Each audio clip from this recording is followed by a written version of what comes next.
Is this cave Drink it. moist? Drink it. Nice. Like humidity-wise? Yeah. Just like your ASMR drinking.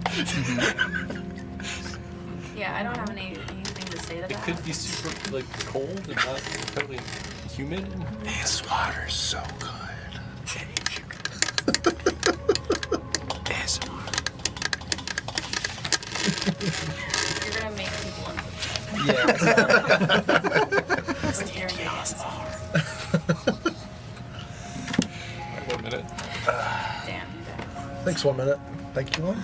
Silent. Thank you, one. Thank you, I am number one. I'm glad you noticed. Wait, that's the wrong character. We've broken it already.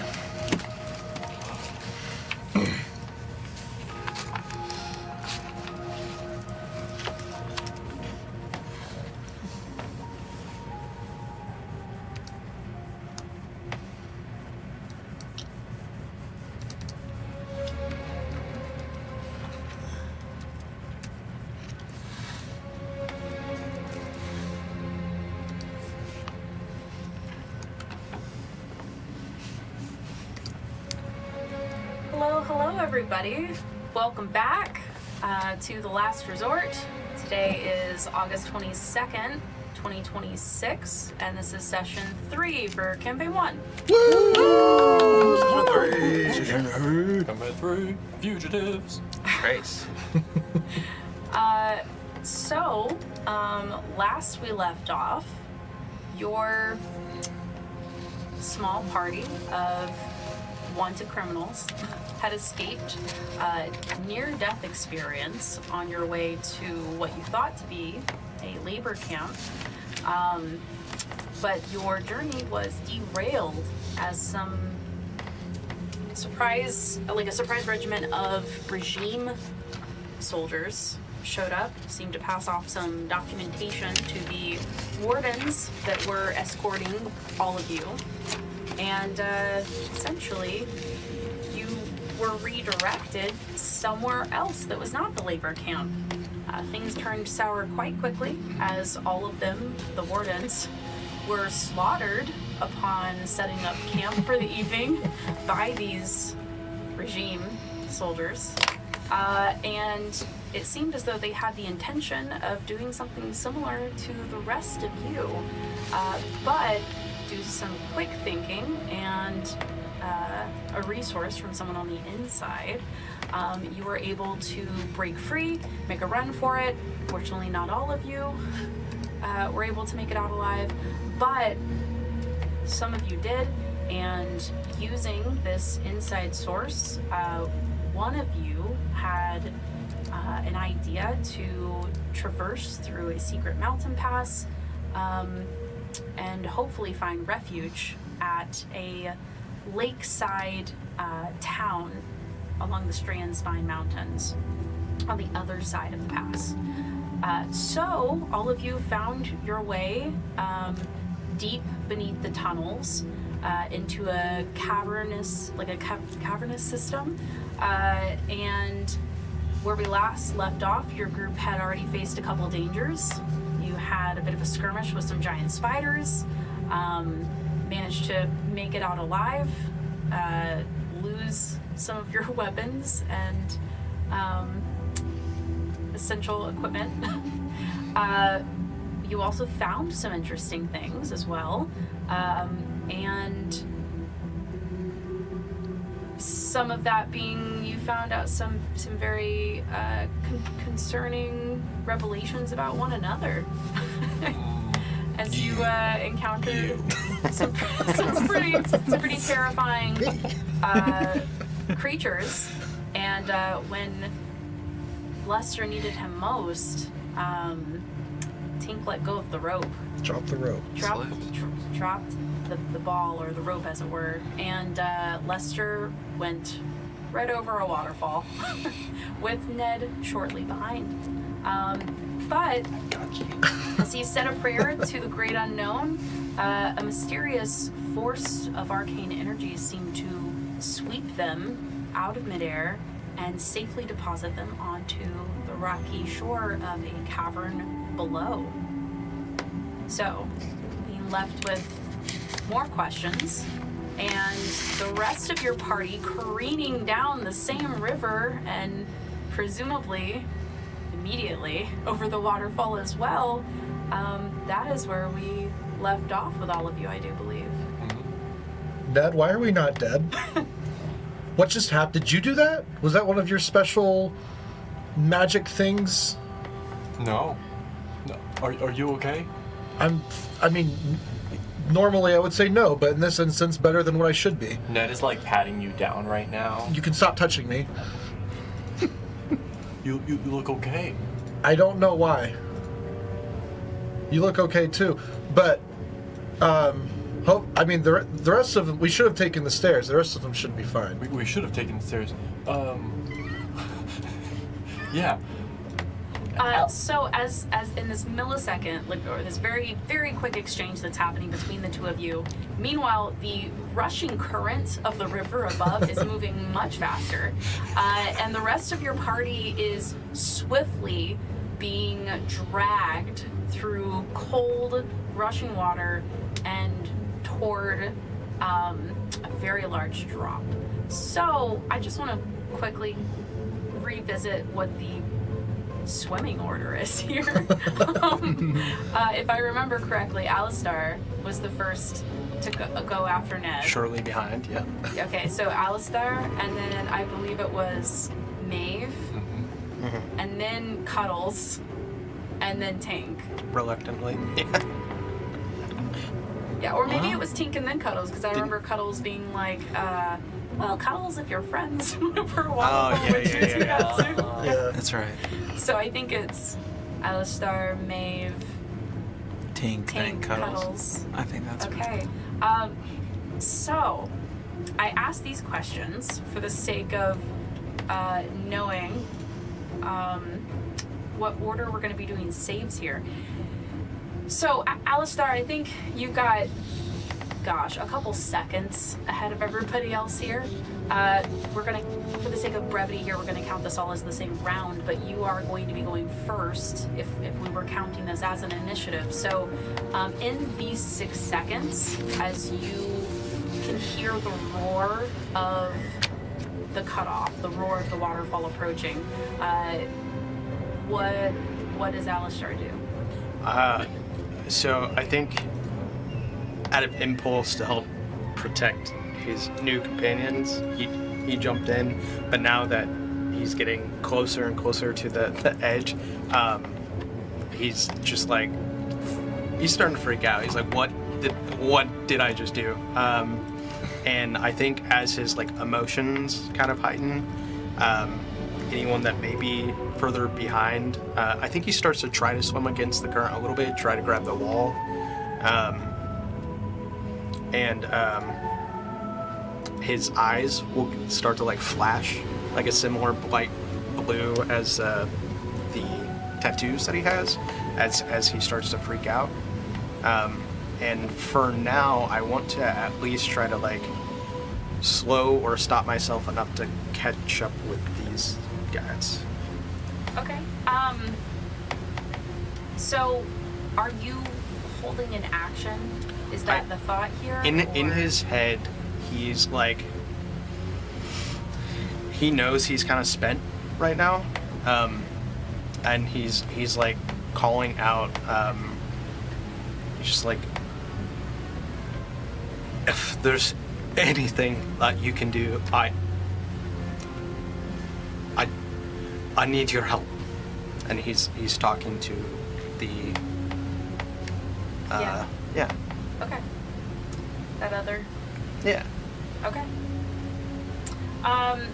Fantastic. So you kind of being thrown and tossed, you can feel the scratch and cut of small rocks along your legs and your arms as you're being thrown down this river, progressively and rapidly approaching this drop off. I imagine like heavy foam obscuring most of your sight, but you can just see the dark shapes of bobbing heads behind you as the individuals that you're traveling with are similarly at a very short distance away, on their way to meet the same fate.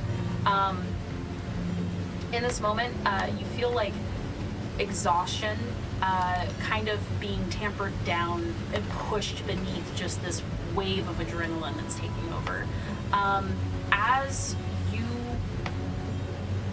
are pushed over the edge of this waterfall, I think there's just like this millisecond where you don't fully register the air, like the water giving way to air, but you're able to distantly clock the presence of these others behind you as they are also being thrown over as well. What does it look like as Alistar pushes himself past these limits? So I think, unlike how his other magic, like, you know, he's using his tools and stuff like that, as his eyes glow, that the tattoo on his cheek also glows, and I think just like a bright flash, and if he can see everyone, he's going to I'm gonna cast Featherfall. Okay. Let me see the distance on that, Okay. just to triple check. So I just want to give everyone a reminder, for anybody that's not aware of it at our table, or for anyone outside of our table that's not aware of it, we do have a homebrew rule called Extenuating Circumstances, where if you have already expended all of your spell slots, you can cast a spell if you are willing to take an exhaustion level equal to the spell slot level of the spell you're casting. Featherfall is a first level spell, and that would be 60 feet. I guess if I'm gonna say this is like timing here. They all did jump in fairly soon after one another, so I will absolutely allow it. I think that's like a super fucking cool visual that you've got there. I say if I need to wait until I start falling to be able to see the others, that's fine Yes. too. Yeah. Well, and that's what I meant by timing, and you can like As I'm like role play this however you want to, but honestly that's sick. But yeah, you would need to be falling just so that you can see the last person going over to catch up. Okay. And I think visually the magic, instead of it being done with tools, like as Featherfall is cast, like there's this bluish, like prismatic glow that kind of envelops everyone as we sail over the edge. Fantastic. Yeah, love that. So all of you feel the air, like the water kind of give way to open air in the span of seconds. Just fear racing as your heart's just like thumping in your ears. And then suddenly you're weightless as the magic kind of settles over your bodies and you are slowly descending through the air, like drifting down instead of free falling. I imagine as soon as I say, they probably took the stairs, right? I see them floating, like going over the top. This is, I think, more of a choice for myself, but in that pushing myself, like, I kind of picture it, the light, like, flashes out from my eyes. I think, at least for this round, I'm just, like, pushing myself hard enough that I'm unconscious right now. Okay, yeah. When you do hit the water, maybe hit's a little hard of a word, but, like, when you do actually find yourself lowered into the water, I think anyone that is watching would notice Alistar, like, his body kind of sinking limp as he floats.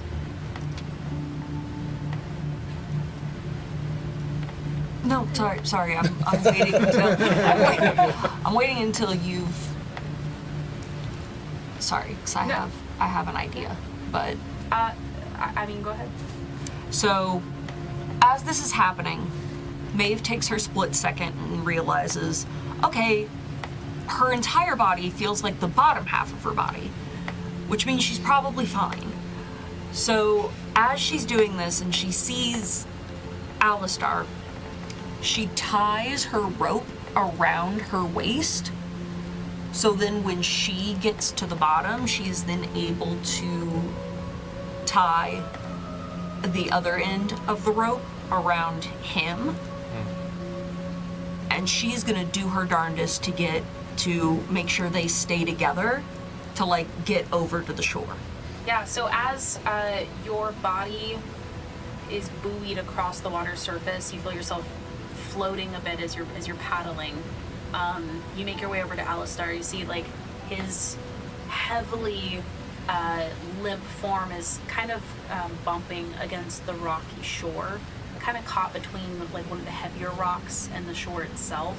You guys, the two of you, Ned and Leicester, you both, in that brief exchange you were having, you watched as your compatriots were being thrown over the waterfall before, just almost suspending, and then strangely just kind of drifting down through the air into the water. I drop my bag and just bolt for him. Yeah. In that moment. Okay, so like as the current is starting to take him, you rush over and grab his shoulders and kind of pull him up against the rocks. Mm-hmm. Okay, and you paddle your way over there with this in mind of the rope and kind of like making sure you guys aren't separated. And you already see Ned and Lester are on the shore helping you guys up. And then I'll sit, because I haven't gotten back in my chair yet, but I'll like sit on the shoreline with the rope still tied around me with the excess around my hand to be ready to throw it to grab Cuddles. Makes sense. You see, I'm gonna say Cuddles grabs the excess rope that you tossed out, and just kind of uses it to pull himself onto the shore, and then you know when you get out of the swimming pool and your trunks are so waterlogged it feels like you've got weights in your pants? Yeah. He's nothing but just he falls onto the shore and there's an audible slapping noise and water just across the stone, and he just lays there completely still. Yeah, and then Tink, what about you? I sent you a message. Oh, just yeah, let me because check real I just fast. need something clarified real quick. It's so dark in here. I don't think my torch is still lit. Mine are all wet. And then I'm like, well, I guess.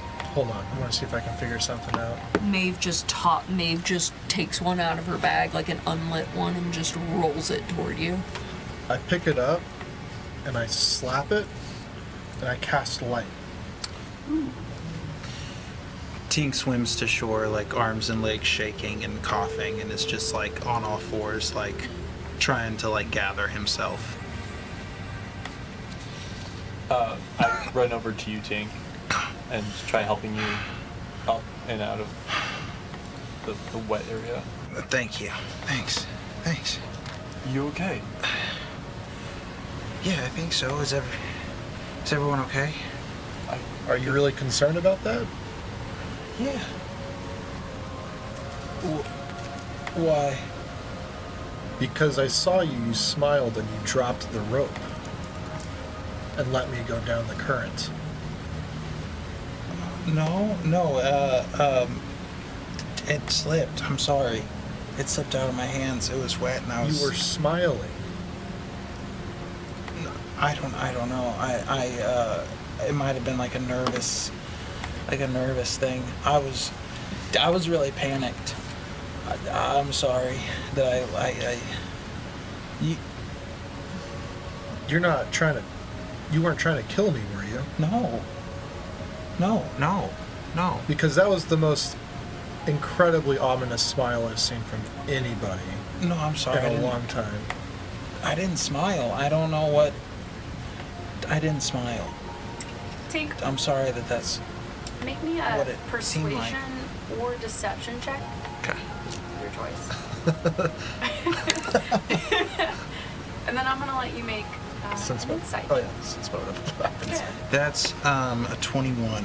Okay. And don't tell me which one you picked as far as the roll, okay? Okay. But you know. I got a 21 as well. right, try it again. Reroll. Well, actually, let's go off of this. What is your charisma modifier? +2. What's your wisdom? +3. Okay. I might start doing that instead of a bunch of rerolls. So something. I think with just that sliver of a difference in that modifier, I think it's like when someone's telling you something and they seem incredibly genuine, like they seem earnest. Something isn't right here, and you can't put your finger on it. I'm really sorry, Lester. I was trying to hold on. I believe you were trying to hold on, but I also believe that you're not telling the whole truth on something. What would that be? It's odd, man. The rope was wet. I'm sorry. It was wet. And I believe you're sorry. I'm not used to these kinds of situations. I'm not. Neither am I. I'm not all strong like you guys. I'm cuddles and stuff. I'm not particularly strong myself, but I just think you're not telling me the whole situation. I don't know. I don't mean to cut in too much, but I saw him drop the rope. You look concerned. You looked right at me. Yeah, I think. I did. Was it maybe panic? Yeah, I was so panicked. I didn't mean to drop it. I'm sorry, Lester. I was holding it for you. I understand. I think we need to focus on moving forward. Yeah. Do we need to sit down at all? Is everybody okay? Looking at you, are you unconscious? I'm still unconscious at the moment. Yeah. Oh, I think he might need a rest. Oh, shoot. Is he okay? I'm gonna go over and make sure you're not dead. Yeah, make a medicine check.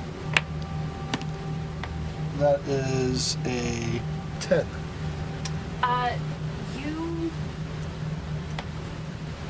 feel what you think is the faintest. Like you think you feel a pulse. I think I feel a pulse. I think he's just unconscious. Good. Should we set up I'm not doing great myself. You feel kind of scratching on your back as the creature, like with his little claws, is pulling itself up like onto your shoulder. I look a little more horrified than normal, just because the whole thing just now with the miracle coming from. You see the creature. The rest of you, I think, see the creature like pulling itself up like a wet squirrel onto Lester's shoulder, and it's soaked all the way over. You see it shivering really heavily, like when you have a cat that you give a bath. It's just shivering very hard, and holding on to your shirt for dear life. And you see it just like heavily lean its head on your shoulder, its eyes drooping. Did I see the power come, like, when we were saved, did it come from the creature? I think you... Make me... I'm gonna message you. Make me a check. I'll make a check. I'm gonna tell you what kind of a check. While this exchange has been happening, I used a moment to get back up into my chair. And then I used above table. I think it works this way, but I used prestidigitation to warm all of us after being, like, warm our clothes. It doesn't warm, like, our bodies or our skin, like, inside of it, but I warm the clothes so they dry. With prestidigitation, I do believe you can also pull moisture out of clothes as well. You don't even. Yeah, you can use it to fully dry yourself if you wanted to. I'm gonna do that. Okay. And so above table, that's like what I'm doing, but Okay. you'll see Maeve just kind of like, Absolutely. That is a very good idea. And I dropped some of the exterior, just like the quilted shirt and all that stuff. And then I got a 16 on that check. Okay. I will message you. Whisper. hand me your clothes. I'll work on drying them. Ned goes to his bag and just lifts the bottom of it up, and you just see a mountain of supplies fall out with a bunch of water on it. He's like, could you dry this stuff too? Yes. It's like 2 bedrolls and just a lot of Everything. I do grab one of the bedrolls and I put it underneath your head, part of it under your head to, elevate it a little bit. Tink turns to you. He's like, "You have a there's a on your there's a I got it." And he like bends down behind you and starts like hand tightening a bolt that had like loosened up. Thank you. You're welcome. You can come to consciousness. You technically have help. Yeah, I was basically just. You have a level of exhaustion. That's checks. Okay, it's just checks. Okay. Yep. All of you find yourselves in a new chamber here. Actually, this is our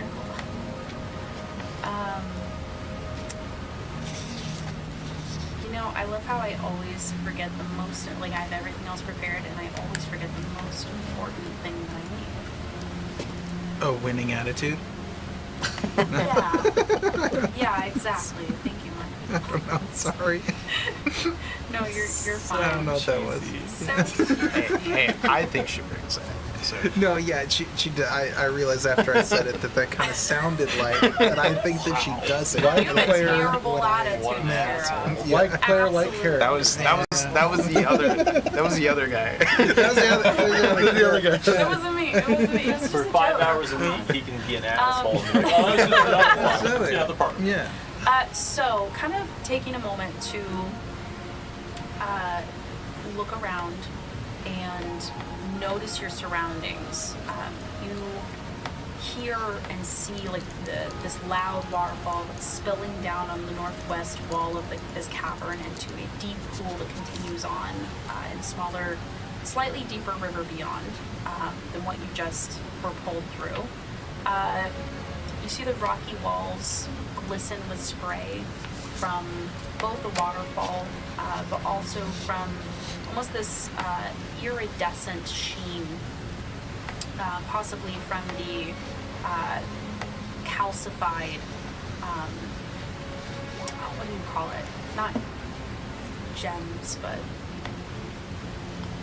Minerals? minerals. Thank you. Yes, like this almost iridescent sheen from just like underground minerals, both in the water and also along the jagged rocky walls here. You see an unusual array of color from both that and the strange lichen that seems to almost give this like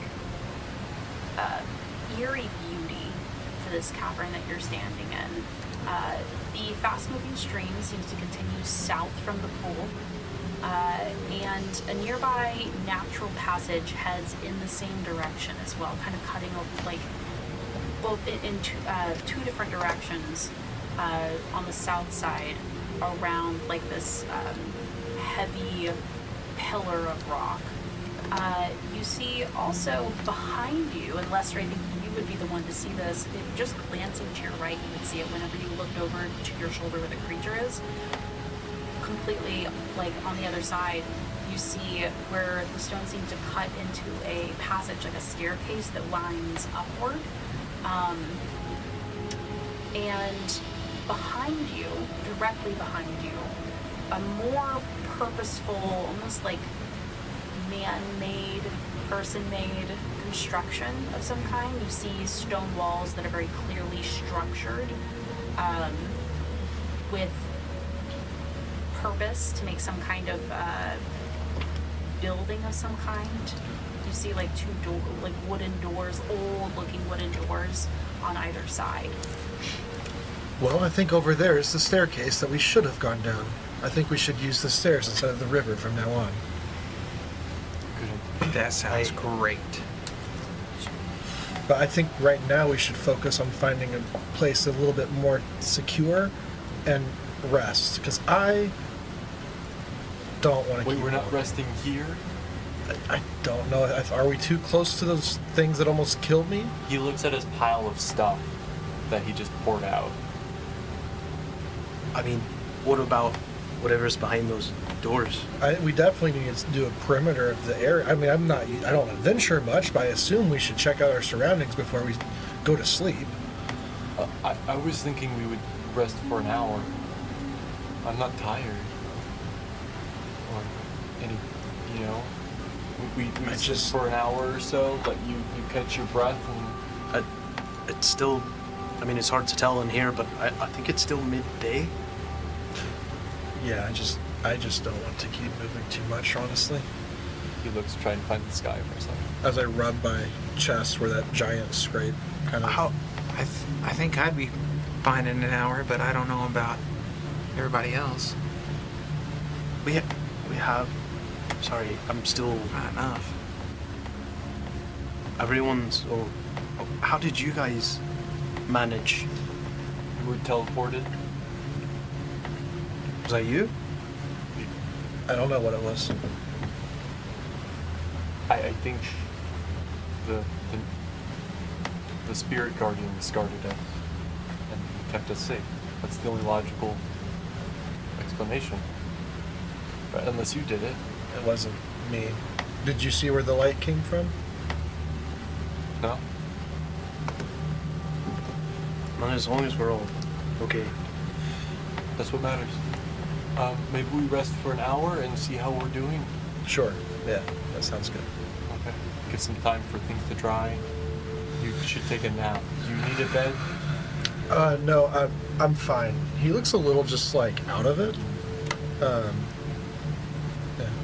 Did you prestidigitize everyone? Okay. I'm ready for a break after drying everything we've dried. Okay. Lester, are you still like bleeding anywhere? It's probably at this point. I mean, yeah, like I would say it's It's like, didn't you get hit in the like like neck big or scrape, something? like huge scrape. Like it's still very bloody right here from what like when he slashed at me. A lot of it probably washed in the water, but Yeah. you've got like a huge rip, Right. and so I think you can see where it's already starting to, like it hasn't stopped bleeding. Yeah. It's already starting to I'm- run and stain the clothing a bit more. Yeah, and I kind of say I'm gonna go take care of this. I'll be back in a little bit. Do We're just you gonna want do help? it. No, no, I can help. no. I can get rid of it. It's fine. Do you want me to get rid of it for you? I have something I can use. I'll be right back. Okay. And I'm gonna go around kind of that staircase. I want to get out from people's view. So are you gonna go up to the staircase and walk up it a little bit? Yeah. Okay. And I want to cast. Really quick, sorry, before you move forward with what you're doing, I just want to quickly, where are we on light? Because anyone that had a torch, your torch is out now. I cast light on on the new torch that I got from Maeve. Right, so I know you have a torch that you cast light on, but what about everybody else? Because as you walk away, they're left in the dark. If she dried out our stuff, then I would light a new one. Same. I would light a new torch. Okay. So you guys pull out torches from your packs. Thankfully, you have a couple of them. Let me just quickly add that vision. I do believe it's 20/20, right? 20 Yes. bright, 20 Yeah. dim. Okay.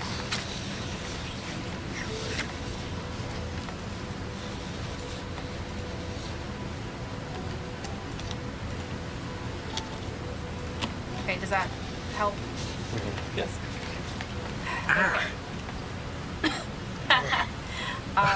That's like And big then light. with the, let me look up the light spell really fast. Lester. I think it's 5 and Yeah, it's 5. it sheds a dim light for 20 feet. Oh, 20. Oh. So Okay, it's so bright it's the light. same thing as a torch. Yeah. Okay, great. I'll just put the torch marker on you as well then. but we know that yours won't go out from water. Yeah. Okay. So I kind of walk around behind the spot where the staircase is, kind of out of view from everybody. I want to pull out the little creature from my bag. It is currently draped over your shoulder. It's got its little arms, kind of little, like tiny little talons in the fabric of your shirt, of your vest, as it's just hanging over your shoulder. So I kind of just pick him up, like kind of in front of me, and I say, It hangs very heavily. where do you get your power? And what did you do to me?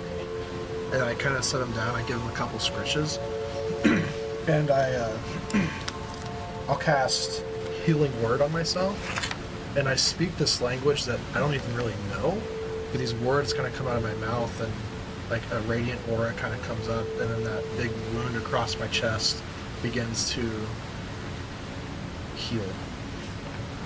As And it then- starts to stitch itself together. Yeah. You watch as, I mean, what does this like color of light look like? I would Like imagine. this aura.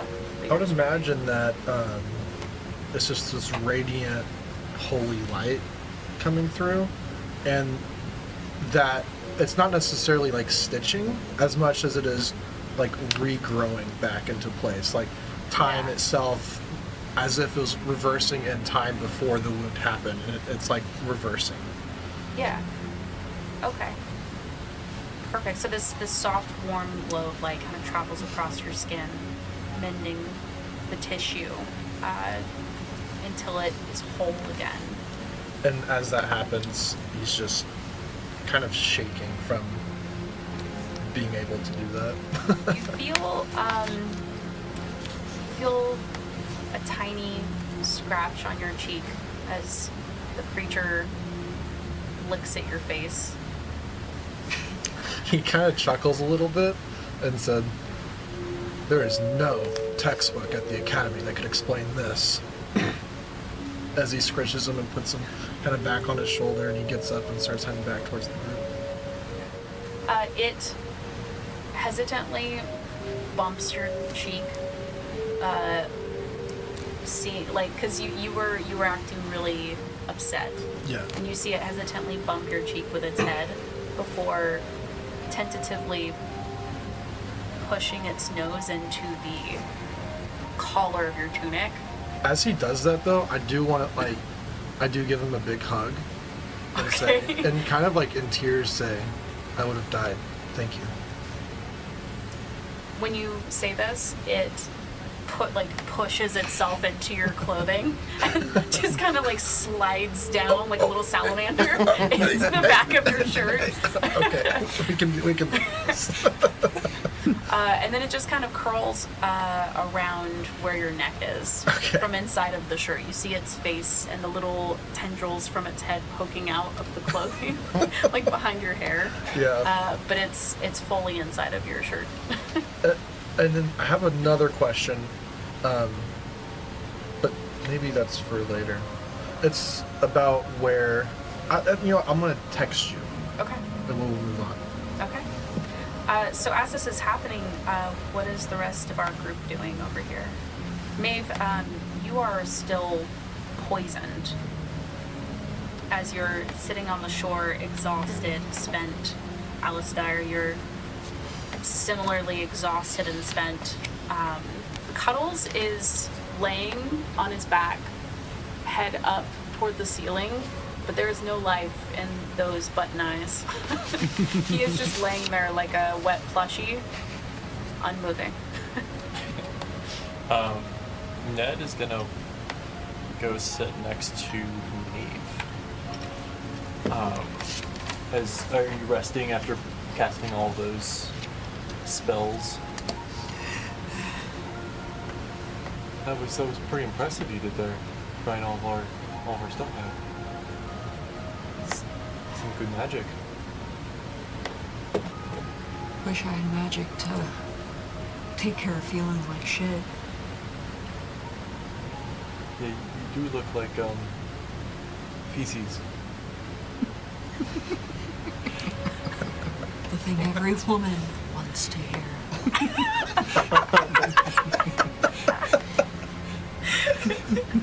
Ned pauses for a moment, looking away of like, what did I just say? Really screwed the pooch on that one. I just imagine his cheeks just flushing heavily. Yeah. He does have a lit torch. I don't know if you have one, but he has a lit torch that he's holding. As he looks back to you, are you still feeling tired from earlier? Or you don't look,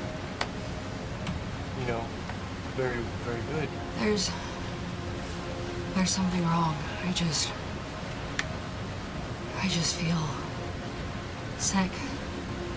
Like when everybody at camp ate some bad food and the latrines were clogged for days.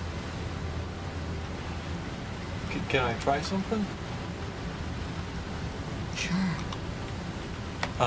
He's gonna sit in front of you and like study what's happening, or pretend to study, as if he knows what he's looking at. And he's gonna do the same thing he did earlier to cast the other spell, which is like he's gonna like tap his thighs and snap his fingers, and a little fairy sprite is going to pop out of his sleeve, incorporeal fairy sprite, and they're gonna fly over to you and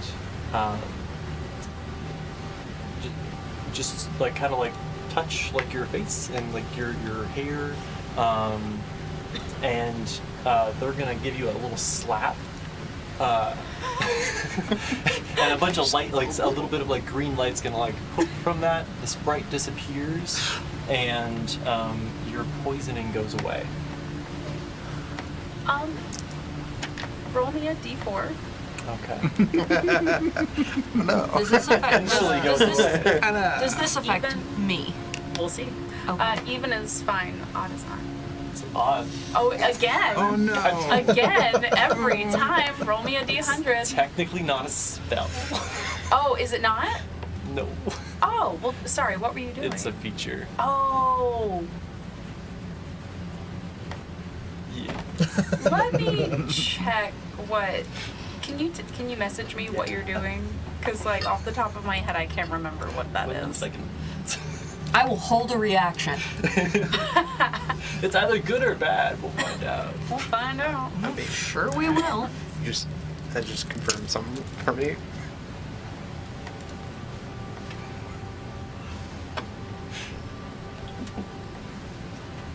Oh, I should have. Yeah. The other one. Oh, I see. Yeah. I'm fine rolling. I love to roll dice, so Let me check something. Wild magic is fun. Come on. The last two have been fine. Wild magic is so much fun.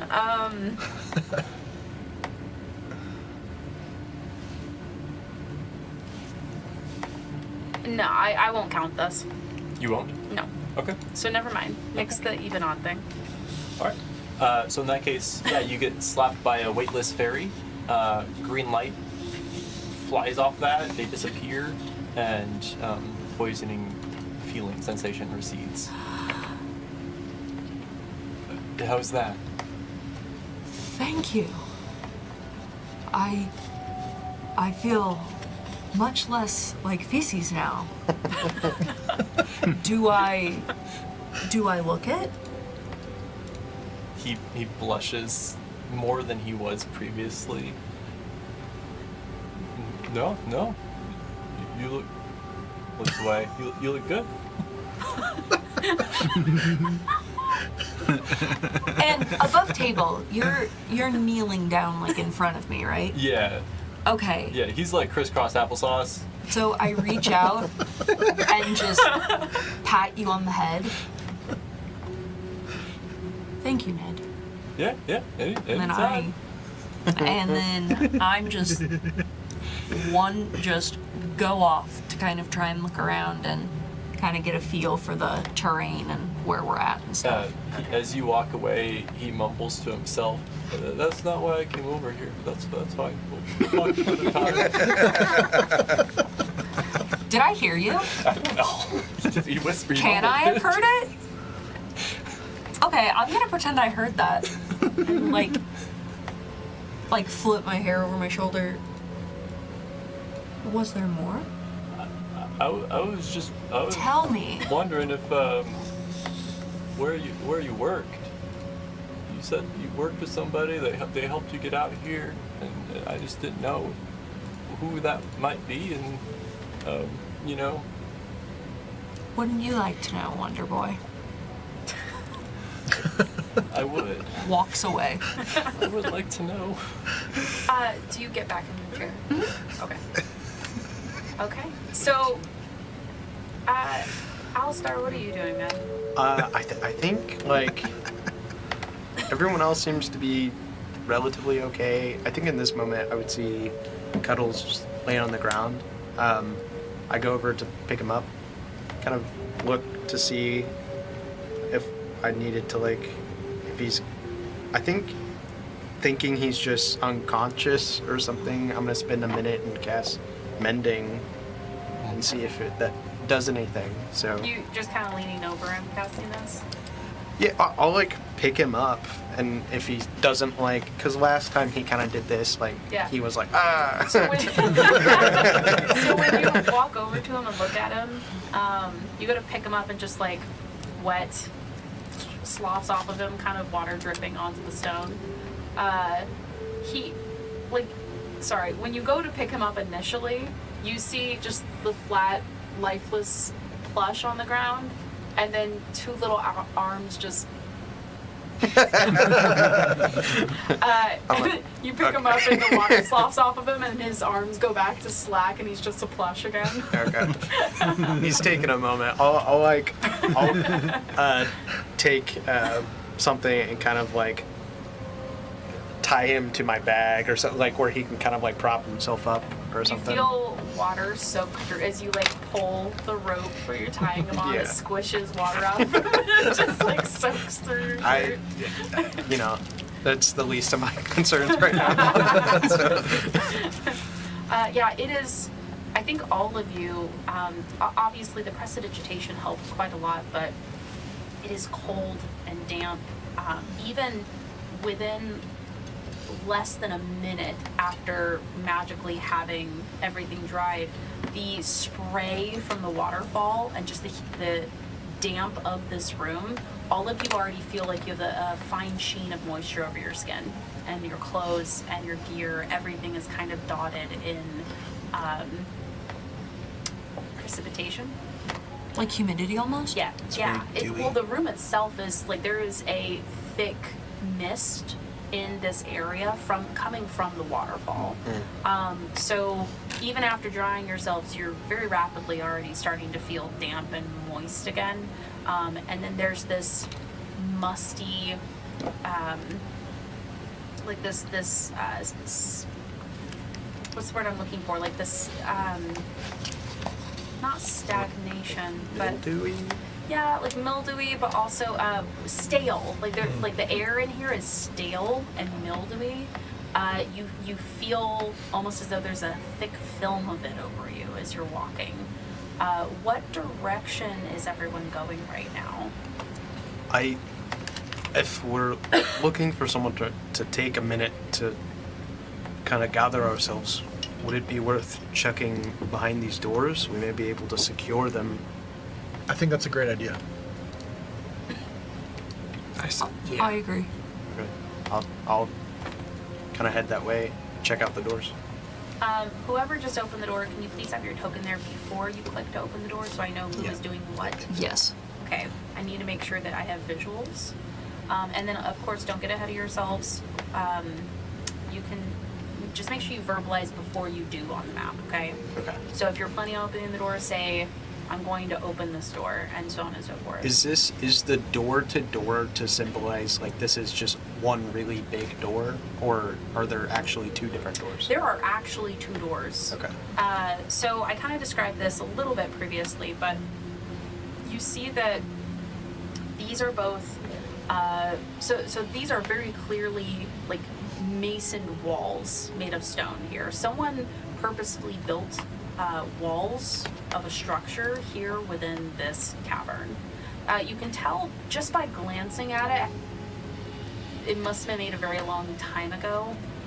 The wood is extremely rotted, presumably from the moisture you're feeling in here right now, and from a very long amount of time passing. You see that the one you're standing in front of right now, Alistar, is actually hardly hanging off of the door frame itself. You push on it and it swings open, kind of like heavy with rot and decay. Are there any etchings or words or anything on or around the doors? Mm-mm, it's just wood. Okay. Yeah, it's Same with really the wall old wood. between the doors. The wall is stone.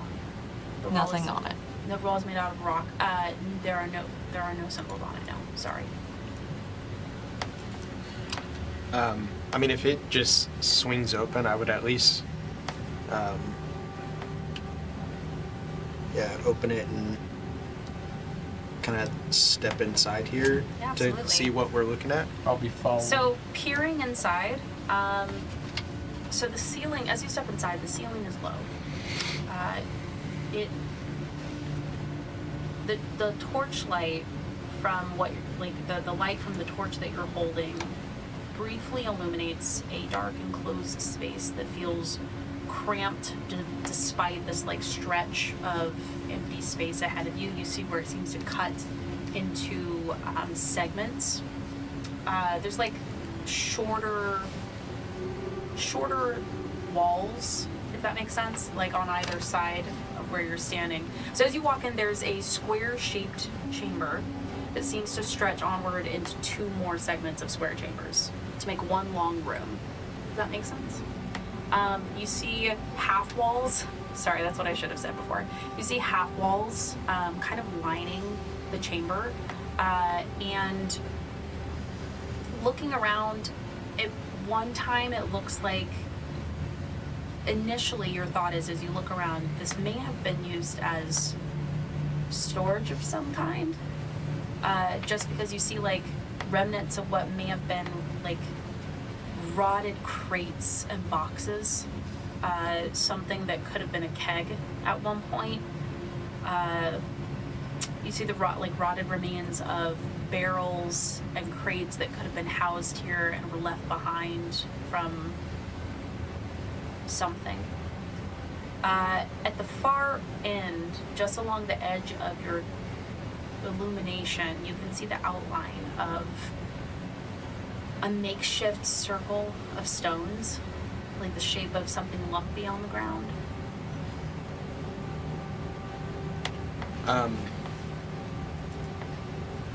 Where is...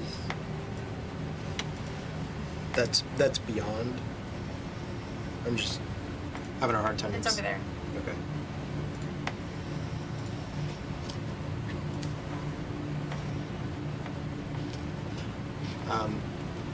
Is that what that is on the ground right in front there? In front of my token?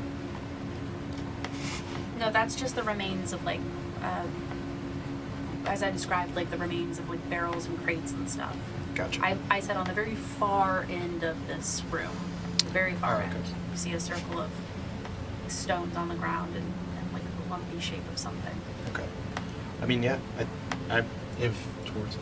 no one else keep is, following. I'm gonna kind of like cautiously keep waving my torch back and forth and move over here to check that out. I'm gonna follow and just wait in this area, the foyer, I guess, Yeah, as you guys continue forward. absolutely. So looking around this room, you see. I follow behind them as well. You see something that Guys, wait looks like it may have been a bedroll. This is clearly a lot more recent than the barrels or crates or like other structures that you've run across walking into this chamber. The bedroll on the ground looks like it belonged to someone and someone must have used it at least within the last year. A couple months to a year, difficult to say how old it is, but it's certainly not very old. You see remnants of what might have been a campfire.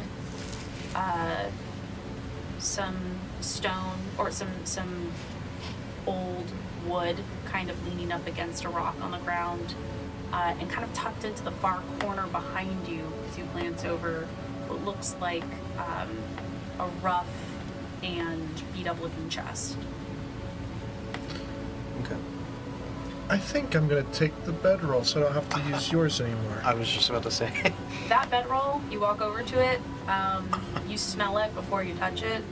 It smells extremely mildewy.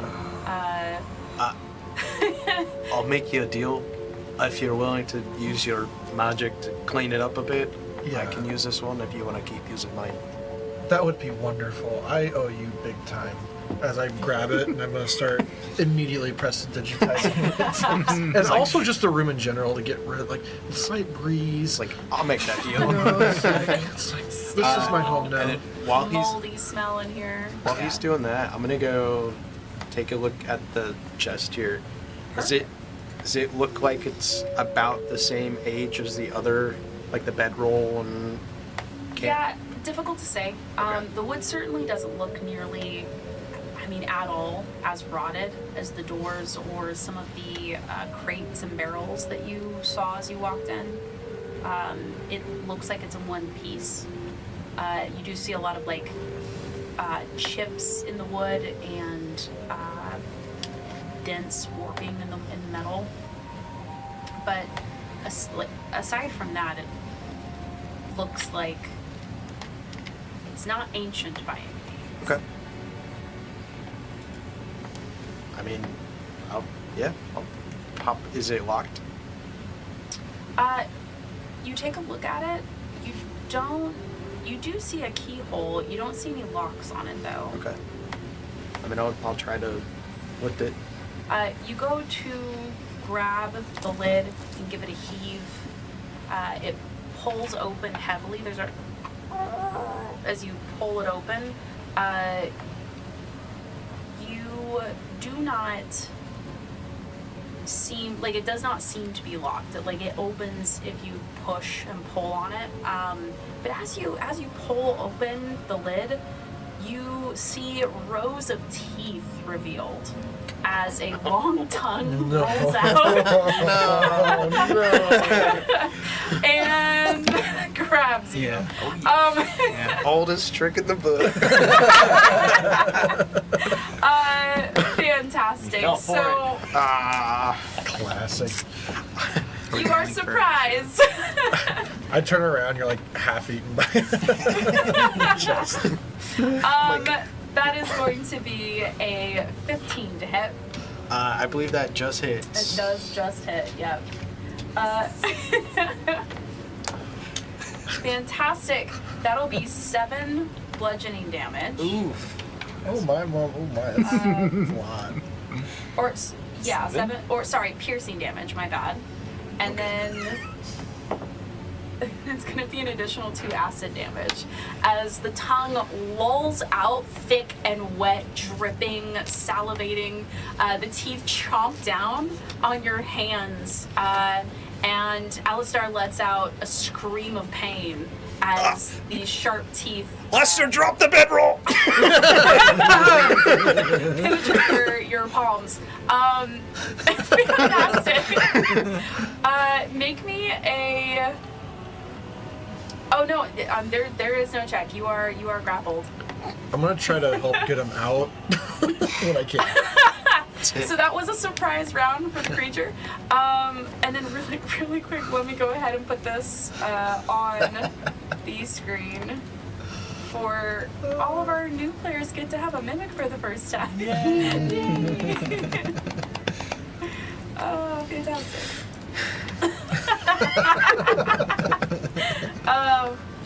So, since I can't see this and all I hear is the scream, I'm gonna move up. Drop the bedroll!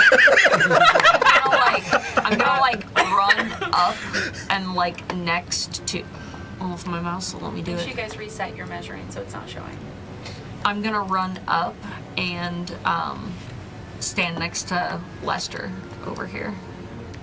Okay, in just a second, I haven't had you guys roll initiative. So Oh. it's not free movement just yet. So you'll want to Okay. put her back where she was. Okay.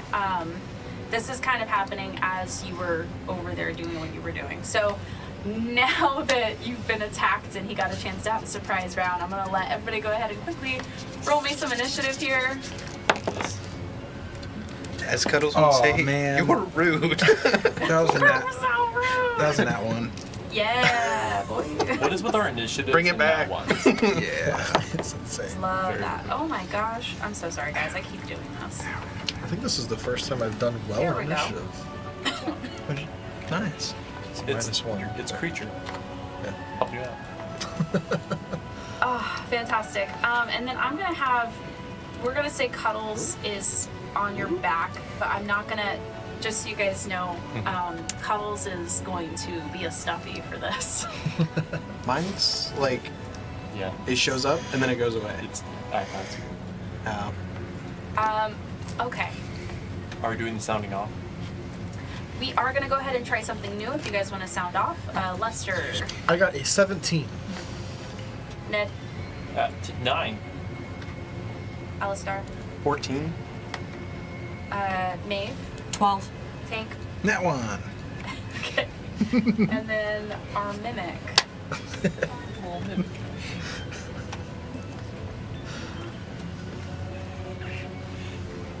Okay. I was about to sound off like, is there any loot? You found some loot. I found a chest.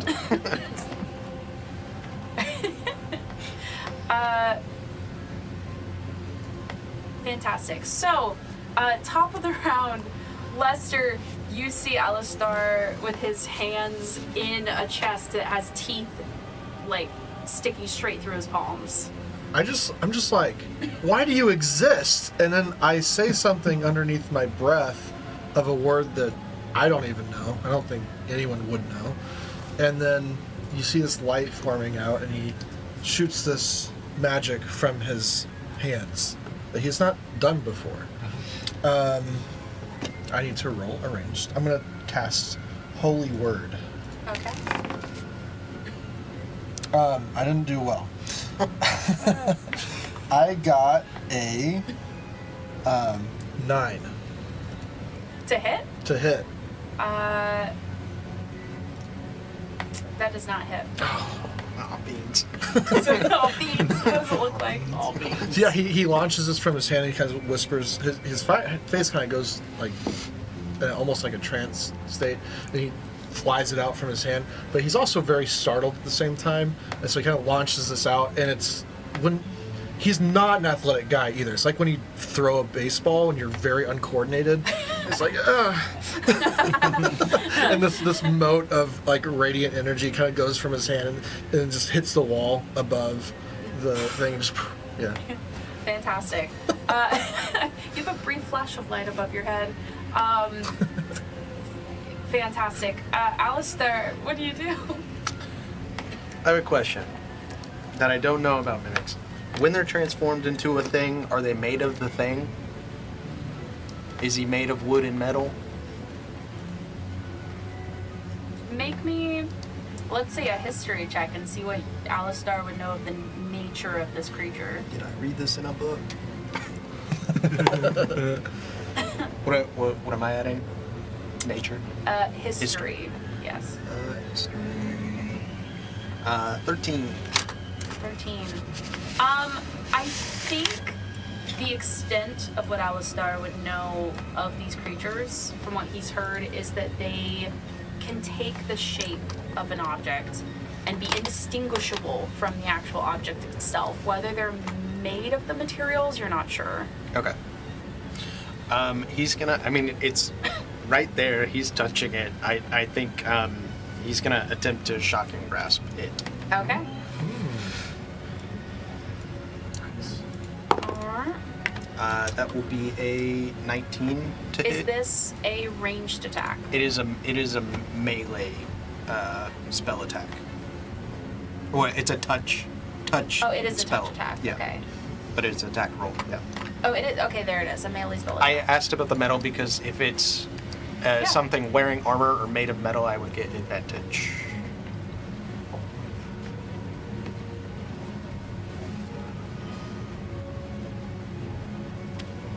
Okay.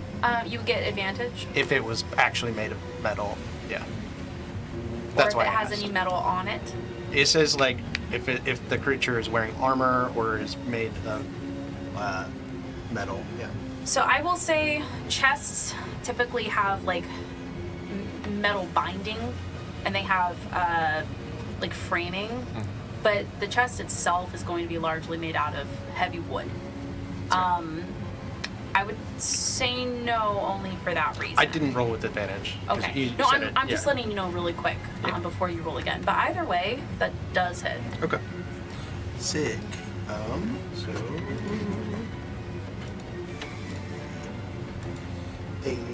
Where's 98?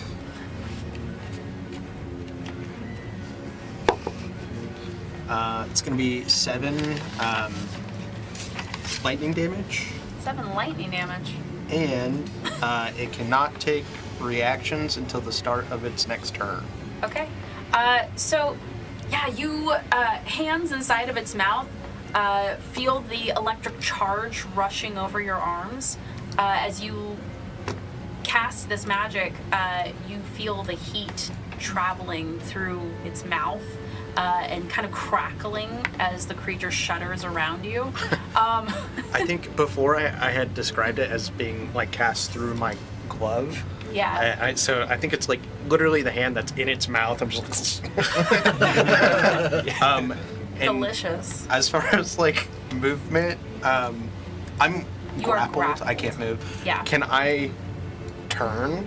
Like not move a square, but like just like swing it around. Let someone help me. This is a heavy chest. Okay. Like it is taking up a 5-foot space. Okay. So not as simple as just picking up, especially because your hands are like. Something that would take a full action to do. Yeah, like Okay. you would have to make a check and like pick the chest up, also gripping the front like with your hand situation. Yeah. So it wouldn't be an easy object interaction. Okay. But you could like twist your look up your shoulder if that's what you wanted to do. I think no. I think that's. Can I like maybe get down a little bit so I'm not like blocking people's view of it so much? Yeah, sure. I don't want to give this thing cover. Yeah, fantastic. As you are ducking your head down, you hear a voice as like the lid is moving around your hands. If you stop, maybe I'll let you live. What? Spicy. Maeve?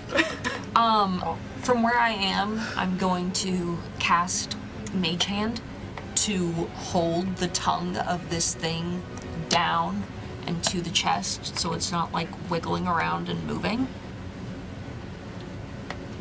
Sorry, throw that by me again. Mage Hand to reach out and grab the tongue of the mimic Okay. and push it down into the chest and in its mouth so its little acid tongue doesn't do any more damage to anybody.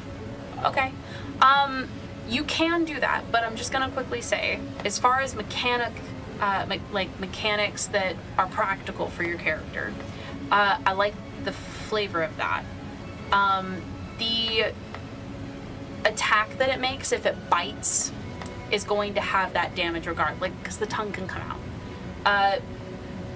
Are you Is the acid coming from the teeth or the tongue? the mouth? It's like saliva. So if any saliva, yes. But then it just talked as well. Yes. Yeah, I'm gonna have it I'm gonna have the mage hand retcon a little bit. I'm actually gonna have the mage hand pull the tongue taut so it's not so it can't move its tongue. So it can't So are you? talk So we're anymore. gonna say this is gonna count as kind of a grapple situation because you are trying to pin it in some way from doing things. You're trying to pin the creature down, is how I'm understanding this. Yeah. Okay. Because I'm trying, sorry, for the sake of combat, I'm trying to affix what is the function of what you're doing, right? Because there's a difference between the fun roleplay aspect and then how does this serve us in the combat mechanics? Yes. So are you trying to grapple the creature in some way? Yes, with the Okay. mage hand by pulling the tongue taut so it can't talk anymore. Gotcha. So you are going to go ahead and make a grapple check. We're going to... Is that with a d20 or something else? It'll be with a d20. Let Okay. me quickly look up how this works with a mage hand. I'm been a out of while- spells. it's been a while I'm since out I've of spell done this. slots, so I'm trying to get creative with my cantrips. No, I am never going to complain about that. That's perfectly fine.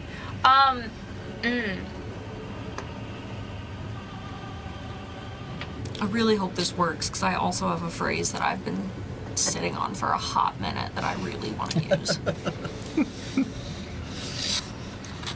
Okay, so the only thing, and I'm so sorry, the only thing that I'm running into here is it does explicitly say the mage hand cannot attack, and a grapple is an attack. I'm gonna read over the spell really fast just to double check. You can use the hand to manipulate an object, open an unlocked door, retrieve an item. The hand can't attack, activate magic items, or carry more than 10 pounds. So this would technically be considered an attack because you're trying to restrain or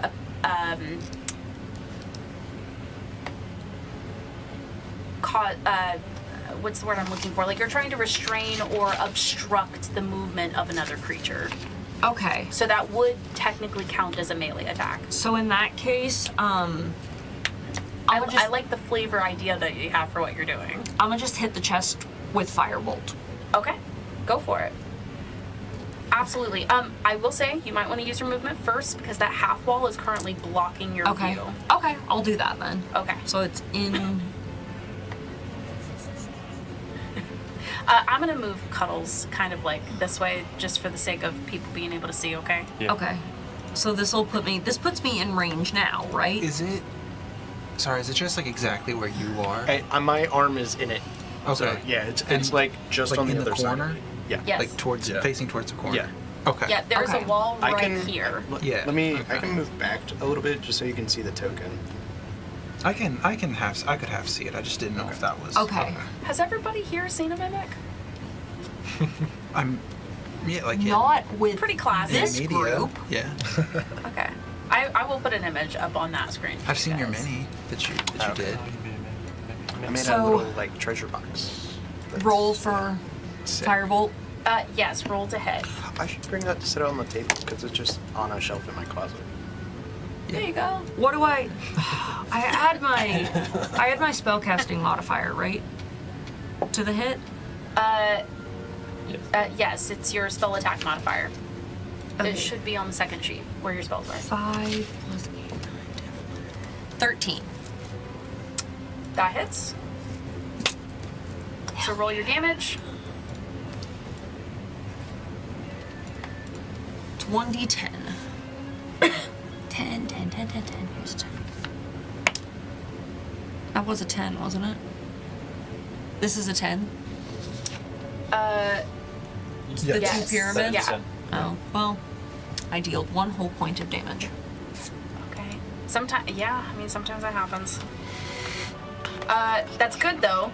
So we're gonna say like you're trying to make sure that you don't hit your friend in the middle of this, and so you throw the firebolt. You kind of aim a little bit high to make sure to be safe and make sure that you're avoiding Alistar. You watch as the kind of the scorch of it manages to graze the top of the chest, and Alistar, you can feel the heat on your face. I think that's when I like.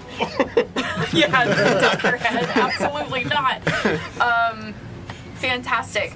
So, as she throws this firebolt out, the heat kind of scorching over the top of it, the creature, it sounds as though when you're talking and you have a mouthful, it's like, if you want your friend to live, stop it! And I take a moment to look at the creature and I say, Tavashin, we're a no. Okay. Ned? That's it. I run over to about here into the room to assess the situation, seeing what's occurring and that it's a creature of some sort. There's a little glint in his eyes, if any of you see it, of excitement with the fact that it's not a person. So he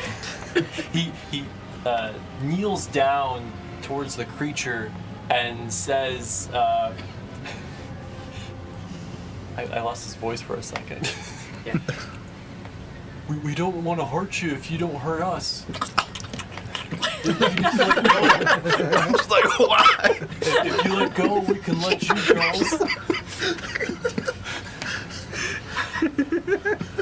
That's all I do. I took a dash action, so that. Oh, perfect. That's it. That's your turn. That's- Okay, yeah. so that brings us to the mimic's turn. Oh, look, it seems as though one of you is interested in negotiation. Yes. Would you like to keep your hands, big boy? If you want to talk and you let me go, maybe. But if you Talk don't until let your me go, friends back off. does it release? No, it's still holding onto your hands. Yeah. Have them all take a step back or I'll jump down and finish off your hands.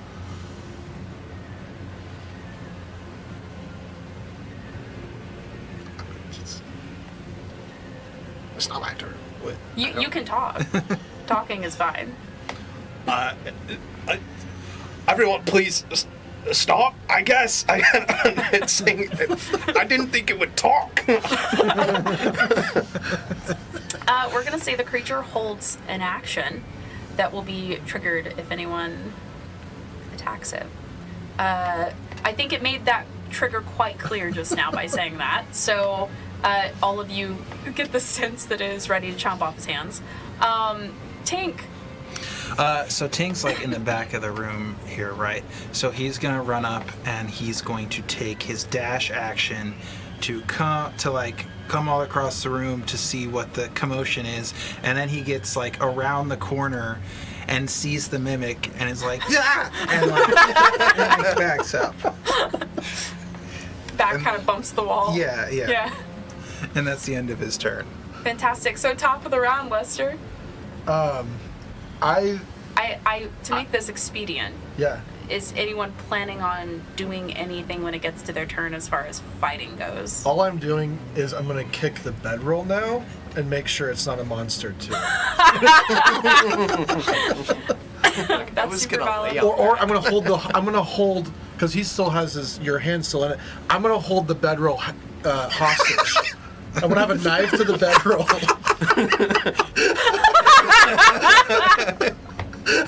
Stop it or I'll kill your friend. Let it go. Is this your friend? Let him go. Oh, this is happening. Yeah. I'm gonna grab the bedroll and I'm gonna put it hostage. I don't know. It's a talking chest. It's super. I don't know if I've heard of this before. I mean, maybe in books, but not in real life. Fairy tales. Yeah. Ned steps back a little bit, like, easy now.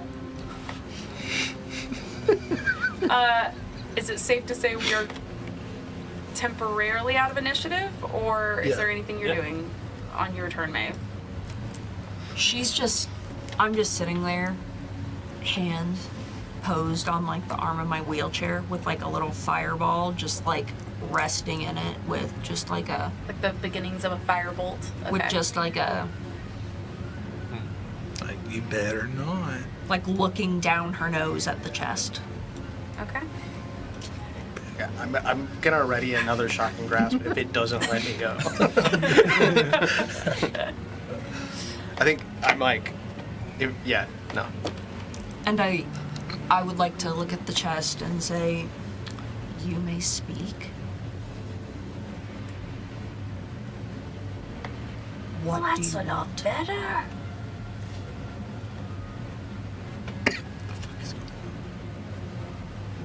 What's your friend doing over there? This is your friend, right? You just see, like, you hear this wet as like the eyes shift to look over at you, blinking.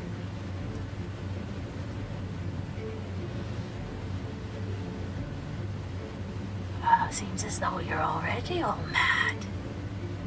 Perhaps I'd be doing you a favor to finish you off here. What do you mean mad? Yeah. Well, you're all down here. This is all fascinating, but can you please let me go? Yes. I'll let you go as long as you do 2 things for me. I'm listening.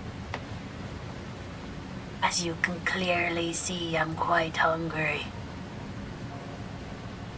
Bring me something that's not your hands. I have food. What do you have? Just some rations. Do you want some rations? Okay. No! Oh.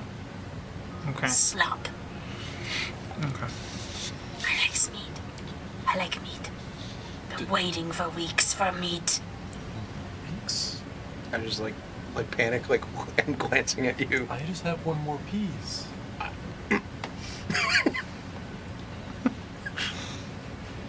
I got a little bit of meat. Ned, give the chest the meat. Now, there is a good option here. There's a bunch of dead lizards upstairs. Lizard people, creatures. I'm not gonna sit here and wait the whole time. I'm not gonna have you all leave with my hand in You this watch as chest. a thick globule of saliva drips over its chest, like the chin or the lip of the chest, and like down the wood as it's salivating while your blood is dripping in its mouth. Yeah, I don't think Maeve needs her legs anyway. Just big. I told you he was evil.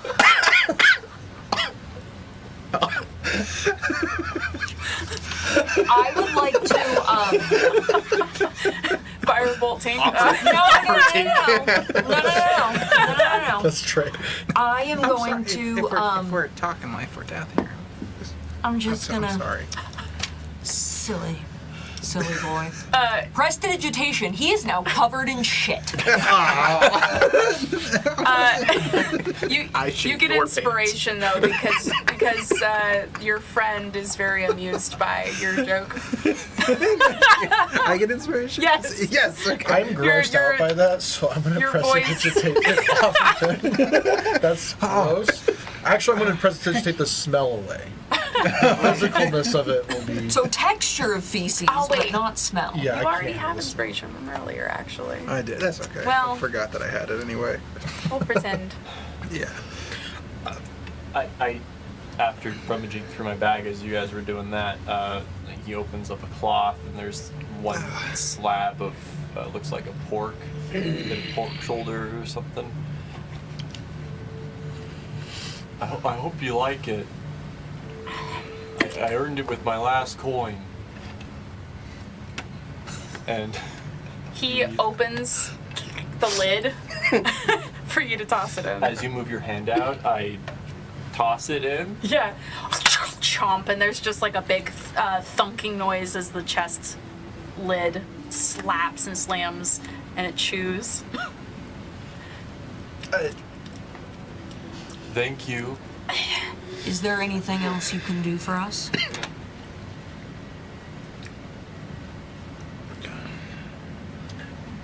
We're looking for the way out. Way out of what? Near a lake, I think you said. the city. Following the water, yeah. Do you know where that is? Some good pork. Alistair storms off a little bit so he doesn't throw hands. I'm gonna go over here, like, mend my glove and stuff while they chat it up. So. Yeah. Or have you heard, what was that person's name that you mentioned earlier on the wall? Something like Pharaoh's Chartreuse? Pharaoh Chartreuse. You heard that name before?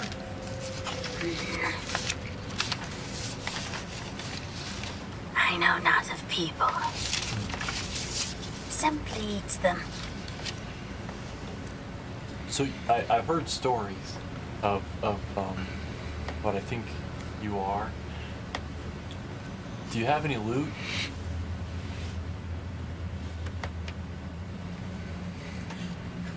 From the other room. Why don't you stick your hand in and find out? You mean like treasure? Yeah. We're in a cave, we're a dungeon, and I heard stories. You know? You watch the eyes look across all of you standing together, clustered in the room.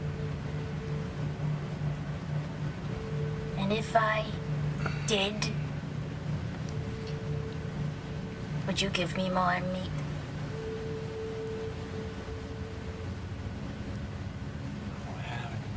I don't have anything. Clearly, this has nothing to offer us in the way of information on getting to Lassix. But loot? Set it on fire and leave the room.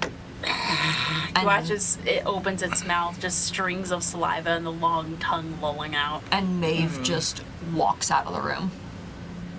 Okay. You can move your token. We're not gonna set you on fire. That's not good to do to living beings, just setting them on fire. Well, there's a thought that Yeah. it's going to eat someone else who comes in here. It might not. It's about to eat We Alistair. eat horses. I don't know why I said horses. I don't either. You eat horses? I cultural don't. thing. I It's a don't. cultural thing. Where are you from?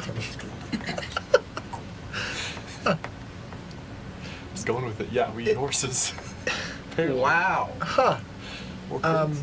gonna have to ask where you're from later. Yep. I think it's probably a good idea that we get rid of it, though, if it's going to eat someone else who comes down here. He's not actively hurting anyone. can hear we can't us. do that. Yeah, but he doesn't have legs.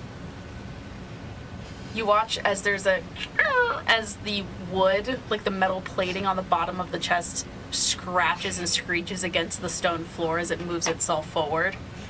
I I'm like, huh. I grab the bedroll and walk out. Wait up. I follow behind.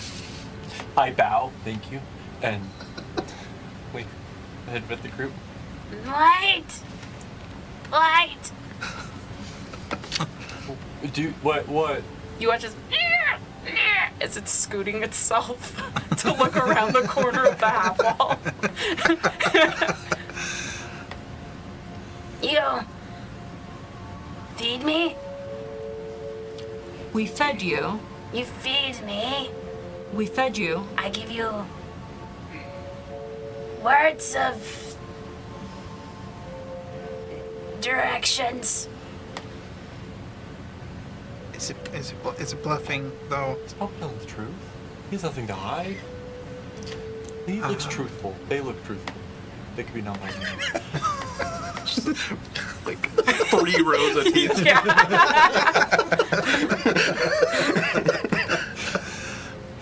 If you want to go up and grab one of the corpses from earlier, I'll go with you.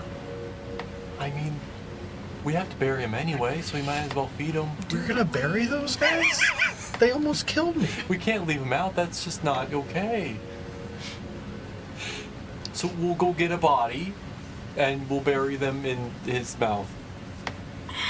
If we toss it in the river, they'll come out the waterfall. That's a good way to transport it. That's actually a good idea. So we'll do that. You guys get the body whenever it falls down the waterfall, and then you can feed him to our little friend here. Yeah? And then we get some Yeah. information. He'll give us information out. Yeah. Maybe some loot. Some loot. Yeah. 2 bodies for loot and information. 3. Deal. There's 3 bodies up there. Yeah. We just go get bodies. As you guys are leaving,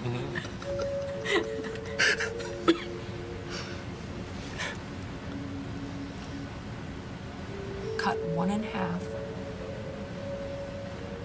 and give it the top half and the bottom half. It didn't say 3 whole bodies.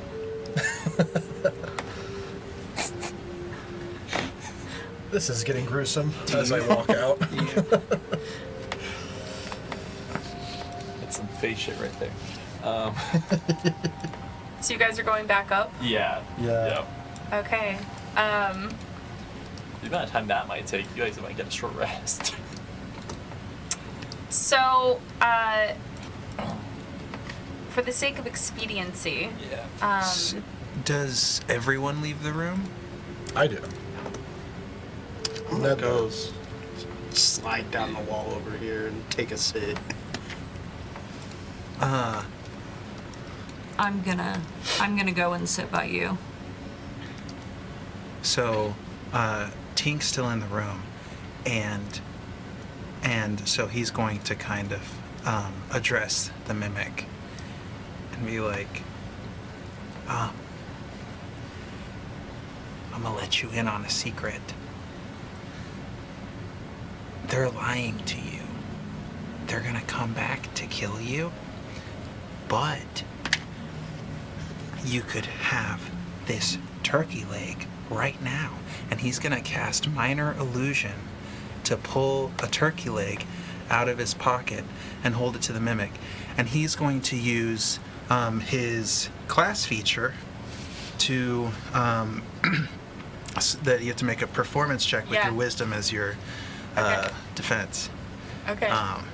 So, and say, if you give me the information, I'll give you this turkey leg right now, and I'll leave, and we'll never come back. But if you don't, they're gonna come back with their weapons and kill you. Okay. Let me, I'm pulling up the information for that feature really fast, just to remind myself. Yeah. Okay, so the only problem is this does say I have not. it does say humanoid. Oh, really? Yeah. Oh, You can still do what you're wanting to do, but Okay, it but just wouldn't without be the- with that feature. okay. I'll still do it. Okay. But yeah, Yeah, it wouldn't work on this creature. he's holding a big old juicy leg. Okay. Make me a deception check. Okay.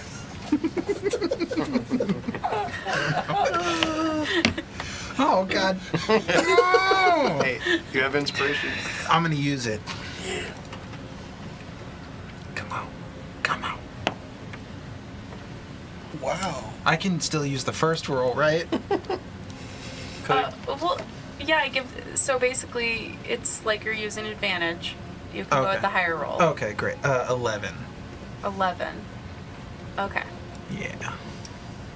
You see the yellow eyes focus on the juicy looking turkey leg in your hand.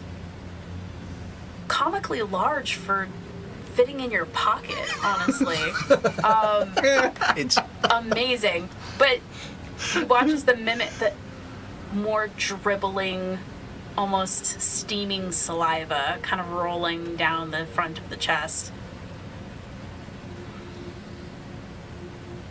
They bring me bodies. I eat more food.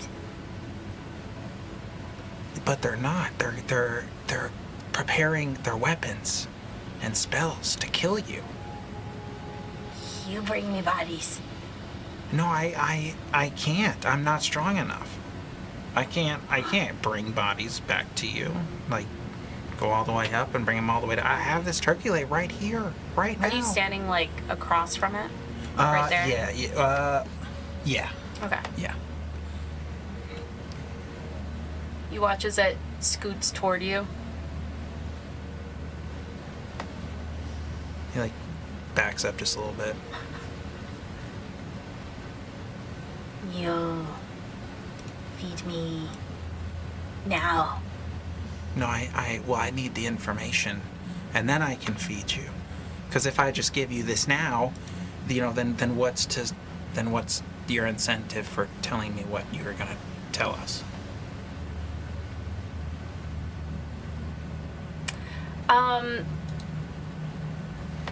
You watch as actually I want you to go ahead and make me a dexterity saving throw. Dude, you are rolling so bad. today. I'm really so bad. Do you want my 7. inspiration? No, let's see give what it to you. happens. Okay. Let's see what Okay. happens. You are being very persuasive and making a lot of sense. Why wouldn't they be preparing their weapons? They were just talking in front of it about killing it. Exactly. Yeah, it makes a lot of sense, honestly. Holding up a turkey leg, but this is such a small, meager offering in comparison to 3 fully sized humanoid bodies. You watch as the long, dripping tongue whips out, grabbing you and lifting you into the air as it pulls you in. No! And you are pulled into its mouth. A short while later,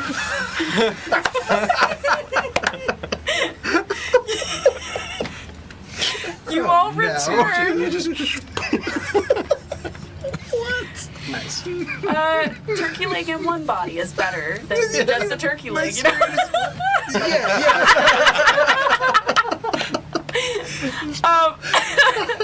A short while later, you all return, for the sake of expediency, you all return with a couple bodies that you're dragging across the stone floor. we threw them into the river so that they Yes. shoot out the So that's what I figured you were doing. So you drag these bodies into, and you can please move your tokens so everyone's having an updated visual of where people are. So the people that are coming in here with the bodies, what does the body situation look like? What do you have? I mean, the Did you lizard- follow Maeve's instructions, or? How many bodies were all the bodies There still were there? a couple. You guys cut down, I believe, at least 4 of them. It was 4. There were a couple. So the bodies were still there then. Yes.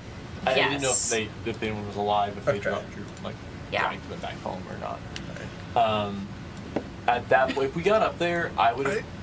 I don't. We get to Maeve kind of before we go in there. Do we really? Does it matter too much? Did you get 3? We have 3. I mean, They were just there. I so. guess it doesn't matter. I mean, what are we gonna Work do with for you? the lower half of the I thing anyway? looped them really quick. Oh, Okay. yeah. If there's anything on them. We have to bury them either way, so we might as well just, I'm not helping with that. do it this way. But the third one saves us some time. You, by the way, if you would have looted them before tossing them in the water, you would have found like a really roughly whittled spear on one of them. Nice. Another one had like what looks like a finger in its pocket. I leave the finger. Okay. I imagine like trekking up the stairs, gathering the bodies and stuff would have taken at least some time. I think we were gonna take a look in this other door in that time. Oh, okay. Great. So I you didn't guys like go in that there. face. It's like, No, I just love it By when yourself. everyone's doing different things at the same time. Split the It's party. fun. Split the party, Yeah, guys. that's the first Yay. thing you should do. Okay. So go ahead and move your tokens for me. Where you said you go inside. Okay, I'm opening the door. I kicked the door. I don't want to put my head. I kick the door open. So the door gives way, and it reveals a similarly low-ceilinged, dark chamber of dressed stone. You see, similar to the other storage chamber, half walls of stone in here as well. However, this one is heavily populated with scattered, rotting wood, old barrels and crates as well. There are piles and piles of it in here. A lot of it kind of turning to organic matter over time as it's just decayed down. Kind of like mulch and mildew. It stinks to high heaven in here. It's quite bad. But as you look around, you can see that, from the remnants of the barrels, crates, sacks, by the looks of it, perhaps there may have once been food in here, which partially kind of contributes to the smell as you walk in. You see the sacks are overgrown with blackened mold. That may have, also another scent of perhaps at one point this may have been a store for alcohol that has kind of turned to vinegar over time. You see 2 open archways in the east wall leading to a similar room as well. 2 more openings dimly visible beyond. The floor just past the first archway gleams wetly. I'm gonna go this direction, not touching anything, just on the walkways, but I'm gonna position myself right here. Okay. What about you, Alistar? I'm very cautiously moving through. I think I get up to this point and I see that it's, another. We're just surrounded by old barrels and crates and stuff. Mm-hmm. And I'll just look at Maeve and I'm like, I can't take another hit like that again. I just don't have it in me right now. As you circle, he's talking behind you, you're wheeling into the room, circling around the huge pile.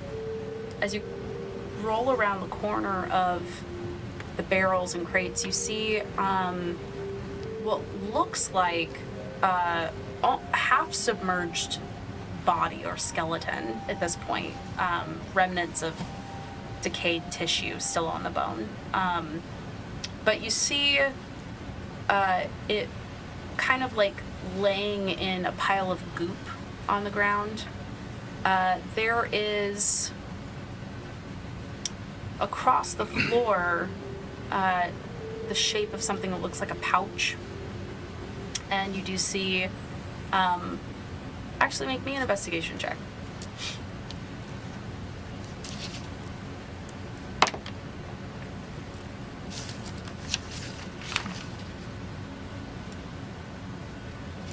$13. Okay.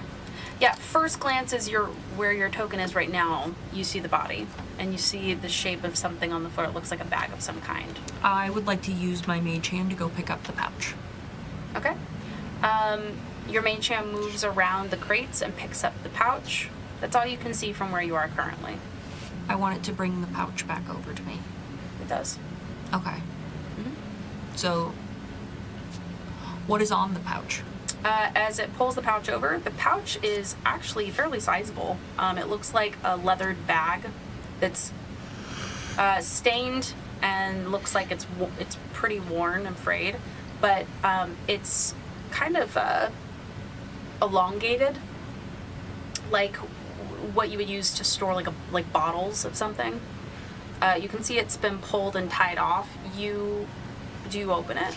I would like the mage hand to bring it back a little bit from me and set it down on the floor in front of me to untie the binding. Okay. And start to take out the things that are in the pouch and put them on the floor beside the pouch. Are you where you are right now? Yeah. Okay. Alistar, are you staying where you are right now? I mean, if she's not moving, I think I would maybe take a step to here just to get a better view with the torch.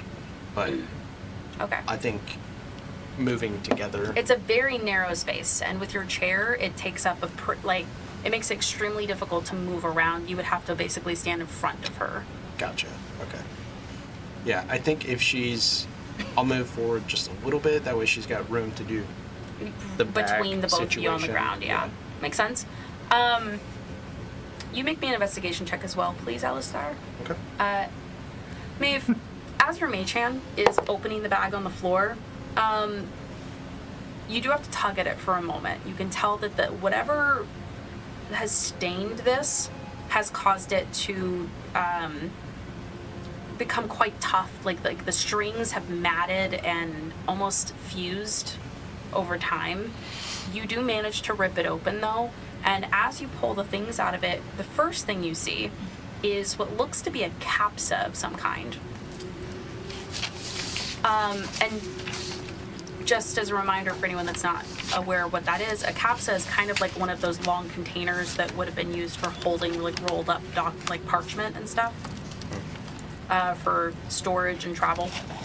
You see, it looks like the cap that to seal it is still stoppering the capsa.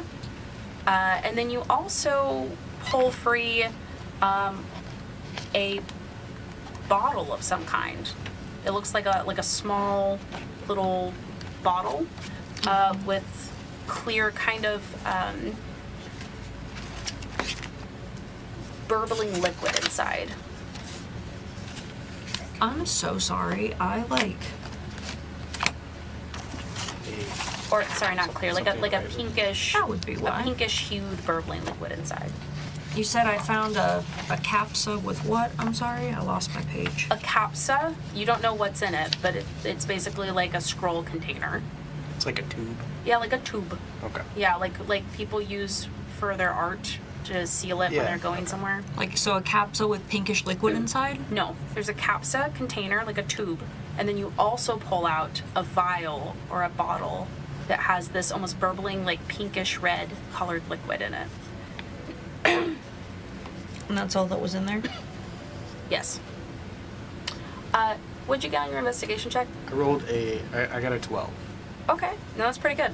As she's pulling things out, you're, I imagine, full alert. Yeah. Looking around, kind of. And not touching any of these boxes or crates. As you're dragging your gaze across the room, keeping an eye out, your gaze lingers on the shape of something on the ground, just around, like right here, just around the corner of the crates and barrels. As in, like, I saw movement, or there's just No, there's something just a shape abnormal? of something on the floor. Okay. It looks no bigger than like when you're in your bedroom at night and you can't really tell what something is, but you can see like how big it is. Gotcha. It looks like it's no bigger than like a small dog. Okay. Where the skeleton is, you said it was in like some kind of goo? Yeah, it's in a very thick, almost like white gray goo, like wet concrete. Huh. Above table, my character does have dark vision for 120 feet, so would I be able to see past Alistar to see what he sees on the ground? No, so it has nothing to do with vision. It's a matter of obstacles. Like, there are obstacles blocking you from seeing the thing. Like, if there's a Gotcha. wall between you and something else, it doesn't matter if you can see in the dark. You can't see across the wall. Okay. So there's a pile right here of like junk, and you can't see what's on the other side of it from where Maeve is sitting. Are these also low ceilings like the other room? Yes. Okay. I think seeing whatever's on the ground, I think I see that shape, but I'd take a quick moment, kind of like keeping my eyes on it to make sure it doesn't move, and then I'd take a moment to like just look up, like above where that skeleton is. Yeah. Look. You don't see anything. I just kind of back to you. Find anything interesting? Yeah, and I take the, I have the mage hand me the capsa and the vial, and I put both of them in my bag. Okay. Do you wanna keep looking through, or I mean, go back to the others? It's been really quiet for a long time. we can keep going. Maybe there's something around this corner. I just want to get eyes on, but I don't think we should go too far. They will need our help at some point. Okay. Let's go back and check on them, and then as a whole group, we can come back here and check out everything else. All right. So are you going to look at the thing or no? Do it. I don't like your voice with that. Do it. I think this is one of those moments where his curiosity is going to get the better of him. He's like, all right, and then he's going to take like, he's going to walk forward like 5-10 feet, just to peek around the corner and hold the torch out. Fantastic. You circle around this giant pile of junk, lifting your torch up in front of you. The warm orange illumination casting shadows along the walls. As you lift your torchlight, what do we find Leicester and Ned doing? I'm glad we finally have this break. Nice. There's no danger around right now. I feel like we're finally getting to some safety. There's a wet Stairs slap are as the so body hits the great. ground. And I feel like we're like one each side. 1, 2, 3. We toss it into the river. All right, that's the third one. Ready to head back? Yeah, let's hit it. Okay. Yeah, we start. These stairs, recommend. So Yeah, much better than that waterfall. Thank goodness Alistair had that spell, or else they'd be dead. Yeah. So true. As you guys are walking back, following the river, because the staircase, hilariously enough, the river you guys fell down, the very edge of it before it meets the waterfall and dips beneath the stone wall, there is, if you were to curve around that same stone wall and walk just perhaps another 20 feet, you would see the stairs going down. So the stairs that you guys go up to get back to that next floor, you pass the river you just were being dragged through.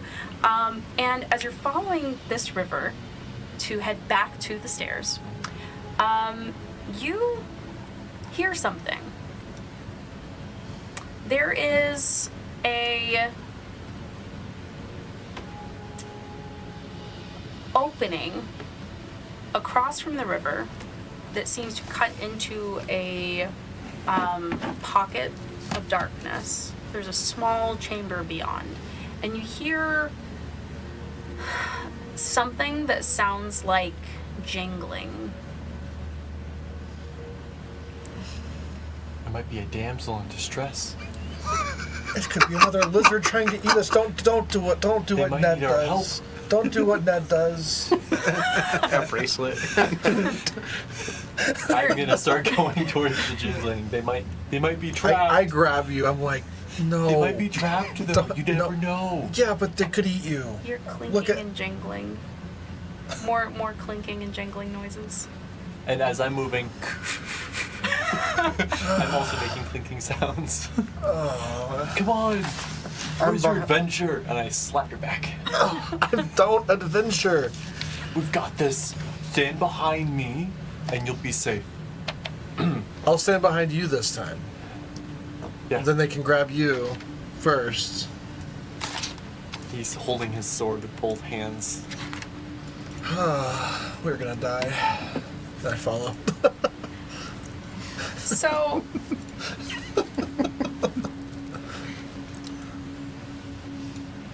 there you go. I feel like in both of these situations, you ever just like, it feels like you standing behind glass watching your character, and you're like, what are you doing?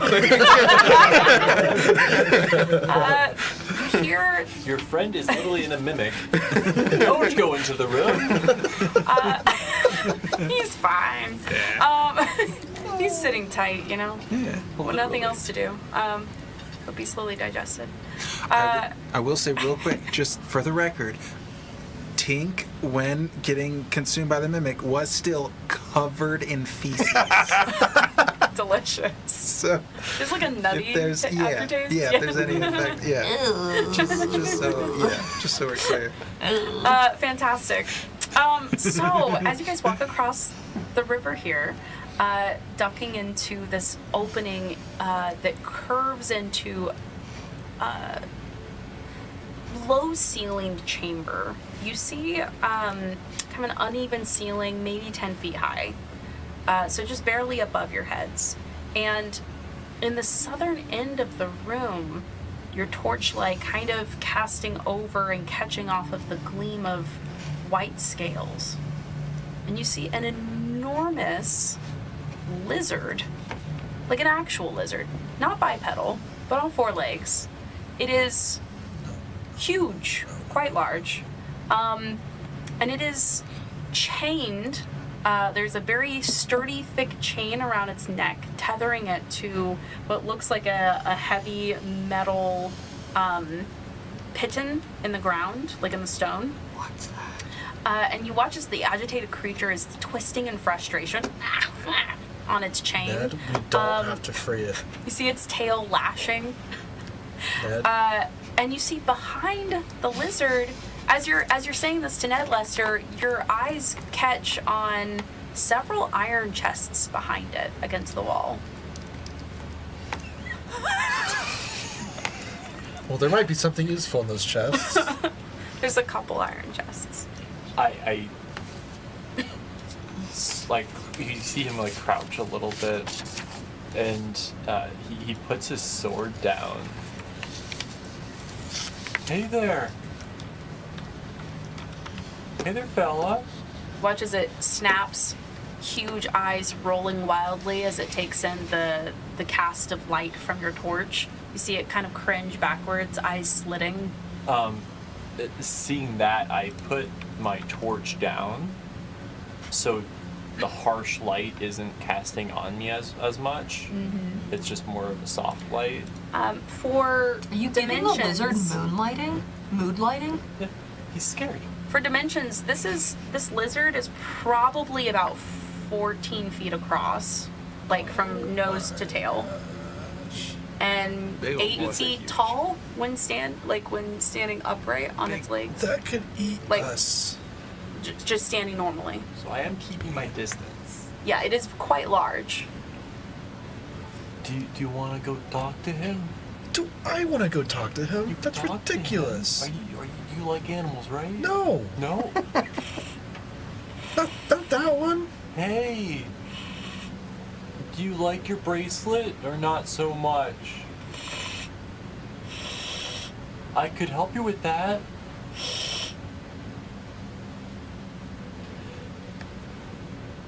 I don't think he understands me. I say it again in Sylvan.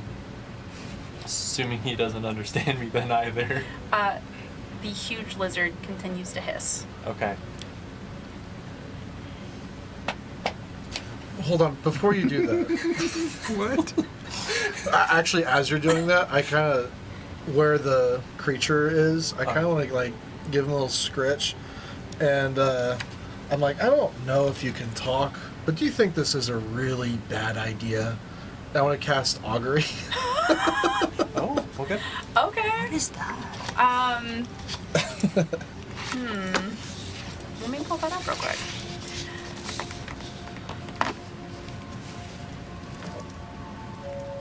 Do you guys want a book?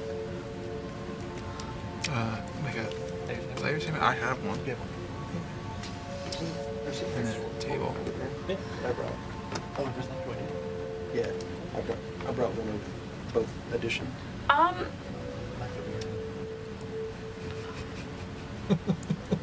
So as you scratch its little head, I think you are met with, like, letting this spell kind of expand out from you. You're met with just the quiet, stale stillness of the cave. You're dripping of water distantly, the rush of the river. Okay. I've never seen anybody cast that spell. I was curious. I was like, what is this? It's situational, but it's really fun. I think this could be dangerous. I don't know. No creature should be kept in a cage like this. It's unhumane. Here's the problem. There's a person who put this in a cage and is keeping it. If we anger that person, then they're going to be after us. I They're think going we to look killed for that person. Okay, and what if you let the lizard go and the lizard tries to eat us? We'll run. This is a good idea. I promise.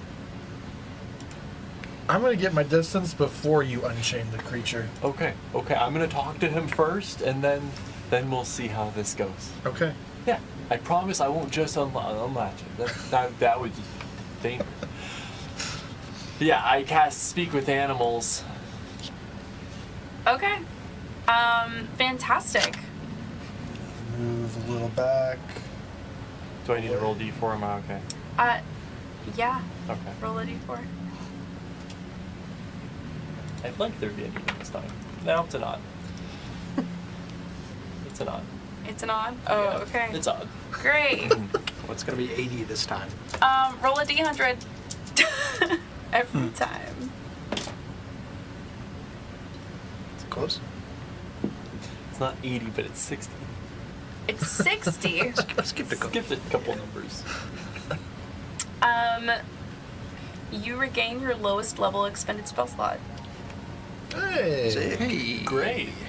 Okay. That's pretty good, actually. Nice. Handy. Good. Yeah. Can I give it to somebody else? No. Fantastic. Okay. So you cast Speak with Animals. Yeah. What do you say? So again, some like greenish vines that glow, they kind of wrap around my hands a little bit, and then the vines disappear. How's it going? Stay away. Stay away. Do you want to be in here? You got a necklace that doesn't look very comfortable. Make an animal handling with advantage.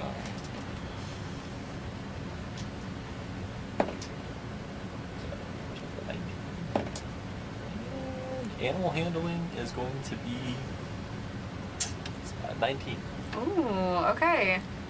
You watch as its tongue darts out, slimy as it drags across its eyeball.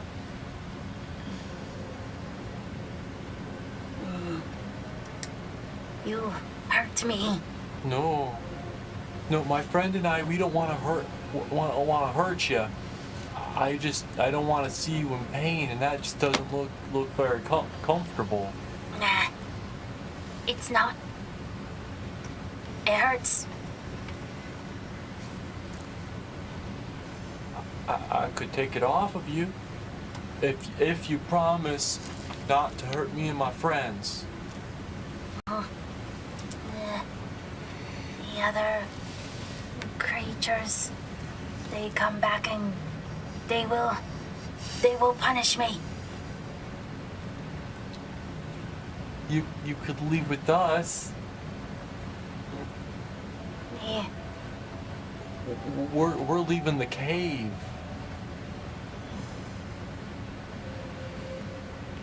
If you want to be in the sun or not,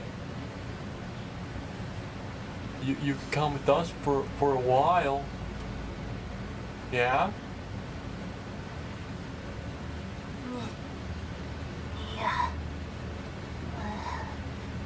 The troglodytes will come back and punish me. What's a troglodyte? The people. Are they lizard type people? And that Yes, just down that but not like me. way? Smaller? Yes. Oh, they're dead. my friend over there, he's a strong fella, and he killed a lot of them. And the rest of my friends, they did too.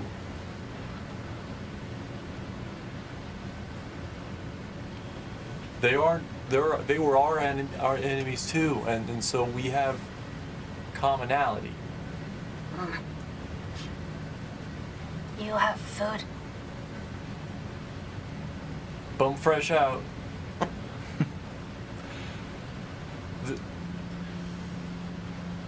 There is a troglodyte that way though, if you were hungry.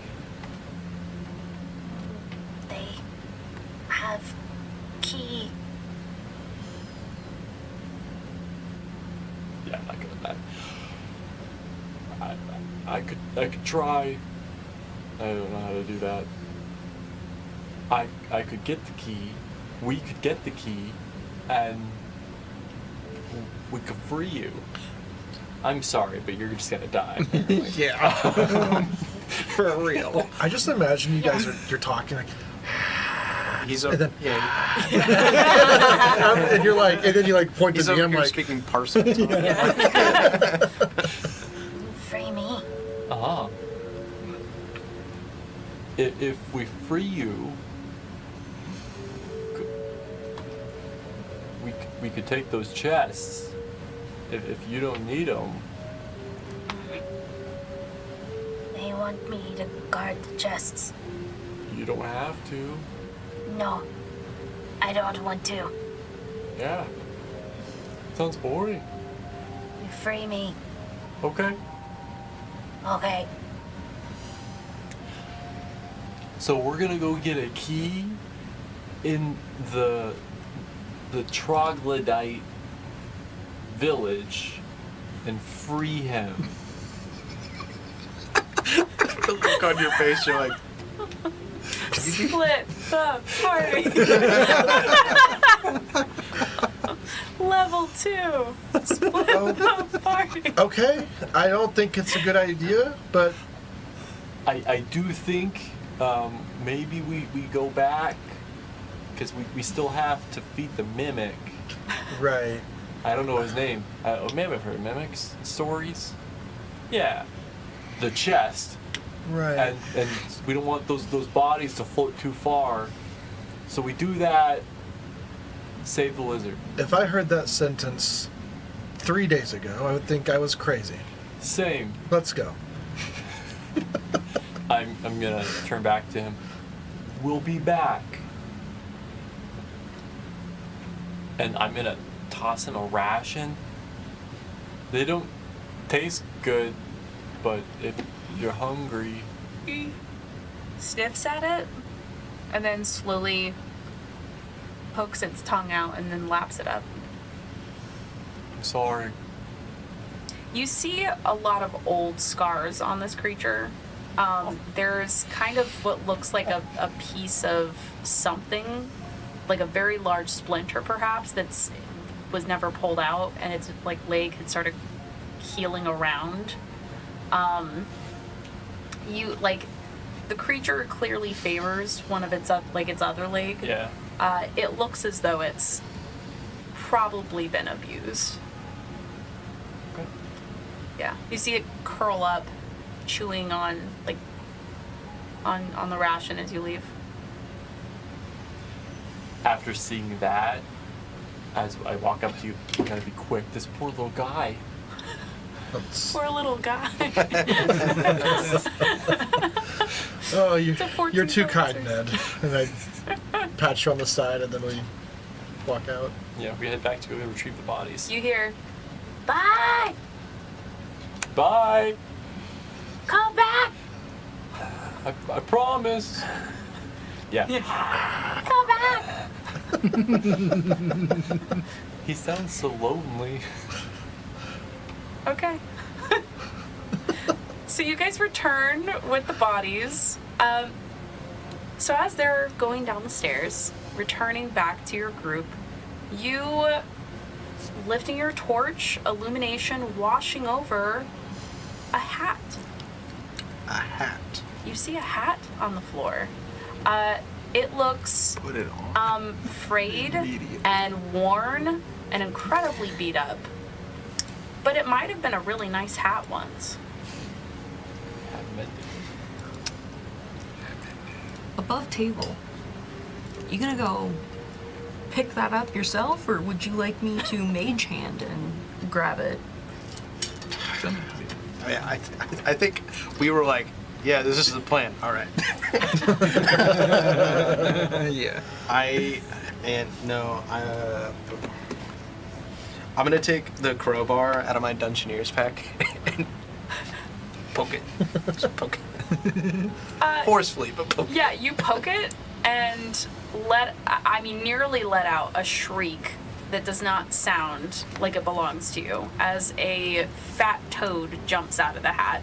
What? And like just darts up, dark shape just bouncing through the air before landing on the stone near you and hopping away. Alistar? I'm glad no one saw that. Alistar, are you okay? Yeah, I'm coming.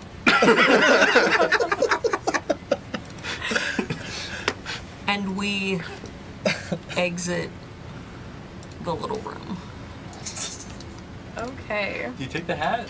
No. Oh, that worked. You love the hat. She said it was old and gross. Okay. I'm gonna be heading back to the room with the mimic. I guess what type of hat was it? I was picturing like a top hat. Yes, it looks exactly like a top hat. Kind of patchy. You see the seams are fraying. It looks really rough. The leather might have once been quite nice. As you pick it up, you see a little maggot kind of fall off of it onto the floor. Yeah, I would. Yeah, I would have left it behind. Huh? I probably would have left it behind. You leave the hat behind? Yeah, if it's gross. Yeah. Okay. I don't know. Maggots falling out of it. I don't have a way to clean them, so. You have friends that know cleaning spells. I guess. I notice it's been quite quiet, so I kind of wheel myself back into the room with the mimic, and I'm just like I'm just standing in this like half entryway, just waiting for. You see it just sitting there. And I'm waiting for the other two lads to bring the. You know what? I assume that there are 3 lads bringing bodies back. Roll call. Is everyone here? 1, 2, 3. I think we're all here. So good. Lester? Huh? I think you're forgetting somebody. There's Tink? five of us. Tink?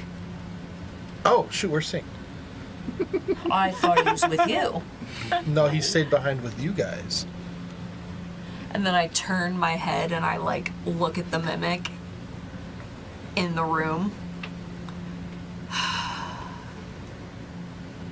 Lads, could you please put one of the bodies in front of the mimic so we can get our friend out of him? I don't know if we know. Do Yeah. Well, so you can be an intelligent character and make you- connections, but I just want to remind everyone, make sure we're being mindful of meta, right? There's like a difference between what things your character would naturally make assumptions about versus player knowledge. So just be mindful of it.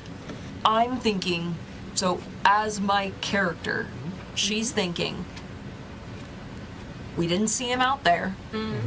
He wasn't with them. He could have ran off. He didn't come with us. Could have ran off. But He acted very I fearful. don't know that about his character. I- I see his character as somebody who's scared and wants to stick with their friends. That's fair. Let me reword. It's not as much as what assumptions your character would make as much as it is how they would act on them. So for example, just to clarify for the situation, because she doesn't know his character at all, she doesn't know whether he would run or stay with you. You could. I think it would make sense to say something along the lines of, like to be under the impression of,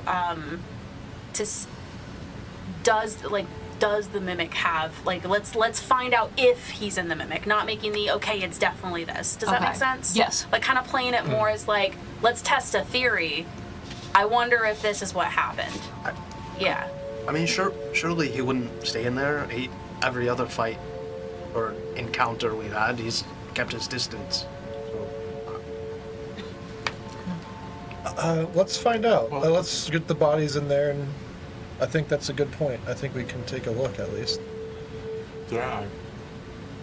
Drag sit body? Oh, before Is there a key on one of these is the Oh, I already looted these. Oh, okay, great. They had a spear. He pulls the spear out. It's just a little It's a piece stick. of wood. So you guys are all standing in this room right now with bodies? Yeah, Yeah, so we dragged the bodies Okay, in. can you move your tokens for Yeah. me, please? And then let me know where you put the bodies. I think just like right in front of us. We drag it in Okay. front. Yeah. You watch as the chest opens, rows and rows of sharp teeth. Tink, you have taken 6 acid damage. I was covered in feces. You were. I was covered in Feces does not obstruct acid? It doesn't? No. Just like a little bit? Just like a little layer? Like it's an extra layer that it's got to get through? I mean, you certainly stink more. It's like armor. I'm Poop just, armor. I'm just being honest. I know. Okay. So you'll have the 6 acid damage from your half digestion. You guys watch as the lid opens up, rows of teeth as the long, slimy purple tongue curled around the gnome's body lifts him out of its mouth and tosses him over its shoulder. You hit the wall, sliding to the floor covered in sticky, thick, acidic saliva. You what? Hey! They did bring bodies to feed me. They did. You lie. And the tongue whips out and grabs the closest body and drags it into its mouth. And there's horrible crunching, sucking noises as it chews up its meal. I grab the 2 other bodies and pull them away a little bit. You are behind the chest, by the way. Oh, great. I'm just letting you know. No, The woods. Your friend here says you all wish to kill me. It was not our agreement. I was lying. I had an idea. What? I'm sorry. Also, you have no turkey leg. Tastes like shit. Yeah, it does to me too. I don't understand what any of that means. So, So, new agreement. You give me bodies still. yeah, we got 2. And I let your friend live. Thank you. That's it? That's it. Well, we still need Do we? the original information. And Man. You broke the agreement. Well, he broke the agreement. Technically. And lied to me about turkey leg. I did. Okay. Tink, what were you thinking? I thought I could help, and it didn't. he's so caring. Ow. Thanks. In such a weird way. I look towards the chest. May I walk past and retrieve our friend? No. You give me other 2 bodies. And I throw him back. You can have your shit and leave. We still need the directions. Yeah. You'll have to find them elsewhere. Maybe you shouldn't double cross. I just. New arrangement. Free our friend. Yeah, that one sounds I think. reasonable. Sure. And directions. No loot. Make a persuasion check. I'm gonna let you know the DC is much higher than it would normally be because of the circumstances. You've all, specifically because you were all very openly aggressive toward it earlier. Can I So bad at this. go back a little bit and play out this role? Sure. Okay. What'd you get?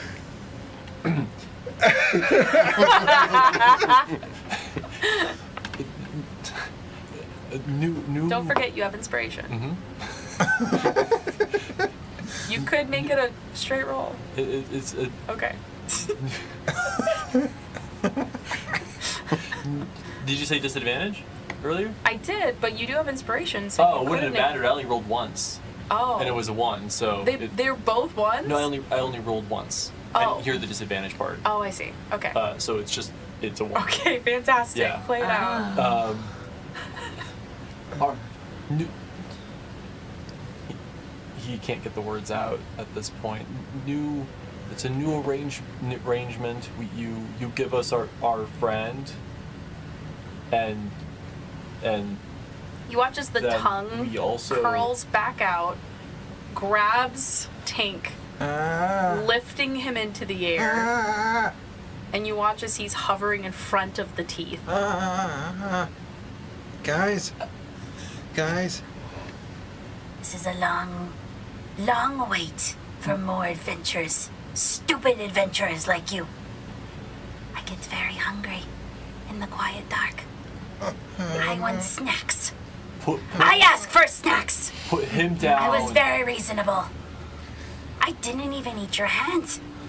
I Very reasonable. I message Maeve, and I want to say, let's feed him the bodies, and then kill him.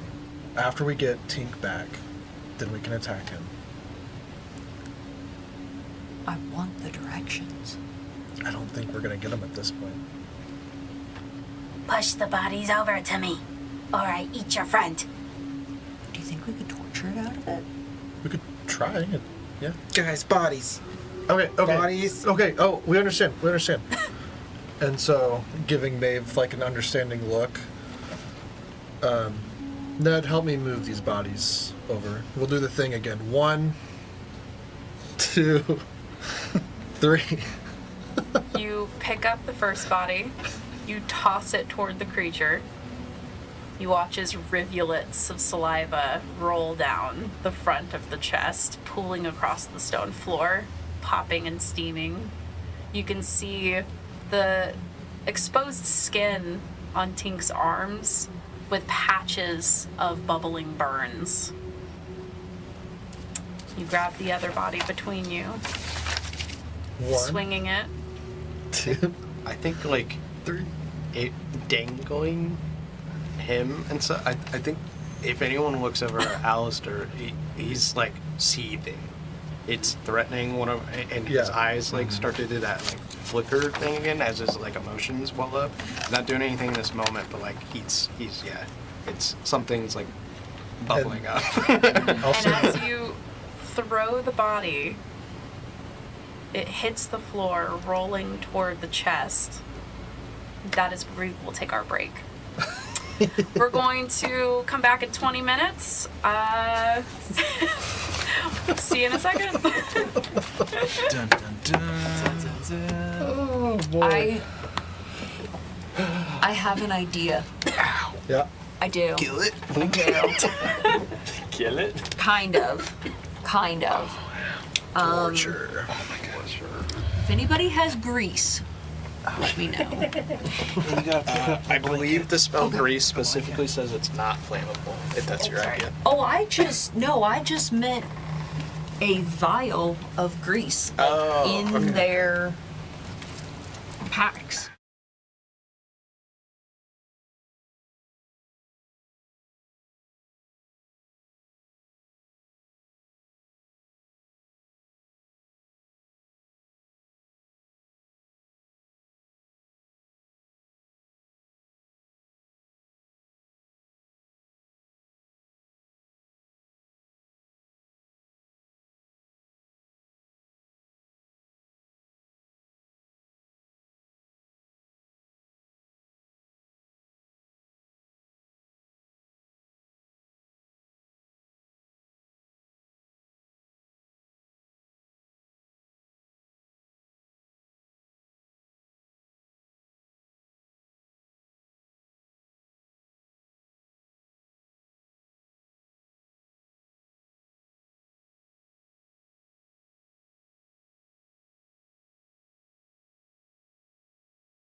All right, welcome back, everybody.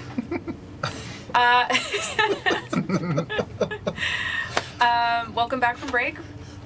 So, where we last left off, you tossed some body chow to a very hungry mimic who currently has your friend wrapped up in its slimy acidic tongue, dangling over its rows and rows of teeth. You throw the bodies toward it, and it flings Tink through the air. You watch as the gnome sails over your heads, hitting the stone floor. Tink, you take an additional 3 bludgeoning damage. As you hit the stone floor, roll a little bit, and are covered in saliva, but are alive. He's The creature... saliva. Yeah. Saliva, but alive. Saliva, but alive. Exactly. So the creature, Yeah.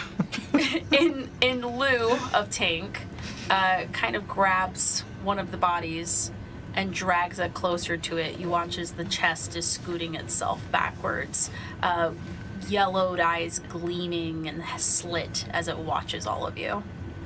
What else do you need from us to provide those directions? No more. I agreed to give you directions before you turned on me. Go away and Okay. leave with your lives. Okay. Real quick, above table, it picked me up again and threw No, me. it had you in its tongue already. It was holding you while they were tossing the bodies toward it. I thought it already tossed me behind it. Right, but if you remember, it reached back with its tongue and picked you up again. Okay. Okay, I guess I missed that. Yeah. Okay. Yeah. I kind of tell the group, I say, I don't think we can leave it here. I think we have to deal with it before it eats someone else. And I think you talk too much.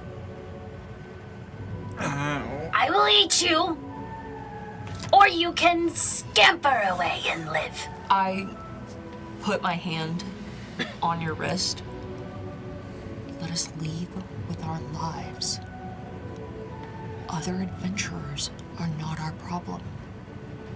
We must go. I want to go home.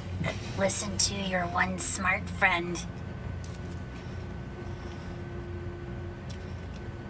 It continues scooting back into the dark corner of the room.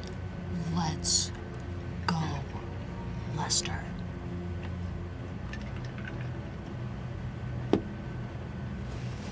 I'm morally confused, so I don't know. And then she stops holding your wrist and grabs your hand. Please, let's just go. Fine. I think we should barricade the door and let other adventurers know to not go in there.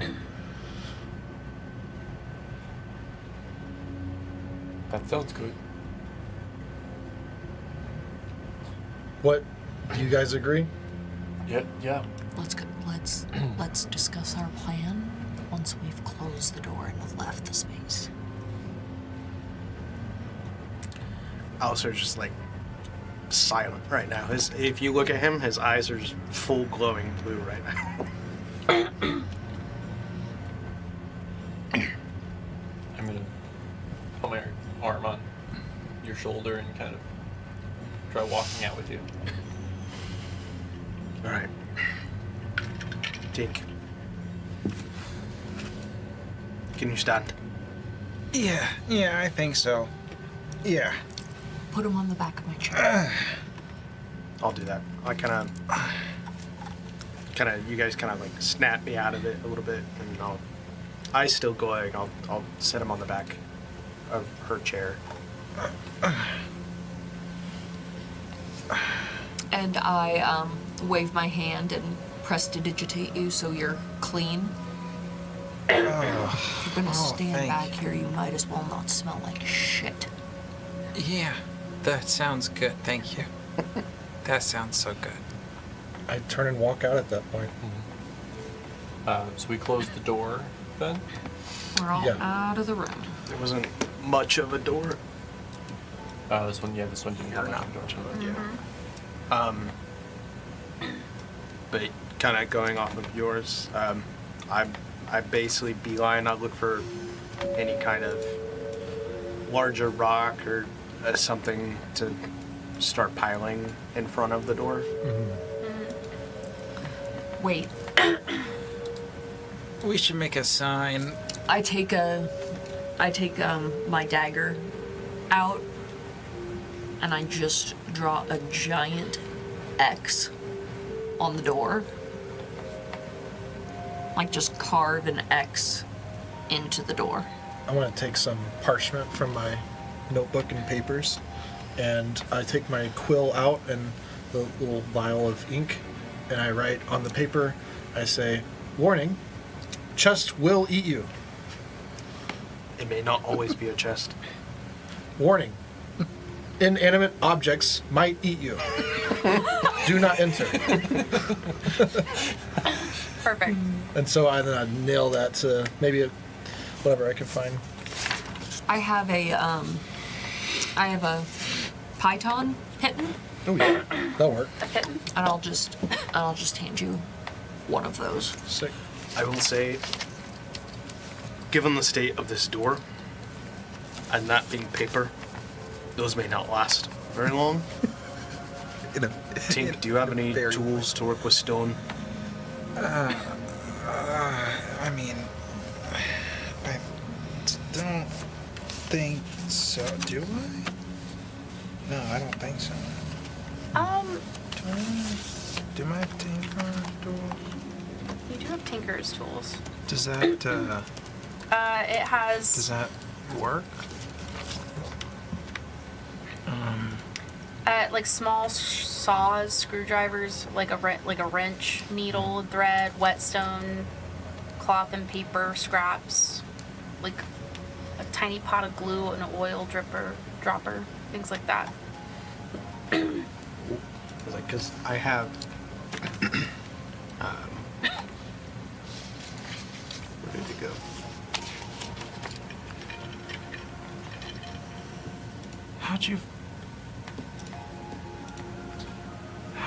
How'd you find that? 'Cause that's not what I. You Google tinkering tools, D&D 5e. Right. Also, That's. if you guys have one of the 2024 editions, What does it say in there? there's an entire chapter with tool equipment, Yeah. tool The sets. 2014 book is a lot less detailed. Yeah, I do like that edition they added in the 2024, where it will go in detail and give you exactly what is in every set of tools. I have smiths, tinkers, and thieves. I just don't have like any masonry tools. That's kind of what I was. We need to sit down and like tab our books. Yeah. It's a lifesaver. Tab party. Tab party. I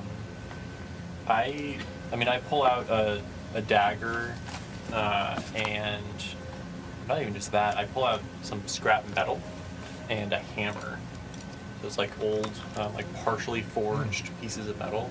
Also, you can type. I mean, Could you use that? Tinker's I have a tools. hammer, but do you have any more? Like, Sorry, this is a pittance? longer conversation than what I can could happen maybe use one of here, those. but it's I just that's have- just not what's blown up for me. What's up? I just have scrap in- metal in here. from old forgings. And I- It might work for carving. Maybe. I'd take a crack at it. So like partially like very thick pieces of metal that like ingots almost. I'd give that to him to try to carve. It may not be the prettiest thing in the world. So what are you trying to do? I'm basically trying to leave like a basic message, like scratched, etched into the wall. Okay, that so will like with outlast a their sheet of paper. metal, you're wanting to carve a message into the sheet of metal. I will. Am I understanding this I'll correctly? grab a tent stake, like a pipe or the pitten. I think that might be more effective. Yeah. Right, no, I'm trying that's- to carve it into the rock. into Yes. the rock wall. The rock Yeah. wall. I see. And so he's going to use a metal and a hammer. Similar to the message that we found, like it scratched Yeah. into the wall or something. That's fine. So let's say over the minutes that you guys stand here messing with this, between all of you, you end up being able to scratch a message onto the stone.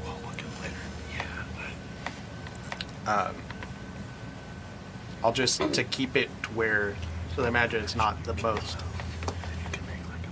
I can't write a whole paragraph here. I'll just, Don't. just like, Right.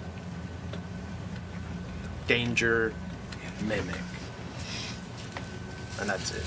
Okay. So between the X on the wall and that, like, Yeah. I think we've at least done our due diligence. While they are doing that, I am exhausted, so I go over to this wall right here and just like lean my chair back against the wall and then put my head against the stone wall and just stare into space for a little bit. Okay. So while you guys are carving, she's doing that. So once you're all done with carving on the wall, what do you do? This would be a very Short good rest. time to take a short rest. Yeah. short rest? Yeah, sure. Yeah, we rest. You take a short rest? Okay. So half an hour? Hour. I think it's a minimum. Yeah. Minimum is an hour. So, Oh, I believe. yeah. okay. As we're resting, I tell you guys about the poor helpless lizard that is, Yeah, it is an hour. in need of our help, and that we have to free him. I do not mention his size. I say he's a poor helpless lizard, I mentioned his size. and then I tell you guys also where the key's at, which is in the village, which you burned. I don't fully know what you did over there, but it's in I heard an that- explosion. presumably in that village is a key to free him. I will, while we have a little bit of time, I'll be like, I don't know if this is anything to you. You seem like someone who likes to dress somewhat nice. If you can clean it up, I found a top hat in this other room. Oh, I'll go check it out. It's not in the best state, but I've seen you do your thing. Thank you. That's Not nice. really my style. Yeah. I might wear it if it's nice. I doubt it can be too nice being in this decrepit pit, but I'm sure it's nicer than torn up things, so could be. Worth a shot. Okay. Guys, this might be our best place to put up camp and sleep for a while.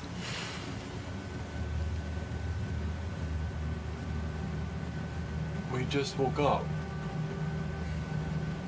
Yeah, how much time has passed? Is it like, at this point, It's been, I would say, it's probably been a couple hours since we woke up?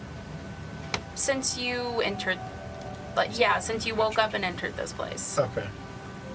So, yeah. And we didn't start resting until what? It was like 3 a.m. It was late. So this, Yeah. So this is So- maybe like midday sometime. Possibly. Yeah. Or early, like late afternoon. Hard to tell, but just Yeah. It might be good to take an hour break and then maybe see if we can keep moving for a little bit. I mean, I could use a breather. Yeah. Above table, I'm just trying to figure out how this 1 hour break transfers to spell slots. It depends on the class. Class Yeah. to class. Yep, depends on your class. Some people get all of your spells back. Some you might get one. It says in your class. I would say For a short rest. It'll say in your class under your spell information whether it requires a short rest or a long rest. most classes don't get it on a short rest. I think wizards get equal to your spell or equal to your level in that class. You get like one spell back or something. I'm trying to. It's minimal. Yep. I would just look at us to see what you get back on a short rest. But usually, yeah, you will not get much, if anything. Like I think- fighters will get their action surge and stuff like that back. Warlocks get all their spells back. Yeah. Sorcerers, wizards, you really don't.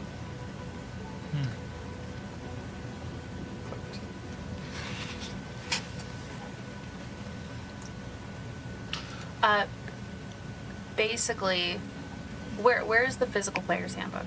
We should all have one at the table. There's one on the table. Hand it on over to her. So you're gonna open up your class, and you're gonna pull open the spellcasting bit on your class page and read that. It'll tell you. So, I sent you a message as well. while we're all sitting, I think it might be good to build some trust as to why we're all here and in this position. What do you have in mind? Well, Never Have I Ever? My sister and I used to play that one. that's interesting. They played that at the university. Anyway. What's that? At school. I was just thinking. I get to go ahead and use hit die? Like Yes. for the, okay. Yeah. Just thinking maybe we could share why we were going to a labor camp. What our crime was. Oh. I mean, that might help us understand each other a little more. Work together a little bit more. I kind of side-eye Tink a little bit. I don't know how much longer we're gonna be in here.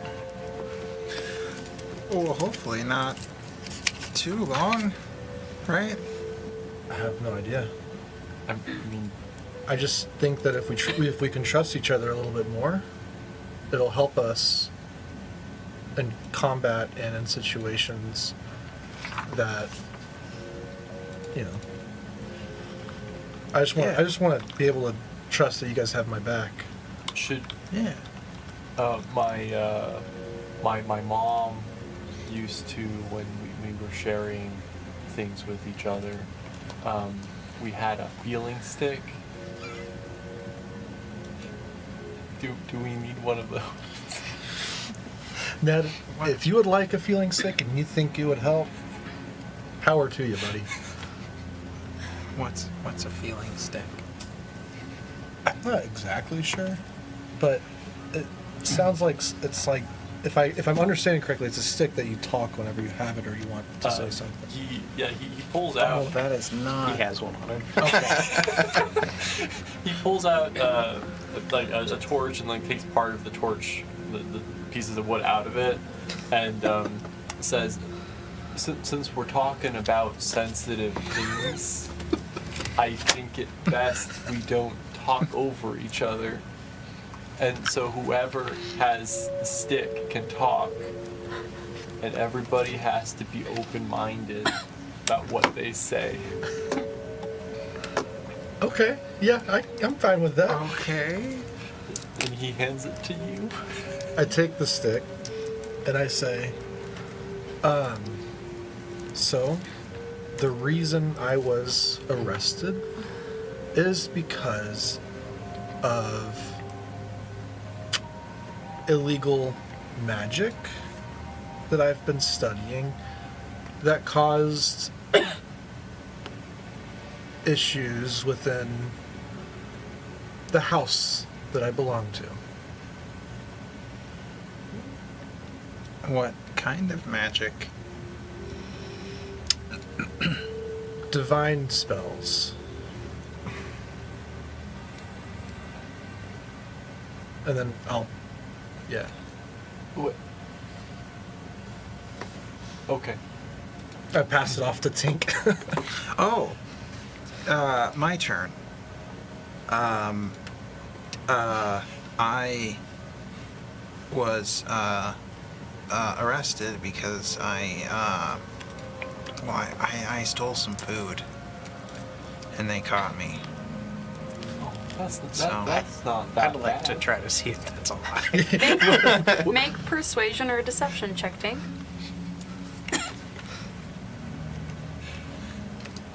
I'm pretty sure that's like 15 days in jail at most. You still. Labor camp. 13. Okay. Also, Okay, so 1d6. You could, if you wanted to, use your class featured right now. That's up to you. Could I? I thought it was first encounters.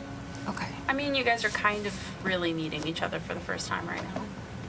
I would count it, Okay. but that's up to you. No, they're not. That sounds great. Yeah. I'll use my class Just feature. roll a d6. Yeah, And what if Do you we- want to make a have we performance talked- check? plus my constitution?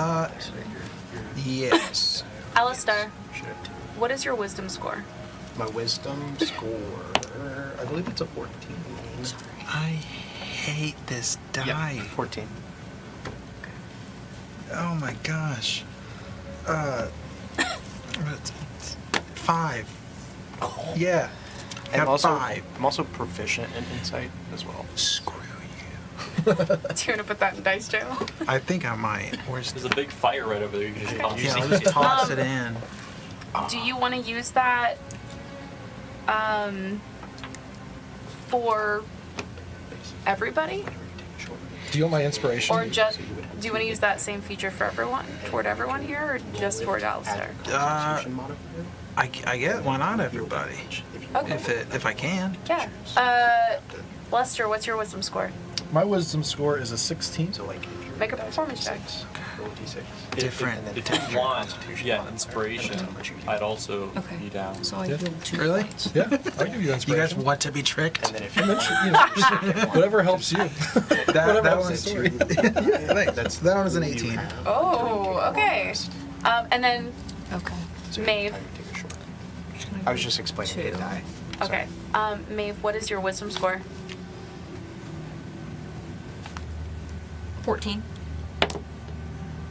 8. Do you want this one? Or this one. This one. Well, this one did me good with him. Okay, and then what's your wisdom score now? -1. No, the score. Oh, 9. 9. Okay. I would say that met. Okay. So it works on these two. Okay. So basically, Of course, those two. Maeve and Alistar, neither one of you notice anything.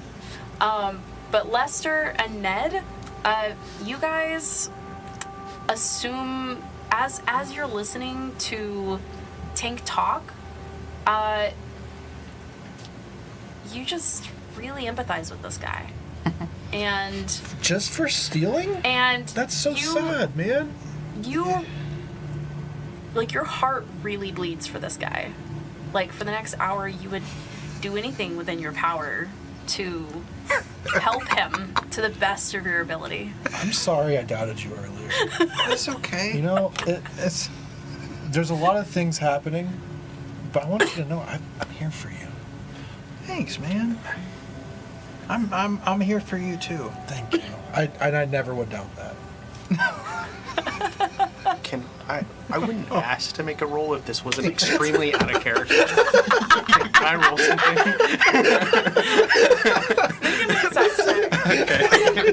You're just staring at me with all this like. Just really intensely. Yes, What, exactly. what am I adding?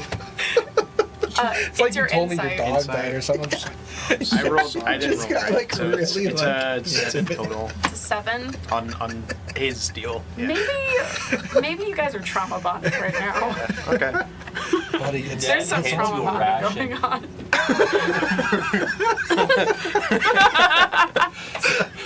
If you're ever hungry, I'll help take care of you. Whatever you need, I'm here for you. That's no reason to go to jail. Everyone deserves shelter, water, and food.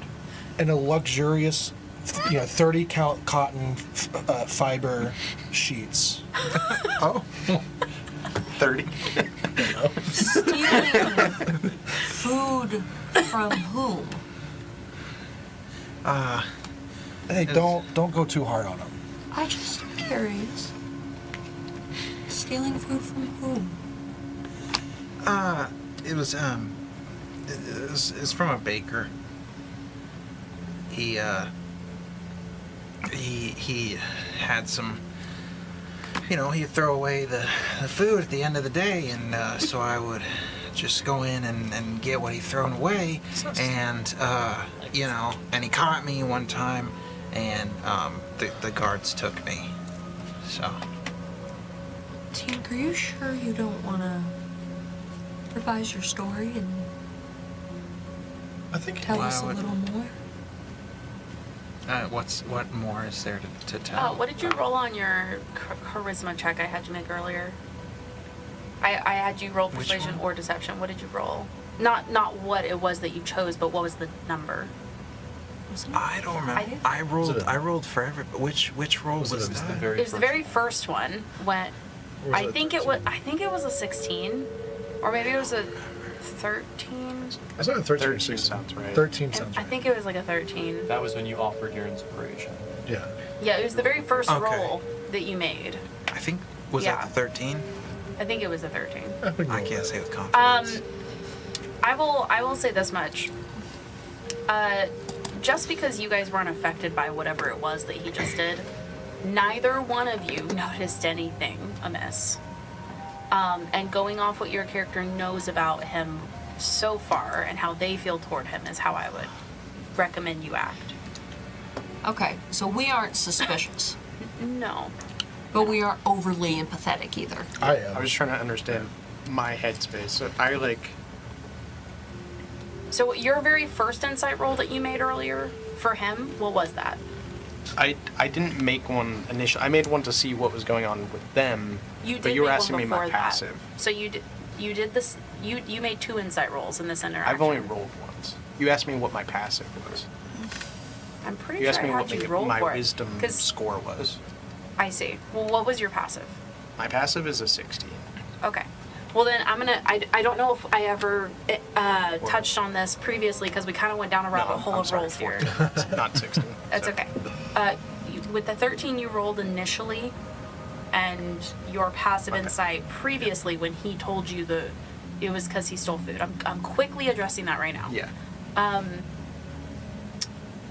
I think with that roll that he made and with your passive insight, you would probably sense almost like a dejected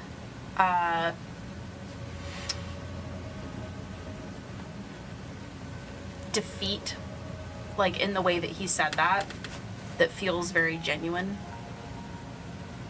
Okay.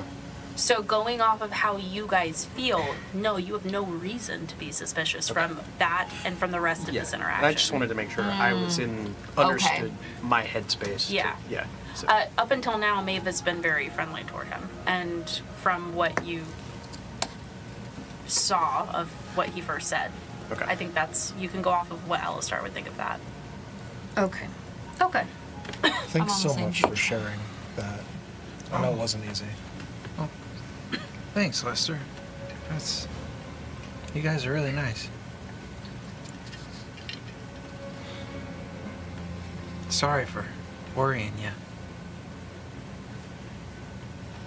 It explains a lot with, your inability to fight. Yeah, I don't like all this violent stuff. That's all right.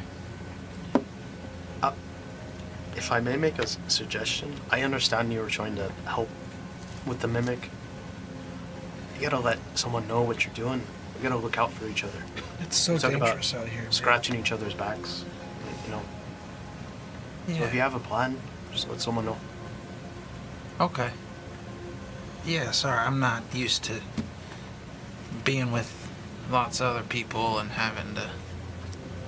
Not Yeah. having friends? What?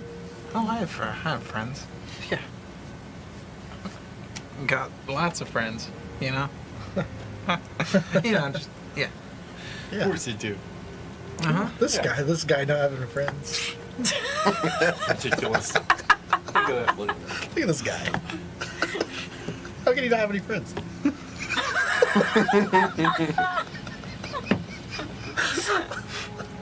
Such an honest, cheerful little fella. Yeah. I could trust him with my life. And you did. You did, yeah. You tried. You tried. That's the You important did your part. best, man. Thank you. I did. I did do my best. Yeah. Yeah, you did your best. I did. I'm sorry I put you on the spot in that. Oh no, it's okay. Do you want to share why you got? Oh, yeah, the stick. Pass the stick. Oh yeah, the stick. Here's a stick. I mean, we'll just go around. Here's a stick.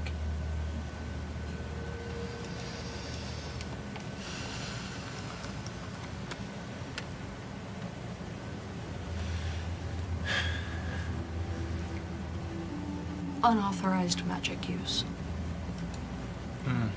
So, Very similar. yeah. Yeah. Is it divine magic that you use too? I talk to dead people. Passes the stick to Alistair. What?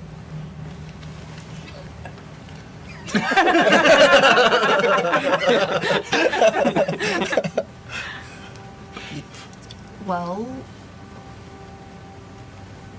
since the gods have left us, the only way to make sure your family and loved ones have passed officially is through the house Charos. Karos. Thank you. Karos. Most families can't afford such a luxury. So, I would help in exchange for food or clothing or whatever they had on hand that was of value to them to help give their loved ones peace. So you can like talk to dead people? You could like deliver one like a message or something? Hypothetically, Like any dead person? Does it have to be recently dead, or could it have maybe been a few?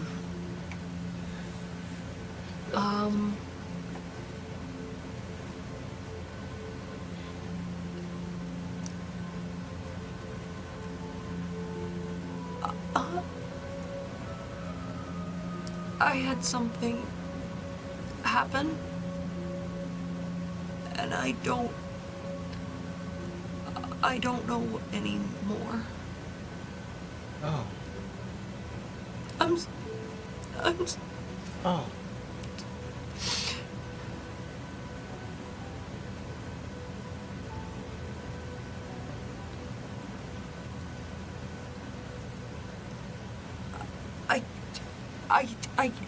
I can't. Okay. Oh.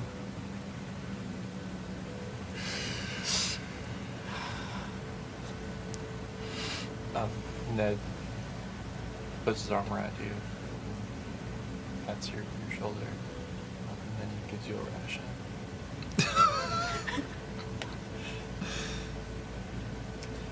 And she It's gonna be okay.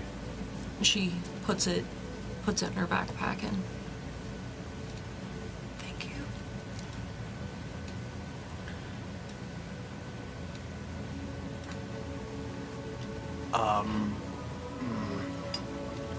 I helped create a tool.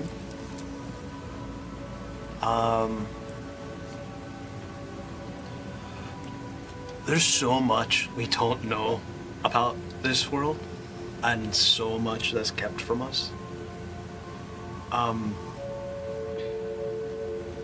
And, well, there's only one place to get most of those answers, and that is the archive. I may have had a hand in helping gather information from the archive. So you, in more days? Aye. actually kind of badass. Thank you. No. Yeah, I mean, I take pride in my work and the things I craft, and sometimes my curiosity gets the better of me, and that was one of those times, and I overstepped big time. What did you take? I don't know. What did you try to take? I didn't. I helped others take on our behalf, and I don't know what was discovered. I was taken into custody before I could find out.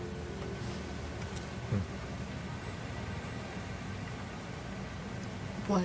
I'm not really the sneaky one. I'm not, like, getting into a place is not really my thing, but I can help people open doors to find the way. So What were you looking for? there's so much. It seems in a city as big as Mordaeus, everyone is so busy, and there's so much about our world that people just take as is and don't bother questioning. Like, why is it that we are limited to, we have to have these sigils, and those from the Shadowfell and those from the Fae do not? Why is that limitation only on us? That's actually I think a well-known one. It's in a way of a punishment for overstepping. Is that right? It's a result of the goddess dying. And she died because we did too Other much. planes of existence have different rules because when they converged, everything happened. Then those rules merged. Is that what we know, or what we're told? Is where I'm at. Government has no reason to lie to us. Given the last day or two, you still believe that? The regime directly involved? Those were just a couple bad apples. I am sure they have their own reason, or maybe a misunderstanding of a situation. So, did you interact with anyone from, what is it, House Aldermere, I think, is in control of the archives? No. Okay. There are public areas of the archive. Yeah. I would study there often, and there are areas that are restricted, and my job was to help get people into those areas. Most of my life, I kept my nose to the grindstone. But you know, when you're presented an opportunity and you feel this is the one time in your life that you will have that opportunity, and I took it, and here I am. So No. I guess my crime is Yeah, it's very fitting for your crime. Yeah. so.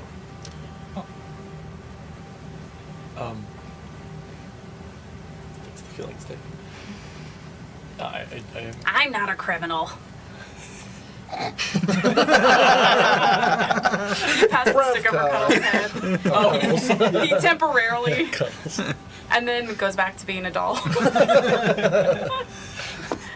I am just curious. What do you mean by banned magic?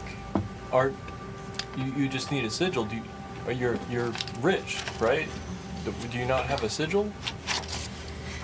I have sigils. Then Just what's banned about your magic? The type of study of this type of magic is not sanctioned by the government. Essentially, the study of this is forbidden. It's to keep people safe. I studied it, people got hurt, and so I was sent to a labor camp. I feel like that honestly aligns with not aligns with what you were saying about, you know, are they hiding things? Well, it sounds like if people got hurt, then maybe it was good that they hid it, they banned it, right? To an extent. I just find it strange that the only schools of magic that are not allowed are the ones in which we might glean something of the past. Or Whether the it future. be speaking with the dead or I don't know. It seems convenient. The world is cruel. Well, I choose not to be.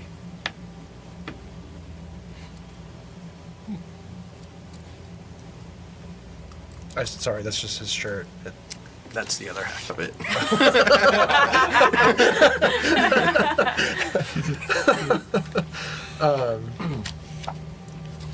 There's, being someone from the capital city, there are many reasons why things are done the way they are. And sometimes I don't think those reasons are always a good reason. I think things may be too restrictive, but I think some of the place guards are in there for a reason. And I don't disagree. I don't know. There's so much that happened from the schism to now. And, you know, they teach the basics of our history, but I feel like there's just so many gaps and answers that we just don't know. And that's what I intend to find out. I think it's good to be skeptical of the one who holds the power. It depends. But yes, I do agree. Well, I have a friend that was around from before, and Wait. They like the way it is now. There's, you know, they have more access, and so in that way it's quite nice. Ned, you're holding the stick, right? Mm-hmm. What did you do? I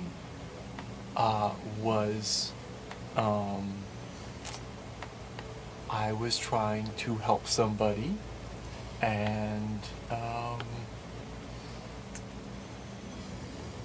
I guess you could say kind of really more like what you were doing, not much different. The government, I guess, disagreed with the result.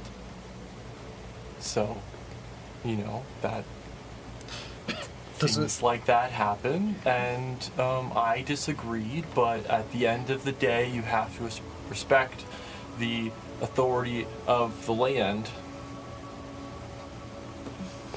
Interesting. Who's the one who you know who was around at that time that you just said? Oh, it's my little friend. They just stay in the woods mostly, but they sometimes venture out into the material plane, and they have a lot of fun. So, knowing you're from the Fae, because you've mentioned that before, or at least the woods. I'm not from. I'm from From the woods. Yeah, around the woods, really. But it seems like you have a lot of Fae interaction because you said you felt very safe. They're very friendly, as long as you don't make them mad. So your friend isn't from the beginning? Is it potentially an elf? One of the elven races? Oh, no, they're from the Fae. So when they came here, they like it here more than just the Fae, because they can, you know. What specifically did you do?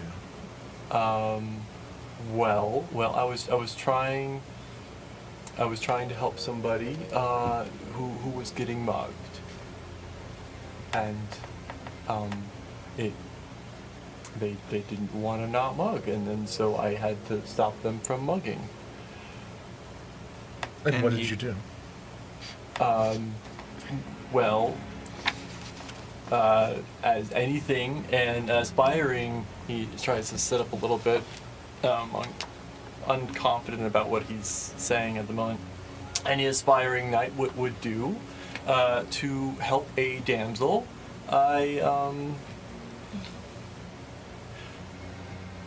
I stopped the muggers. Ned, my darling, why don't you tell us exactly how you stopped them? Well, see, they don't mug now. Are they dead?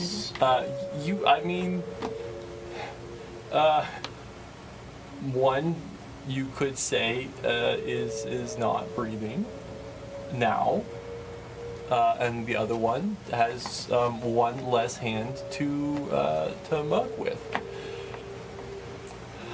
So again, the victim, the damsel, is safe, and they just the guards disagreed with. They might have thought I caused the issue, but I didn't. I did not cause the issue. I was not the aggressor. I stopped the aggression, as one should. Ned, of everything said so far here, I believe that the most.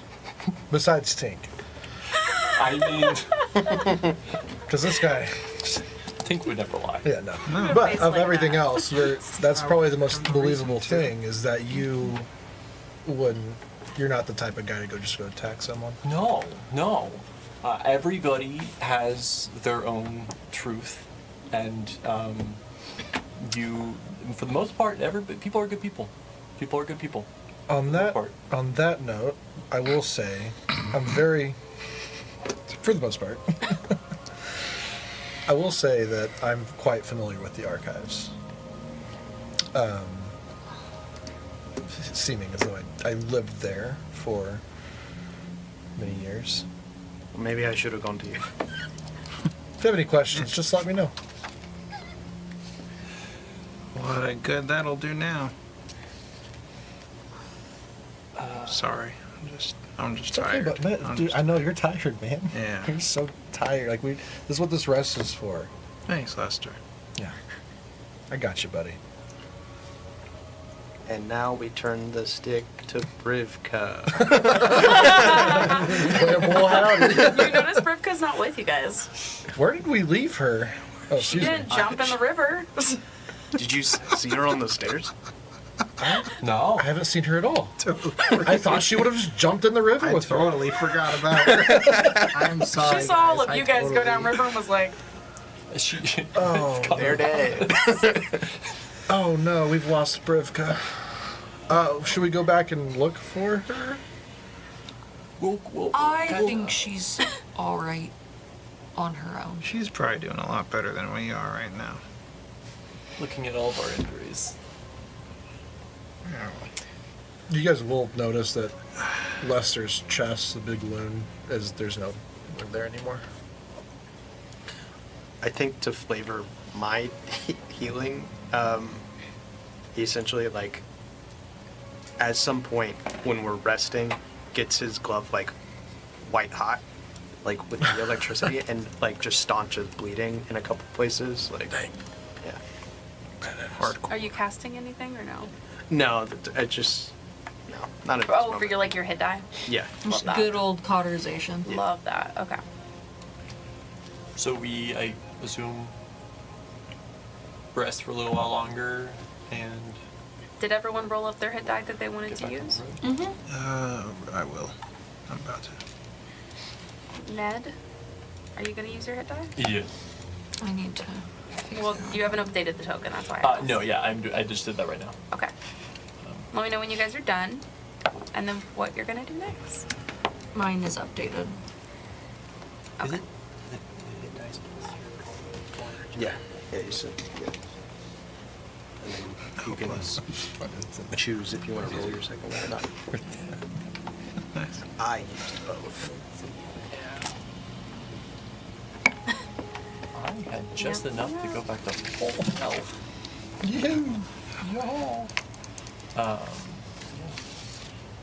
So after these stories, I guess I do talk with you really quick and ask. You said you help people get through doors, right? I mean, I had more tools and resources at my disposal. Could you unlock like a chain? Potentially. Oh, You talking about the lizard that you Yeah, found? the giant Yeah. lizard. I could try. Yeah, let's go do that. Giant lizard. Yeah, we found a giant lizard, and he talked to it. There's a lot of. Tink, I Back told and you about forth. it. At the end of the hour, You did? you guys you no longer feel a strong pull, but you don't feel as though anything was amiss. Okay. Okay. Yeah, we, I guess, go back up the stairs Yep. Oh, to visit said Okay. lizard. We want to free the lizard. okay. Tink, would you like So are to? you not going to mess with the top hat? Oh, yes. Oh, That's just well, if you guys want to deal with that, I'm gonna go check I out know. that hat. yeah. I think it's best to stay in pairs. Do you want to just? I can go with you. I can show you where I found it. Sure. Do you want to just get? I need, wait. Or You you mean- gotta go unlock the You lock. can just get the hat and then come with us I- with the hat. right. Maybe it was only I'll about go with you, Lester. 10 or You will? 15 feet. Yeah. Okay. Beyond Yeah. that. Am I still like? No, this Lester? it only lasted an hour. Okay. Lester, I will guide you to where the top hat is. Oh, perfect. Tink, would you like to hop on the back and stay with us, or would you like to sure. go to the lizard? No, I don't want to fight some giant lizard. I want to see the top hat. That sounds way more mellow. So I'm gonna go there. I don't think we're fighting. He's friendly. They are friendly. It was very That's what friendly. you think. No, I'm going top I'm gonna hat. I'm gonna start walking off For sure. towards. And I will follow you. If you two would like to come with me. Yeah, I start following you towards that door. Okay. Where's the?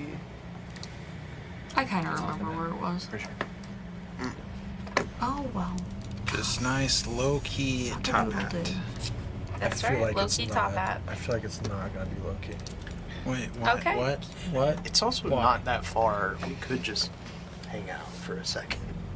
Okay, guys, are you Split still? the party, Are split you guys still following me? Yeah, I am. Still, yeah. Sorry. Perfect. So we're moving in through this little room, through all this junk. There's a lot of junk in here. Holy moly. Don't Ah. touch anything Yes, okay. man. else. Oh. It smells bad. But like, I'm here for it. Okay. And then Oh, it's goopy. Lester, It is goopy. if you go just around this corner, I'm trying to. If you step in front of me and go just around the body, you'll see the top hat. Right there. All right. So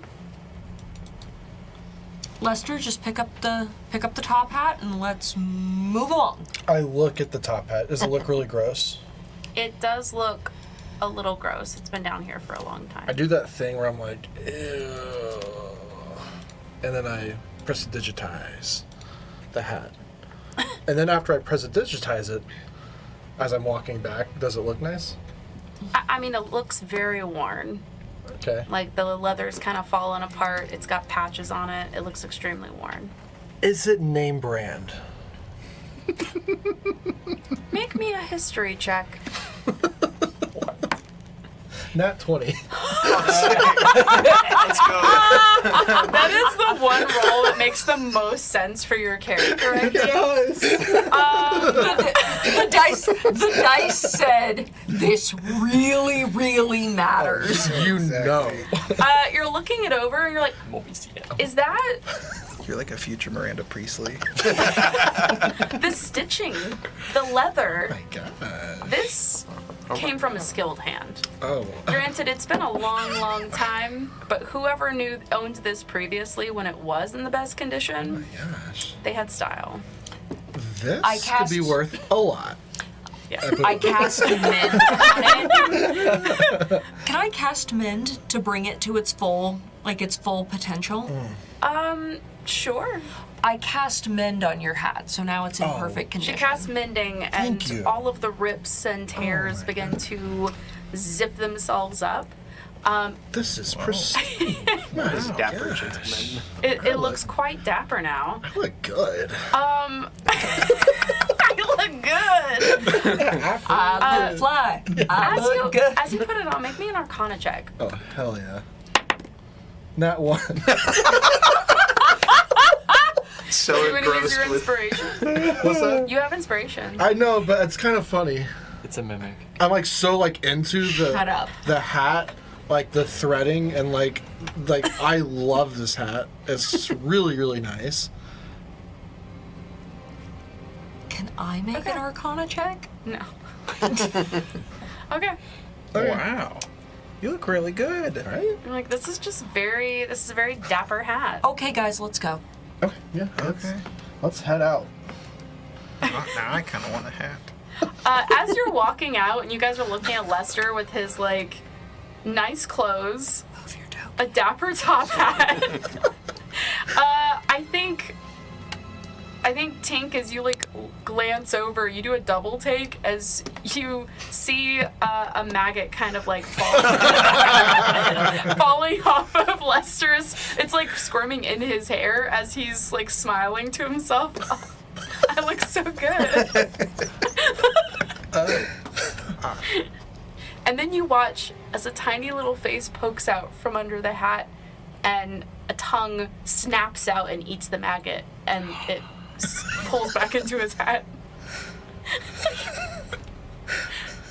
And it was a little toad face. Oh, this is so nice.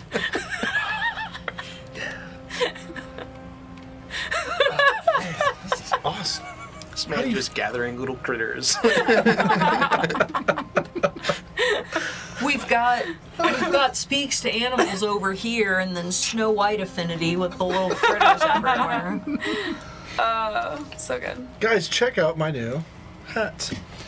The work on this, the fibers, the cross stitching is Cross-stitching. phenomenal. So we're all back I tell you, together. I told you you'd like it. It looks like a hat. It's a real nice piece of art. Yeah. So, lizard, you said. Up the stairs. Let's go check out the lizard, Where are you lads. going? man. Yeah, caught up in conversation. Yeah, apparently. All right. Talking about hammers. And the weight of Are you hammer that I'm logged in right now on Roll20? Yep. I'll refresh. For some reason, it's not giving you as an option to me. Like, I can't do anything with you. So weird. Okay. Lizard time? Yeah, so you guys go upstairs to the big lizard. I'm sorry, where exactly is the above table? Where's the staircase? It's in like a little nook just to It's the northeast right, of you. if you're looking at the map, it's to the right of where Alistair is standing right now. That Okay. tunnel right there. Is it back, sure? Huh? Is it working again? Let me... 'Cause I reloaded it. Your name isn't showing on the page for some reason. It's so weird.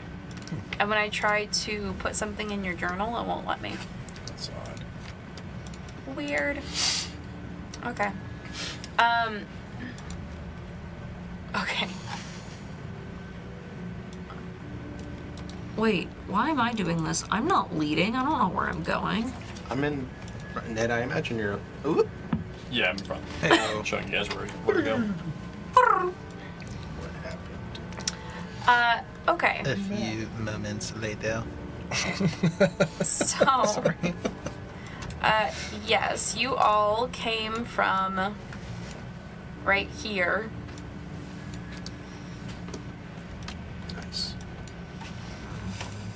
And you make your way toward the giant lizard or back toward where the troglodytes were? Toward the lizard. This guy over here can pick locks. Oh. Maybe. Can you? I think it took my torch away. Okay. I will add it.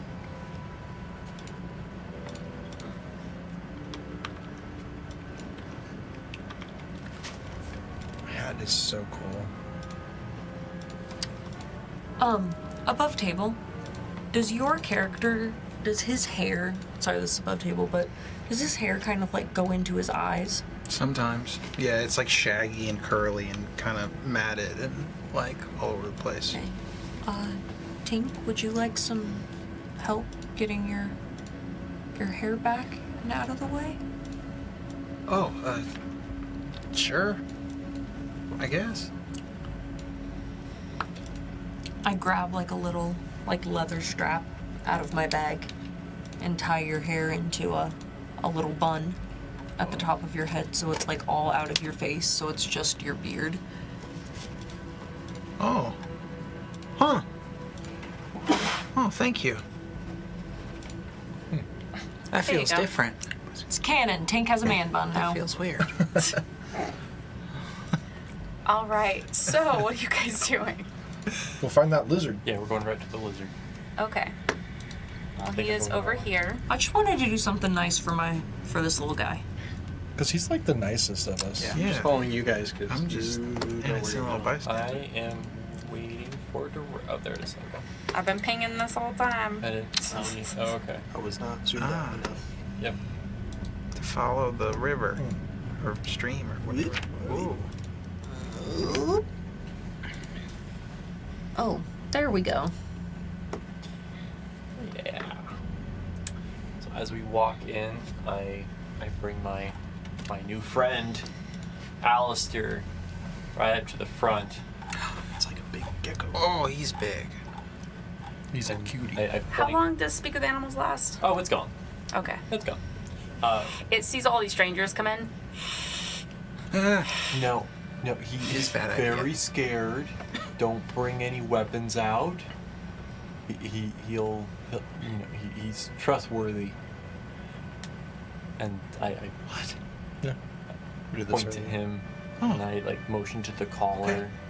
Be good. He's gonna help with the collar.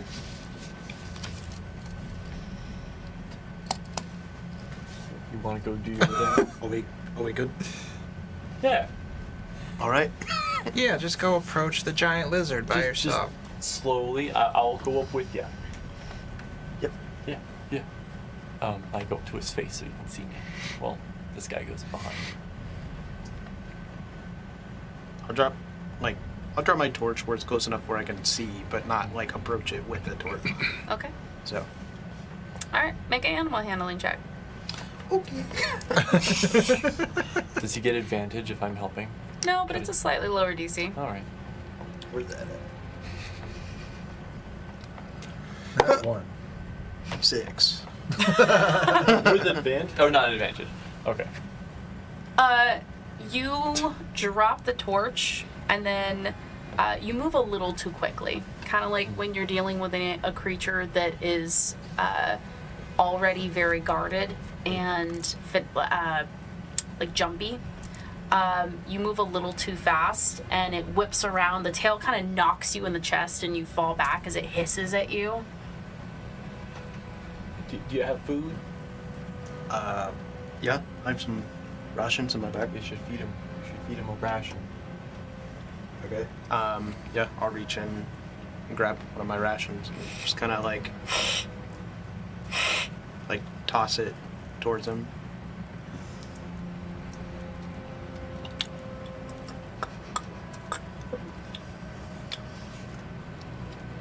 And this time I'll try to be like more careful in my approach and kind of like just like it can see my hands. I'm going to try to slowly move over to the collar. Make a sleight of hand check.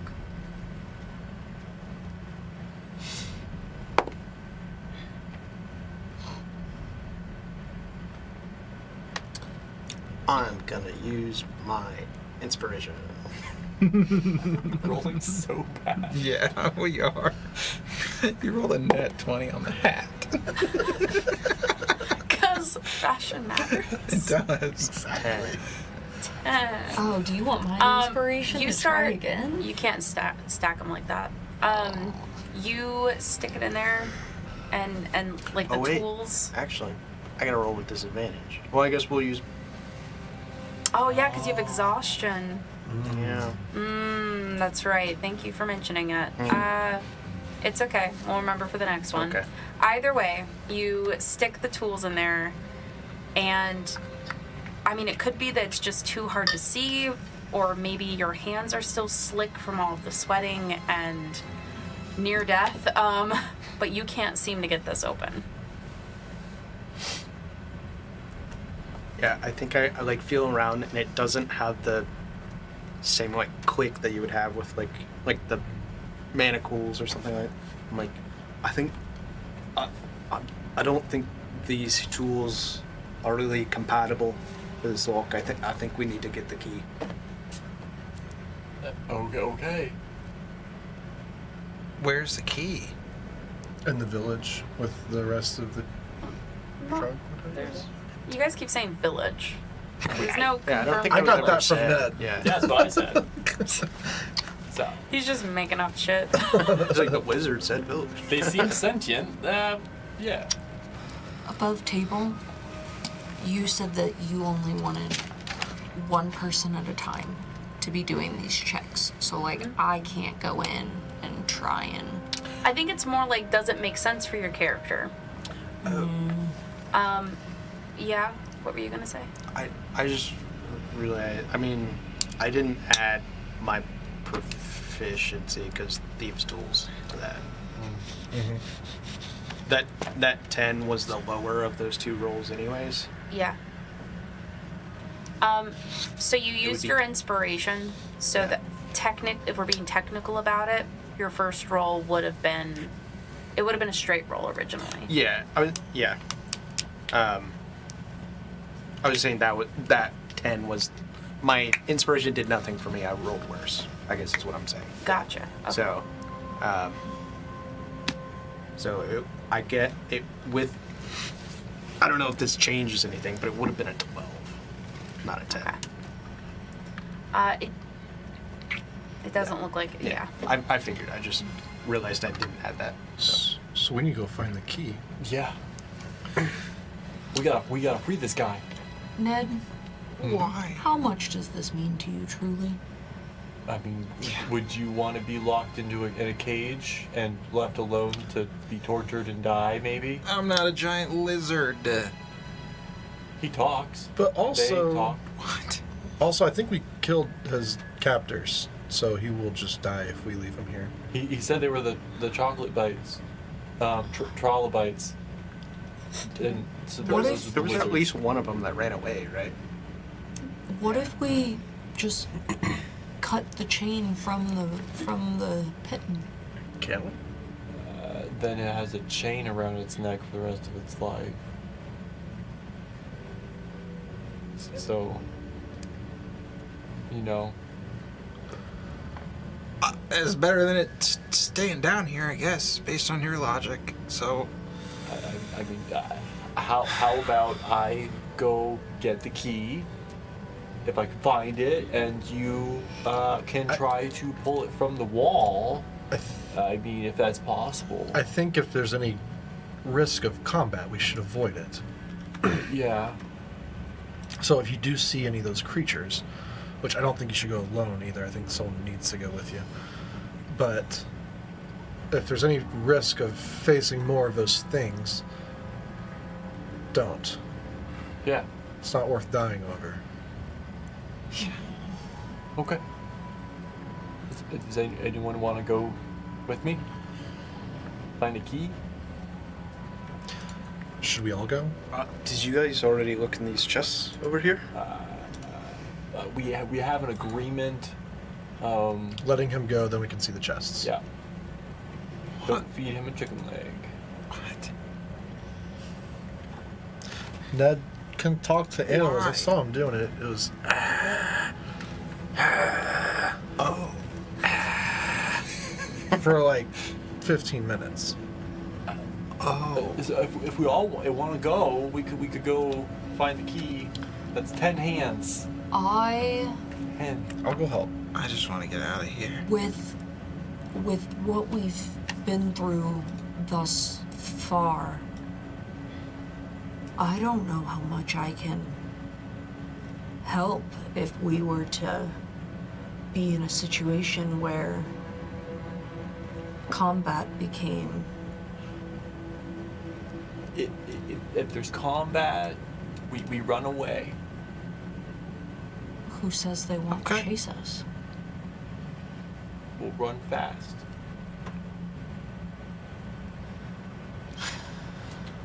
I mean, are you planning on like scouting it out first? Because, mate, you're not the quietest. I can be quiet. Can you? With all that stuff on your back? Mm-hmm. Could you, pass without a trace? I mean, in a way, yeah, I can pass without anyone tracing me. Would you maybe want to... I look at you very skeptically. Would you maybe want to take off your bag and your armor and leave it here to make you a little I'll take quieter? my bag off, not my... I don't go anywhere without the armor. I mean, if we're doing this, I think we just need to go. Let's just go do it. It'll Yeah. be easy.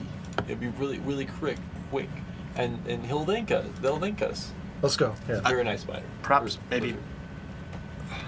we haven't seen Brivka for a while. Maybe she went that way. Yeah. We don't know. That sounds good. Okay. Let's get that key. Oh boy. Teamwork on 1, on 3. That's ridiculous. What are you doing? I walk past. What are you doing with your hand? All of us just walk past you. Harry Kanesh. I love that. Ned's so excited, and everybody's like, no. The lizard just looks at you and licks its eyeball. All right, Ned, which is the way to Where go? are we Left or going? right? We go the direction of the village. That I totally know.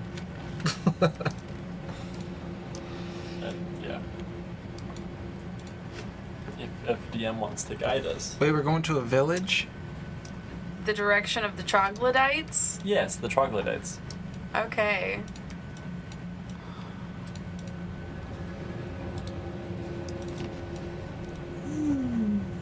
Nice. Everyone's going in different directions. It's so nice I can just force you all onto that spot. Yeah. Just like Are there any keys on any of the dead bodies that are left up here?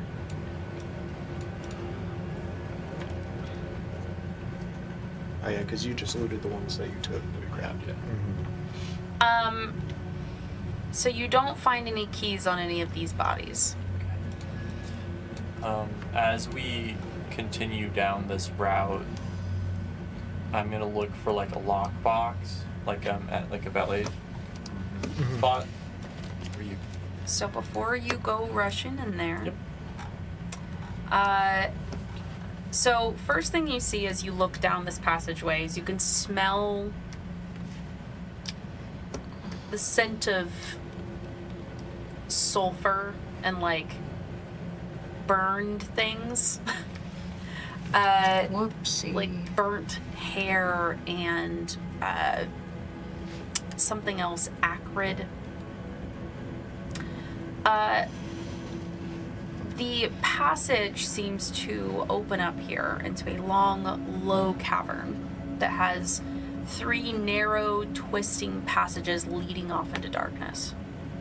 You see great stalactites that seem to stretch from floor to ceiling, and rock columns that rise to meet the stone ceiling overhead as well. The air is thick with that stench that you encountered previously from the troglodytes. The floor is littered with refuse from the monster's meals, gnawed bones of dubious origin, and you can hear scraping and hissing in the darkness beyond.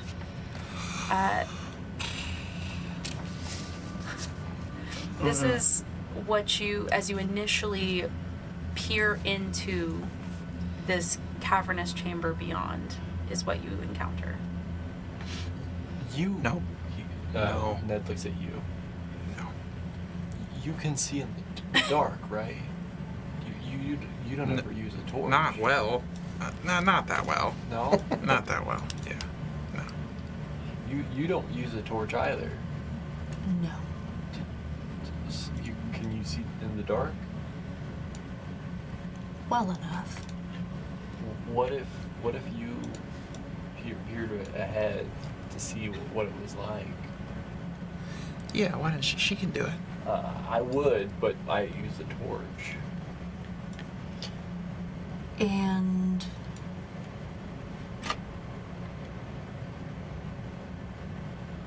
what?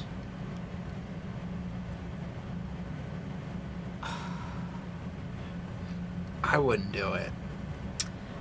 You guys hear I wouldn't do scraping it. and hissing noises, scuttling of scaly feet across stone, as the light from your torches bounces off, reflective from the inside of this previously absolute dark cave. Your light immediately announces your presence. Put the torch out. I feel like that's a bad idea. Ned, Leicester, put the torches out. No. now. See? No. I'll trust you. I turn my light. What? Ned pushes it into the ground to stifle it. You can see, right? Yes. Then be my eyes. Here, Ned, I got you, man. I got you. It's fine. And I take your hand. Can you see in the dark? Okay. Who is putting out their torches? You? My torch is gone. Okay. So did I. Okay. I'm basically have my hand on your chair. I pop out the little platform at the bottom to have Okay. you step on. Alistair, you Perfect. still have your torch? I think I I just should turned have to fun. Ned. I'm like, I don't think this is worth it. Do you want to work on the chain? We can't just leave him. I mean, I can try again, but I really don't know that what I have available to me now is So, gonna work. We could try one more time. At least. The poor guy. I would rather do that than face a whole village. And there's loot.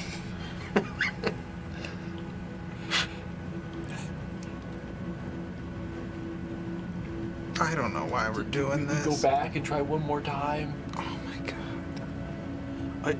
All else fails, you release the pit. And Yeah. Yeah, okay. I don't think we're in a place where we gotta go. Yeah. Okay. Tink is right on this one. We gotta go. Yeah. Oh, thank you. Yeah, we gotta go. So we go back to the lizard. We get scared. You guys take a look down that long. I'm like, I'm not and everyone's turning just off like the light. holding their little torches. Let's go back. DM, take us back to the lizard, There's just, please. there's a bunch of ominous sounds from this long hallway. He said it's a village. He did say it's a village. Whether that's accurate or not, I don't know. It sounded right. What are we I'm so spooked. All right. So we do the same thing. Yeah, sure. And I'll turn my light back I'll make on. sure to roll with disadvantage. Oh man. Oh, wait. Hold on. Before you do that, is it... It's not an attack or a saving throw. Never mind. check. He said, No, I can't help check. you. I will, if you would like it, give you my inspiration. Considering That I'm would dragging be you in to roll your flat. character. To roll flat. Sure. I'll do to roll flat. So, if you're going to be trying this check again, is that what you're doing? Yeah, I mean, Then I want you to tell me how you're approaching this differently from the first time. I think If you're this time, reattempting instead to of check. just going straight for it, he's actually gonna take like a minute to like inspect the craftsmanship of the lock, like maybe kind of turn it. I think I'll use another ration to calm it down, and then this time approaching not with a torch, but he's gonna take a minute to do the magical tinkering to have a glowing stone or something to get a light like inside this lock and kind of actually study it further, see if there's anything that he missed at first, because he just kind of went right into it because he was more focused on not aggravating the lizard. Okay. So you have exhaustion. Mm-hmm. So with the inspiration that you're going to use, this will be a straight roll. Yep. All right. Side of hand check. It's your last check for this. Do you want my That's- nice dice? Do what? Do you want my nice dice? This is my character dice that Okay. Lisa gave me, so Okay. I'm gonna use this one. I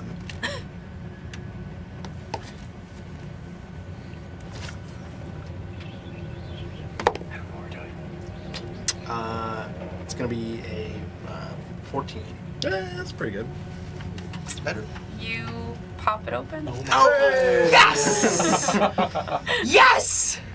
Spirit fingers on a roll. It's canon now. You guys stand around in a little cluster, nervously looking about with your one little torch. And you hear a click as Alistair pops open the lock on the chain. Ned, I'm gonna let you be the one to take it off. It seems to trust you more than me. Ned, like, flowing with joy, has his hands up again and just tries to pass the mouth to lift the chain off. And he's gonna, like, pat the lizard's shoulder. You watch as you know when geckos like have their tongue poking out and it's just that ball of pink? You watch as it drags its long tongue across your face. And saliva just kind of drips down your cheek. And it just bumps its face against you. He That's is a good boy. the most wholesome guy. You're gonna get us free. killed. You can if you want, you can follow us, and or not. Either way. I don't know how to speak with them. No. But you're free. You're all good. And I pull out one more ration to give to him for the road. He So wholesome. Such a good boy. How many of those do you have? Not enough. Starve. that's his food for the road. Priorities. Oh, Maybe there's more rations in these chests over here. Yeah. oh yeah, it's- conveniently. I do try to like move over to the Shelf chest stable food slowly is- see if the lizard lets me. It does not seem to care. It's happily eating. We get our loot now. Oh, good. You can open it this time. I tried opening one of them. Okay. You see that neither one of them have locks on them, presumably because the troglodytes figured that the lizard would be good enough. But you throw one of them open and you see a hefty amount of silver pieces inside. Ooh. And Useful. a small spattering of gold pieces as A well. little bit more useful. And I go to the next one and open it. I signal to you guys like, this one's for everyone. You open the second one. You see this one is filled with an arrayed assortment of arguably junk. Like there's a lot of stuff in it that looks like you see a dented goblet.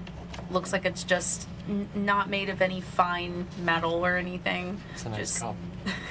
There's kind of like some leather pieces, some scraps, just some junk. But then you do see two bottles in here. There's a vial of something that seems to have a shimmery quality. And then you also see a bottle that has a pretty thick cork in it. And this one has some sort of light blue liquid. I ignore that, 'cause I don't know what that is. But I do signal to you guys if there's more stuff here. I take the leather and the gauntlet. Okay. There's also some torn up old pieces of armor in here. Definitely take that. Okay. I will take the two vials to add to my pink one. Hey, Maeve, can I see what those are real quick? I just want to see what we have here. I have one that I found as well. Let me reach into it, and I hand all three of them to you. I just want to see if I can identify what they are. I do believe it's something you can do if you. I think you have to sit and study them for an hour. Oh, for an hour. If you're not Okay. using Identify, that's why Identify is useful. Like you have to. I'll use Identify. Oh. Do you have Identify? I do. Yes. That's illegal. That's illegal. Mr. Rule follower over here. Says the criminal. Says Perfect. Do you have the spell slot for that? I have used. I got one back from the short rest, so I should have I have a spell Okay. slot for it. Okay. All right. Can you also spend 10 minutes? It is. Yeah. What's an hour? Right. You can't. Well, you can cast it as a ritual. Oh. Okay. Identify. So. Right. Identify yourself. No, not using Identify at all. Just Yeah. being a magic user. If you were in a safe space, you could sit down and study a magical item. I think for at least an hour, make an Arcana check and be able to discern its properties and what it's used for. Okay. Without that, you could use the Identify spell, which is instant if you expend a spell slot, or you can cast it as a ritual where you take only 10 minutes. No spell slot used, I don't believe. I will cast And it then- as a ritual. I think I can figure this out what these are in about 10 minutes That gives us enough time to count silver and gold. and distribute it. Cool. Are you guys staying in here for 10 minutes doing all of that? I don't think that's a good idea. Nope, that's a bad idea. Dude, okay. So let's go to how the heavy's next the chest? cave Could room. we just carry it? Can I carry the chest of gold? You start to lift it up. It is so heavy. You can. It's just really heavy. One side? I'll try, but I'm beat. You guys pick it up between you, and you start carrying it. You hear slapping against the stone as the giant lizard or the big lizard is like following behind you guys. I keep turning back behind me, like smiling, like really big. He's following us. You do see he's favoring one leg, and kind of like one of his legs is dragging behind him a little bit. It looks as though it is kind of misshapen a bit. Okay. Well, you said he had like a thorn as well on one of the legs, right? Yeah, so he had like, it looked like he had a piece of wood lodged in in the leg, but then it also looks like, I mean, make a medicine check. 14. Oh, not bad. It looks like at one time he may have sustained a severe break that was not set properly, and it re-healed at an odd angle. That's a shame. Yeah. So I assume we go back to like where we were originally at, down the stairs. I mean, So we can take some time for him to do some rituals and yeah, and then we'll be next to the water where we can. yeah. I want to check our barricade to see if anything looks like it got through our barricade. If that chest. Is there any chest-sized holes in that barricade we made? Oh, you guys go back down to the floor below? Because we still have to like follow the water, right? Yeah. So, yeah. Okay. She's like, I have an entire other dungeon for it. Just like we should go back.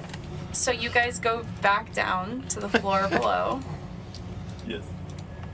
We are adventurers. You certainly are. You certainly are. Hey, you told us about the lizard, but you didn't tell us about the 3 treasure chests behind it. It's not the important part. Oh, did the lizard come with us? Yeah, it followed you guys. That lizard now.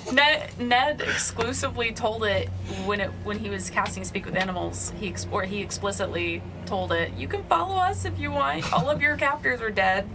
Aww. Oh, that's so cool. Above table, would that lizard hypothetically be able to swim and like people could stay on its back? I don't know. You'd have to test that out. Have to ask it. It's pretty big. It's pretty big. Okay. So, what do you guys do when you get down here? You're casting Identify? Yep. So I sit down. I start doing my ritual of casting. Just. Do you guys want to count that? I'm gonna check our friend. So how many? So which one are you doing the ritual So on? there's a pink one, a blue one, and another blue one. The other one's kind of like a milky white color. Maeve, which one would you like to learn about first? Each one's going to take 10 minutes. Well, I mean, I can only do one right now. I can't do it for a while, but.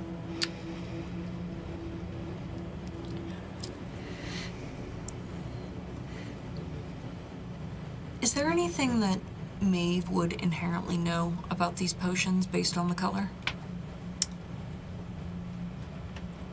Inherently, no.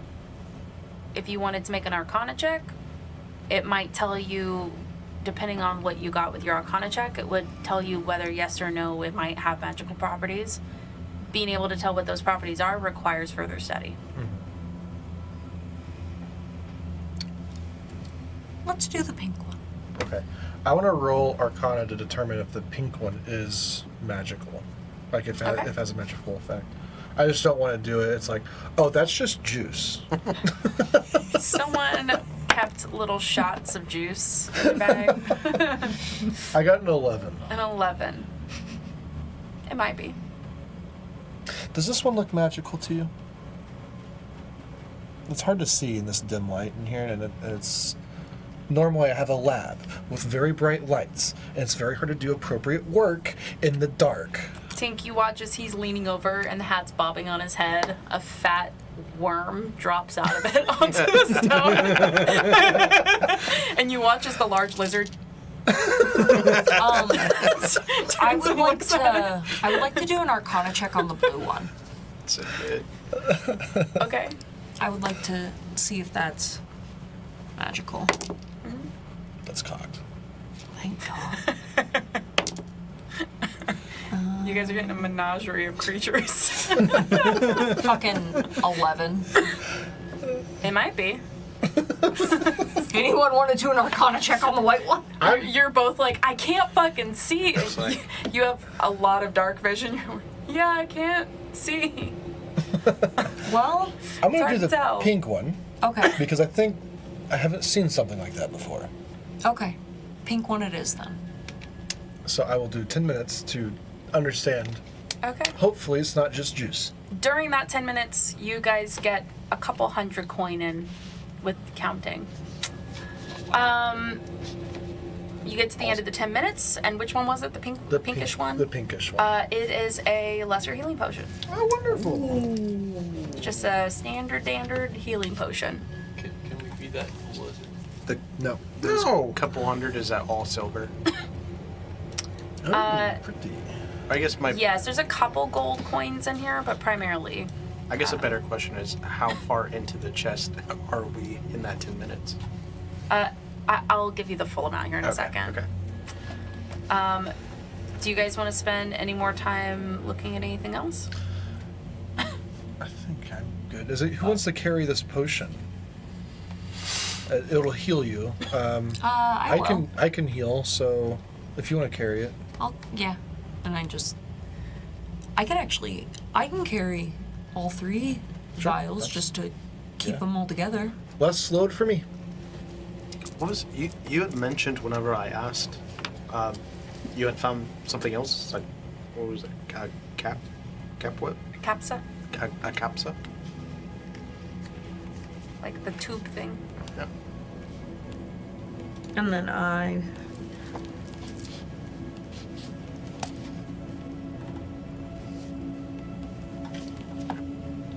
Yeah. I'm handing it to you to examine. Is there anything inside? Yeah, do you pop it open? Sure. Yep. Okay. I don't You I'm scared. you guys are so scared every time you I'm gonna anything. have. Yes. Like, do you pick it up? I don't know. See, good. Good. You buy Then silver. I'll reward you, and you'll be waiting for the other shoe to drop. You open the capsa. There's a bit of a release of dust as you do so. And inside you see a tightly bound scroll. I'm gonna see that and be like, Leicester, this seems like more of your. Ooh, I'd love to I check don't it. want to. Very. Oh, yeah. Let me see. It's old. I don't want to mess with it. Okay. I want to take it out, and then The smell of old parchment hits you. just like the archive. It smells like home. Oh my god. For just a second, you're like, It literally says, takes me back. And then I will carefully Pull it examine out. it. sure. I'm gonna say it doesn't take you very long to examine it. Make me an Arcana check. 18. Beautiful. That's very high. Nice. More than sufficient. This is a spell scroll of invisibility. Oh, my. This could be useful later. I will hold on to it if you guys don't mind. Can you give it to the lizard? No. Invisible? What is? Why would I it with- ruin an artifact like this? You see the lizard eating the worm. We're all gonna die.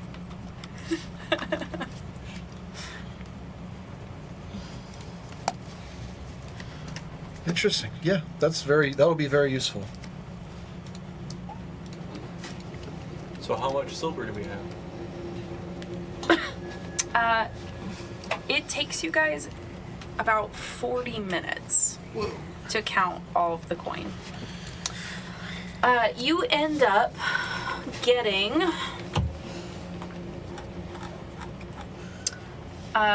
820 silver piece Holy moly. and 63 gold. It's actually not too bad. It's 63 or 53. 63 gold. Alrighty. Let's get out a calculator. Are we splitting this? Before five, we six split, ways? we need to take 30% of that out Why? and set it aside. Tink was so bad at that. If you say this, lizard, I'm gonna. We're not giving silver to the lizard. No, that's silly. You just see Tink saying, "Not gonna be," and this huge like gecko head over his head, just leaning over He him. doesn't need silver. We need 30% for taxes. All claimed earnings must be. I don't think we have to worry about taxes anymore. I've never paid taxes in my life.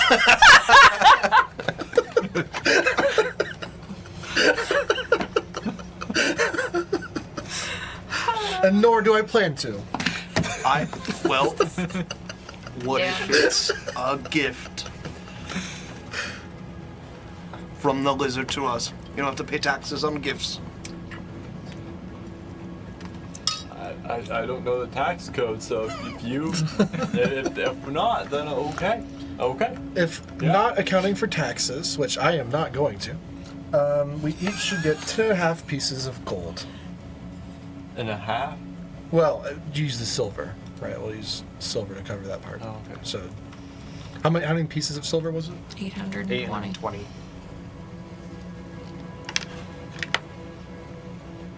My character's smarter than I am and can do math. That's 136.6 if you divide it 6 ways. My character is lower intelligence, so I'm not even trying this right now. Grace as a player just took out a calculator and did it real quick. Okay. So how much are you guys splitting it up as? 136. Yeah, And 136 then per there's some person. left over. Whoever wants It to would be leftover. 135 and then, well, yeah, no, it's 136 and then a little bit left over. Yay. That's for the silver. Mm-hmm. What about the gold? So there'd be What? This A life of adventuring This is- sometimes pays. this is just mine? you're this here, is- and you were with us when we got it, so split evenly, right? Oh my gosh. This is yeah. This is so much. This is so much. You don't have to steal bread anymore, Tink. You can Yeah. You can buy bread now. Yeah. I can. Also, who you plan Wow. like reporting your taxes to? Do I have like Just gonna a walk up to a lingering car and like? be like, "Here's my do I taxes." know that a spell like a charm was cast on me, or is there just like a lingering like I just like this guy? It's just that It was it's not normal as in the strong moment? as it was before. I Right. think you would chalk it up to maybe you were just feeling really emotional because Yeah. this story like hit something with you. You Like know? I feel I still am upset from what happened before, even with the spell off. Yeah. But now it's like, since I had that positive experience with him, I'm remembering that too. You So, can Yeah. translate it however you think your character would. Yeah. That strong pull though from before is absent, but you Right. don't notice anything different. Right. Ned, Yeah. whatever was not divided evenly, would you be able to carry the excess as a group bank of sorts? Yeah, I can do that. I'll make sure it's separate from mine so I don't accidentally spend it. Okay. So it'd be, How much? there's Hold on. 4 silver and 3 gold that can't be split. As you guys are Really? talking, like I imagine, do you have the coin in like piles that you've been separating? Yeah. Yeah. Just like You 431. you watch as like the little creature pokes its face out of your shirt, blinking slowly from sleeping, and it leaps into the air, kind of like flying squirrel style, and lands on a pile of coin, and then just rolls around. Isn't he cute? I think he likes money, huh? He picks one up in his mouth and chews on it. I think maybe we do this when we get out. We could just put it all in Ned's bag for now, and he can carry it all. All yours? Just It for was. the I know meantime. you didn't carry this just, but it was extremely heavy. That's Too fine heavy for me. you. I can carry mine. I'll keep. Yeah. Okay. I can carry mine. Sure. It makes more sense to split it up. Sure. Yeah. You see, do you each take your own piles? Yeah. You scoop your coin. You watch as the creature is watching all of you scoop away your piles of coin. His eyes just really big. It's just so many shiny. And as you scoop yours toward you, Leicester, he kind of hops over to where the coin is between your hands. You see him stare at the coin and look at you. I'm just gonna shrug. I'm like, yeah, sure. Do you want? Here's some gold.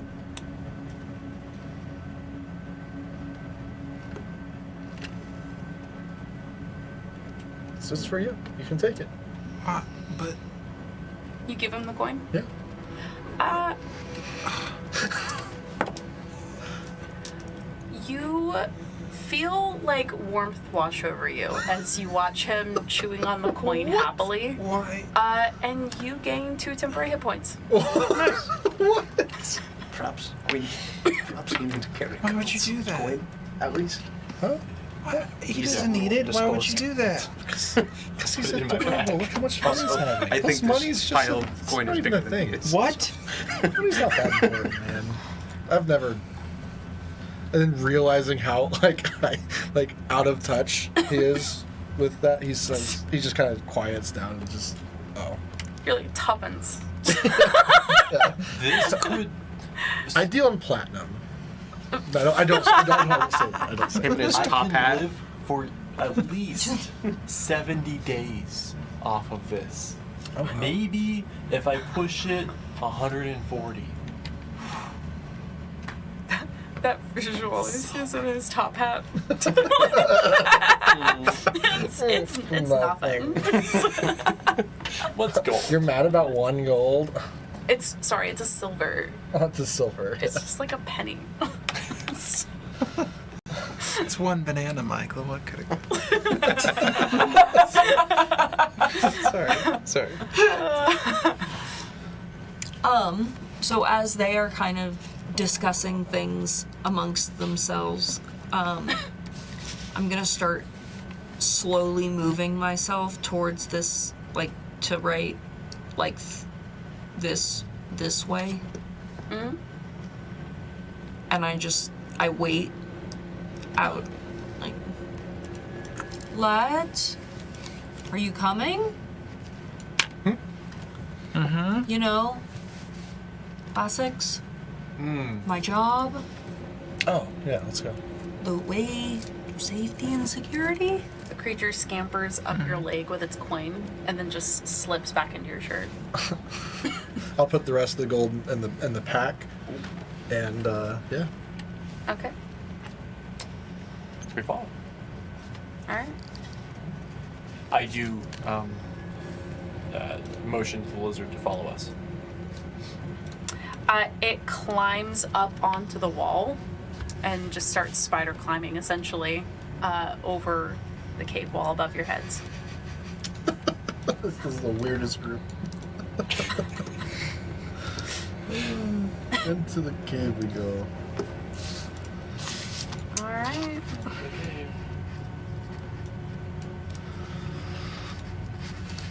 So, you continue onward. So this long, narrow cavern is half filled with this underground river. You see it flows along at a rapid pace, disappearing beneath very old stone, like a very old stone bridge directly in front of you. You see the bridge spans the expanse of the river, kind of connecting from this side that you guys are standing on onto another, where distantly you see the edges of a set of stairs leading down, and beyond it, on the opposite side, the cavern continues on into a dark corridor. It seems to follow the course of the river east. I suppose we keep following the river. Oh, yes. Let us cross the stone bridge. Right behind you. Seems logical. All right. So you see ahead of you a short flight of stone steps leading down. On the opposite side, where it continues into darkness. You guys want to go up or down? What do you guys think? Do you think follow the river or follow the stairs? Maybe just peek inside, see what we find, and Might be then... loot. Right, there might be something useful in there. Ned's like, I got so much money right now. I'm starting to think Ned is just a few goblins. Very peaceful, loving goblins. Peaceful, loving goblins. Fantastic. Yeah, we could just peek ahead and, we don't gotta go too far. So I say we just don't make too far of a detour. Okay. So who's going down? I take a peek. Yeah. You step down the That's stairs Lester's idea. and you hear the dripping of water on water.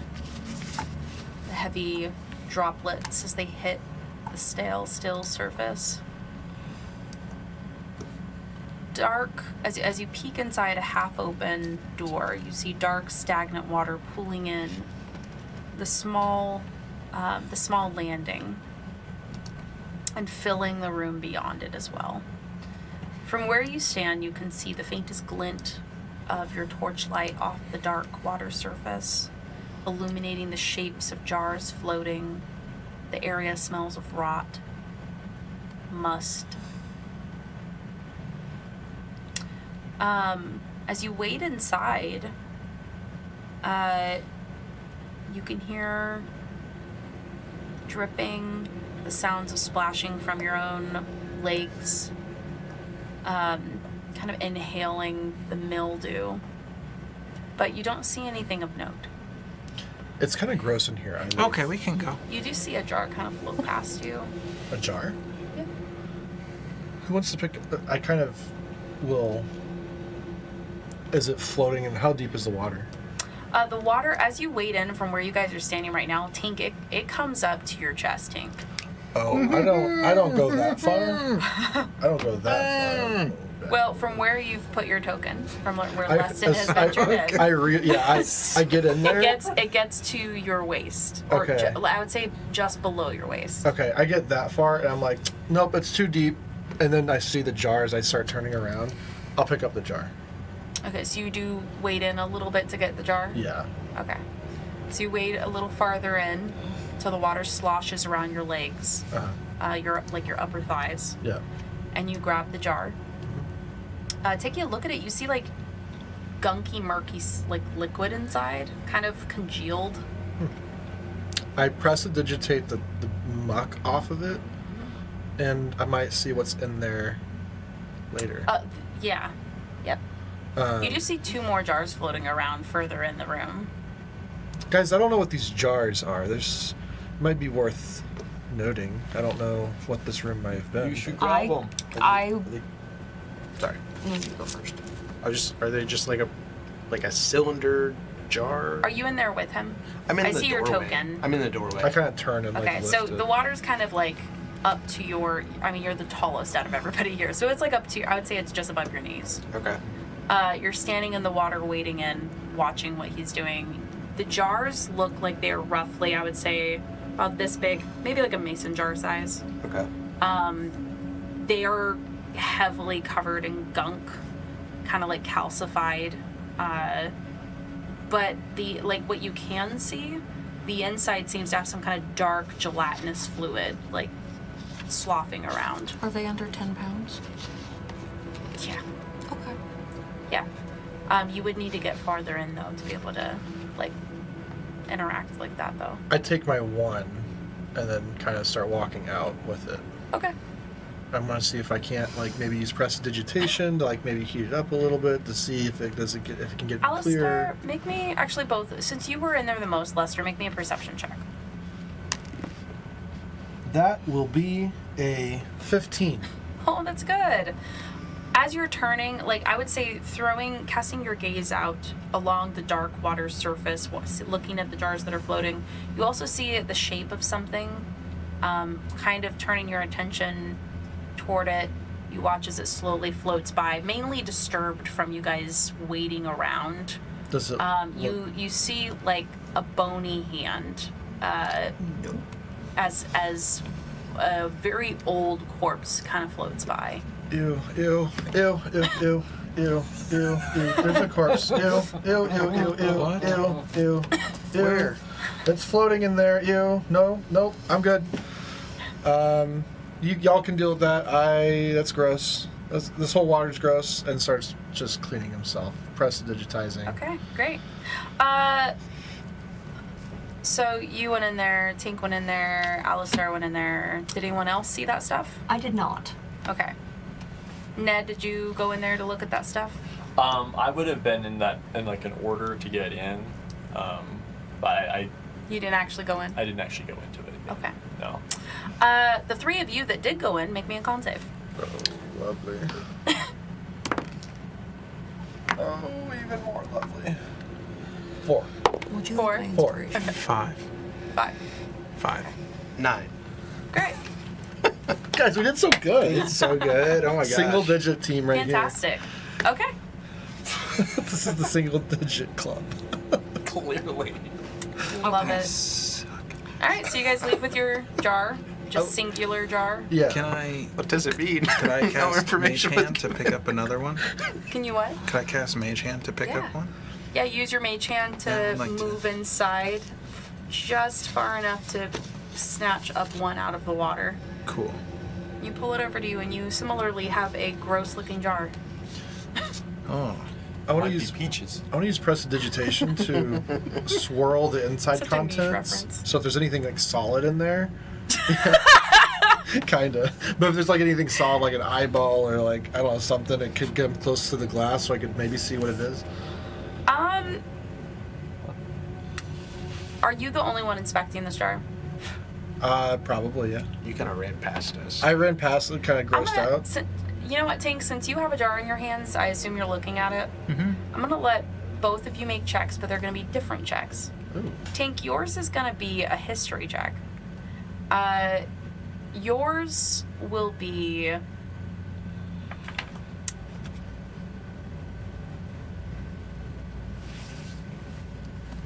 You know what? Actually, I'm gonna. Never mind. I'm gonna go ahead and say yours. Both of yours are gonna be history checks, but for different reasons. We'll put it that way. I feel like we just found an ancient lich's phylacteries. Is this an Nancy. alchemical object? It is. Okay, cool. That is an unnatural 20. And that, I got a 22. We're so good at that. I think both of you, Tink, you have that sensation again that you get sometimes when information just appears in your mind. It just pops in there like it fell out of an old closet. And as you're looking at this, you realize this is a jar of grease. Oh. It's The grease. alchemical concoction inside of it looks pretty much like grease, the kind that you would use for, well, a lot of different things, but you know that basically it is going to have the same effect as you would know the grease spell. Yeah. That could be useful. It's grease. It's great. It's grease lightning. To it. Good find. That's a really good find. Thanks. Ned, would you like to carry my grease? Please. He lights up. Oh yeah. Let me pack it so it doesn't break. That's pretty much a free spell right there. It's absolutely a useful find Oh, yeah. if you can throw. You can cook with it. Is there any more jars? We could grab more jars if we want more grease. I think there's one more in there. I don't want to go. I mean, there's Do you a wanna corpse in there. go get the last one?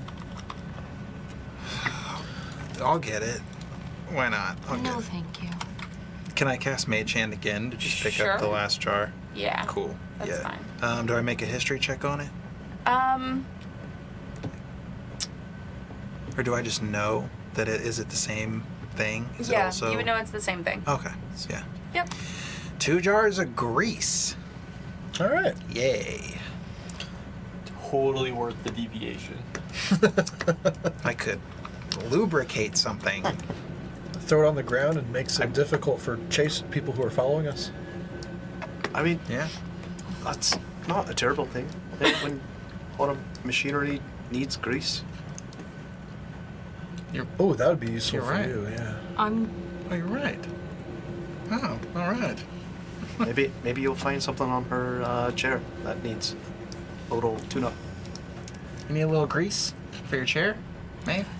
They've been talking, and I've just started like making my way towards like the spot that like leads up. Maeve, grease. Boys and their grease. They've just been talking. They're all like, about oh, jars of grease. And they're like, Maeve, I have grease. That's great, Tink. Let's keep moving, please. Oh, okay. okay. I feel like we missed something big in that room. That could have been That would have jumped in. Pharaoh's chartreuse. If you Hey, you're welcome to go back. So, That's gross. the rock climbs steeply here, kind of curving northeast and into a cavern, like a cavernous chamber, much like the one that you just exited, but a bit smaller. You do see a ledge along the river continuing further northeast. And as you guys walk onward,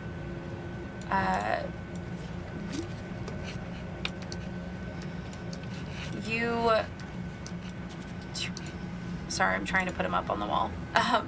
You see where the river seems to disappear beneath heavy stone here in a drop off. And to the left is where the rocky wall curves toward another chamber. You see a door ajar, but this one is a what at one time may have been a metal door, and it is completely rusted. Let's go that way. Do we want to check what's behind these doors? Do we? Is this the first door that we found that wasn't wooden, right? Mm-hmm. Oh. You see what at one time may have been a sturdy door, but it opens into the north wall of this cavern. You see a short passageway with 3 small, once iron doors that look like they have also similarly heavily rusted, set into the west walls here. That seems like a dungeon of sorts. I'll try The first 2 are open. There are 3 of these cells here, and the one at the far end looks like it's closed. Cells? Like a prison cell? Possibly. Either that or a storage of some kind. Storing people or storing things, difficult to tell. I would like to use my mage hand to open the door that's closed. You go to open it, but it seems as though it is either jammed heavily or locked. Can't open it. Is there anything on the outside of the door? Yep. There is a keyhole. Similarly to the other doors, you can tell that these were meant to be opened with a key. The other 2 are already open. This third one, though, looking at it, I mean, if I'm assuming you are closely inspecting it, you see where the keyhole seems to have, like the locking mechanism has heavily calcified and rusted over. I peer into one of the open doors. So the middle one. As you peer inside, you see skeletal remains. I bow my head for a second and then see if there's anything of value near or on the walls, or... Looking around, it looks like it's pretty stripped bare. If there had been anything of value here at one time, it's probably been taken with all the doors being pretty much ajar. Yeah. Does it feel more like a cell with the skeletal remains, or... Yeah, I think looking at it, you are able to make a fairly quick assumption that this may have been a prison of some kind. I think it's a prison. Do we want to try to see what's behind this door, or should we just move on? Yes. You want to try kicking it down? It seems pretty rusted. I look at you. I don't... It seems pretty jammed. I don't know if my tools are going to do anything. Tink backs up. Okay. Are the hinges outside where we can see them? Yeah.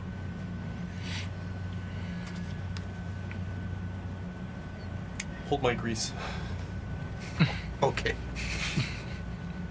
Drops his bag, rummages around for a second, pulls out a large hammer. Not like a war hammer, but a smithing hammer. Okay. And then he's going to pull out some of his metal shards and stuff and see if he can shoot the internal piston of the hinge off. Okay, make me a sleight of hand check.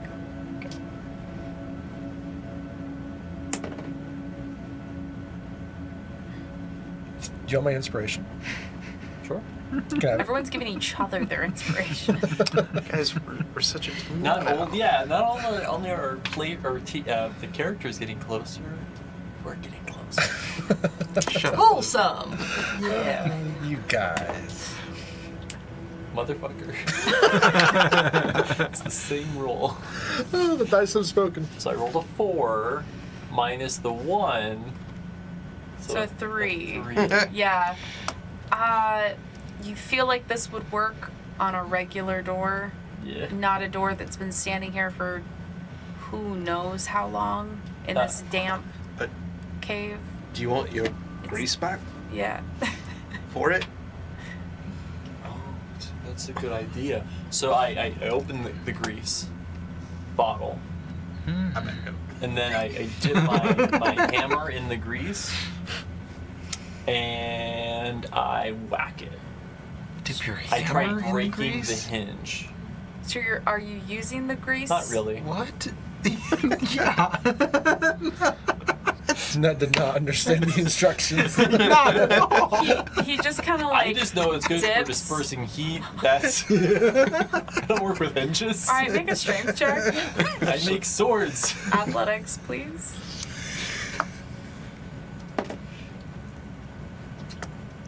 That's a 21. It's crazy what happens when you do the things you're good at. One could say it's 6 numbers higher as far as ability. Yeah, man, it must be that grease. It just like smashes the hinge and the door creaks and bows as it hits the stone ground, and releases a huge wash of dust through the air. I feel like Alistair, you're just like. I point to the grease. I mean, if it works, it works. I know. If it works, it works. All right. So you peer into the little cell, I assume? Yeah. Okay. You see a skeleton leaning against the far side of the wall here. It is wearing a very corroded suit of plate armor that at one time may have been very, very nice. But at this point, it is completely decayed, far beyond use of any kind. But looking it over, you do see a small silk purse on its person. And what looks to be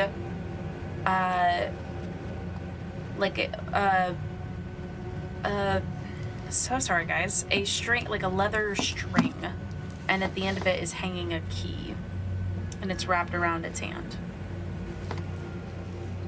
I would like to talk to the corpse with the key. Okay. Okay. What are you doing to speak with the corpse?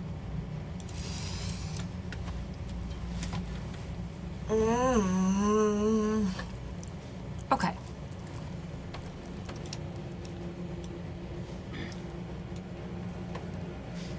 Lads, I'm going to try and speak with this corpse, but I will be in a vulnerable, trance-like state to be able to cross the veil and try and find him. Will you keep me protected? Yeah. Of course. One could say this makes me a damsel at this moment. I've got you. He's got you like that. He's got that lizard. Okay. How's this gonna work, DM? Yeah. So the first thing we're gonna do is we're going to roll to see if this spirit is still within reach. Okay. It has been a very, very, very long time looking Okay. at the corpse. You can tell Mm-hmm. that it has been sitting here. So, with that being said, it is a much higher DC Okay. because of how long it's been dead. There's a Okay. higher possibility that it's already crossed over. Okay. Make sense? Yeah. So, go ahead and roll me a d20. Okay. Just start there? We're going to let's add your Arcana modifier to it.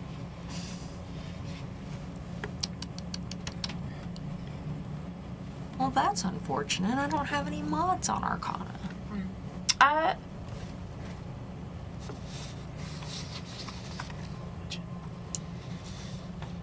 Above table. I got a mod on religion, not Arcana, with that background. I see.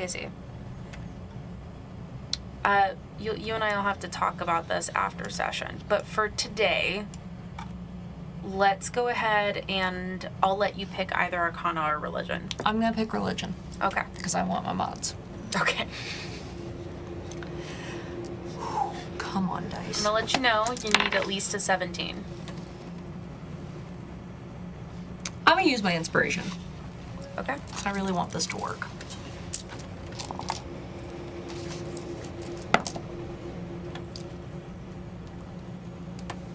Dirty fucking 20. Oh. Nice. That was a good use of my inspiration. Okay. It's the only good use of inspiration of the night. Absolutely. Okay. So, what does this look like? What do they see? From the outside, what does the group see? How much flavor can I put on this? I'll correct you if anything's way too Okay. obvious. So you see, she like goes into a room and her head she almost like folds in on herself like this. And then you see like a purple shimmering like light up where like all of her like arterial system would be. So it's just this glittering purple light that's dancing under her skin. And her eyes always have the galaxy to them, but there is an ancient, almost like primordial, like air to them, that the galaxy's still there, but you know the Maeve that you have been with this entire time is not the Maeve that is sitting before you right now. This is centuries of teachers who she's met in her life and who have been spirit speakers even like back to pre-schism, and they're all coming together and embodying her. And she like sits up, and you've never seen her sit so straight and so pointed. And you see that like purple like shimmering under her skin, and like just an ancientness to her eyes and her features. Sick. Cool. So what you see, Maeve, is as you allow this innate magic to envelop your senses, you feel this weightlessness as you disappear out of your own body. There is, similar to immersing oneself in a sensory deprivation tank, you feel everything mute. Absolute nothing. And then a coolness.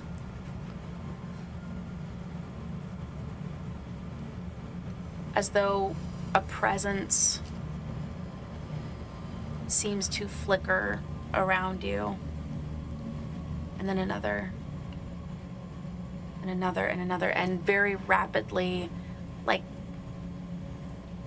a galaxy of stars bursting before your eyes. Thousands, millions of pinpricks of light in every direction.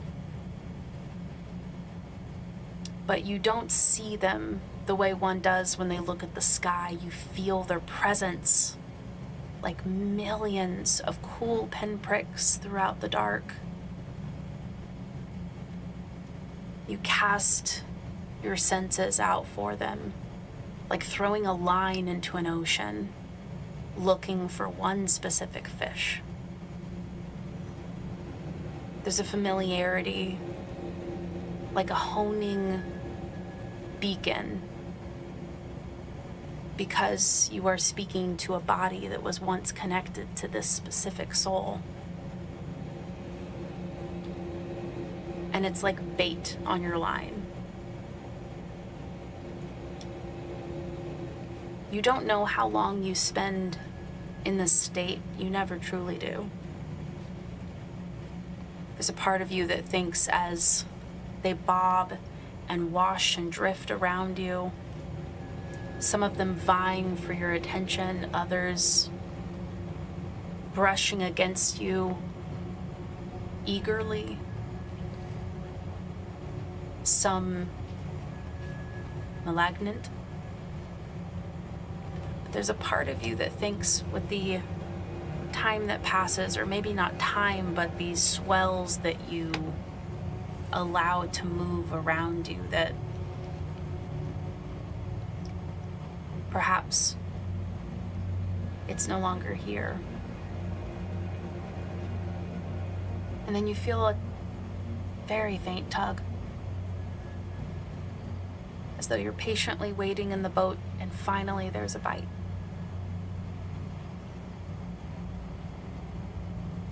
You reach out and grab for it, reeling it in.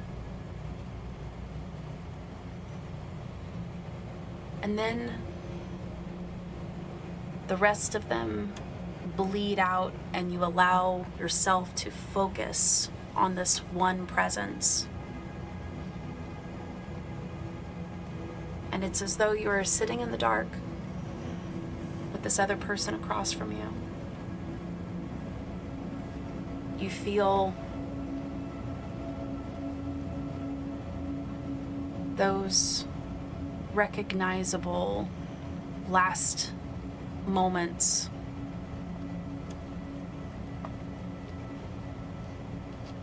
They tend to come like this, especially if it didn't end well.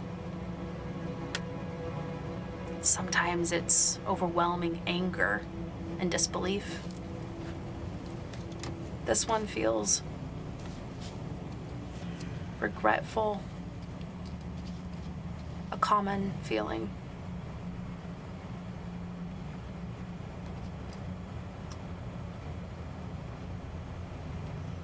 So much it wanted to do, so much he wanted to say to him. It's faint, like imprints of something that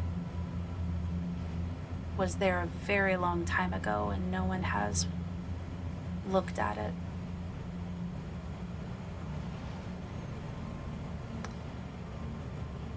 And you have the sense that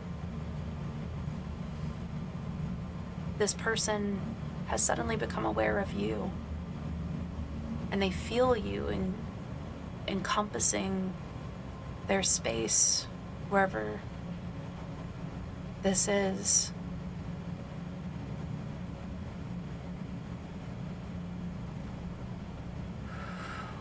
Who are you?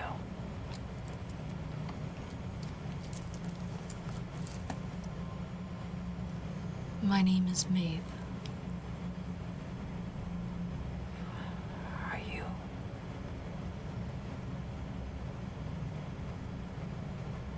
A god? No. Those are gone. I am a spirit speaker.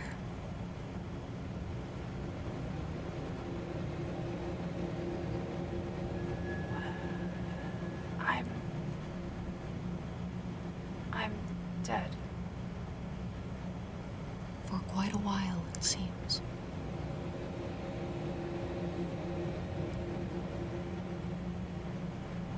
How long? I don't know. Oh, But I've come to ask for assistance from you, and in return, I can help guide you home. it's so dark. I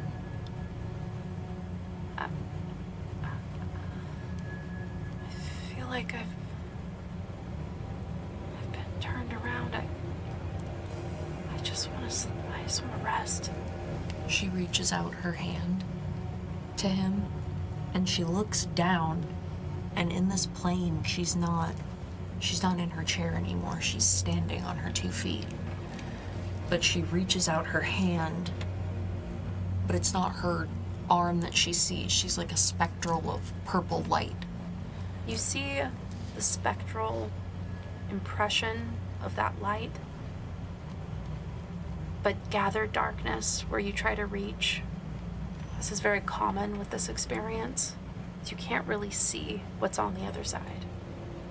A lot of it is in here for you. A lot of it is ways that your mind tries to make sense of what you're doing, but not necessarily true to the visage of where you are, if that makes sense. Let's take a walk, shall we? Or are you like a priest? Of sorts. Will you put me to rest? I will do my best. You feel relief. What is the key around your neck? Key.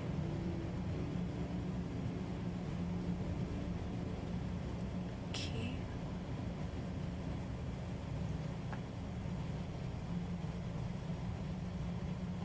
I had a key in my hand. I took it.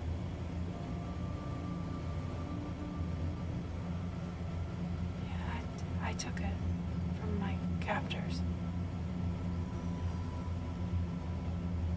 There was a guy. There was a guy in the cell with me. He's my friend.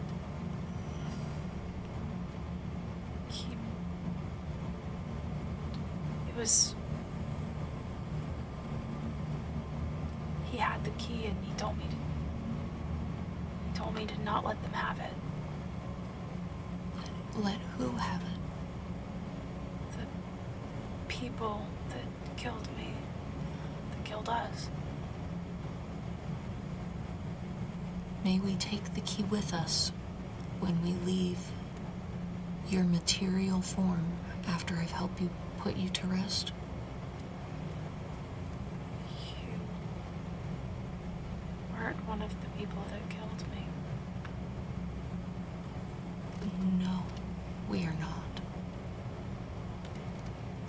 Who killed you?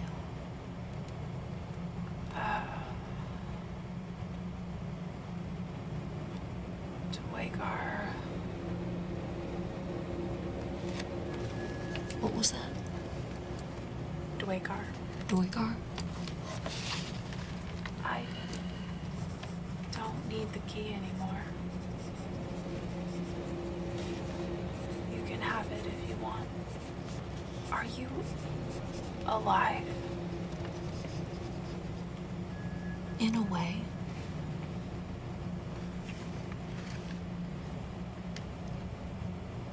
I see.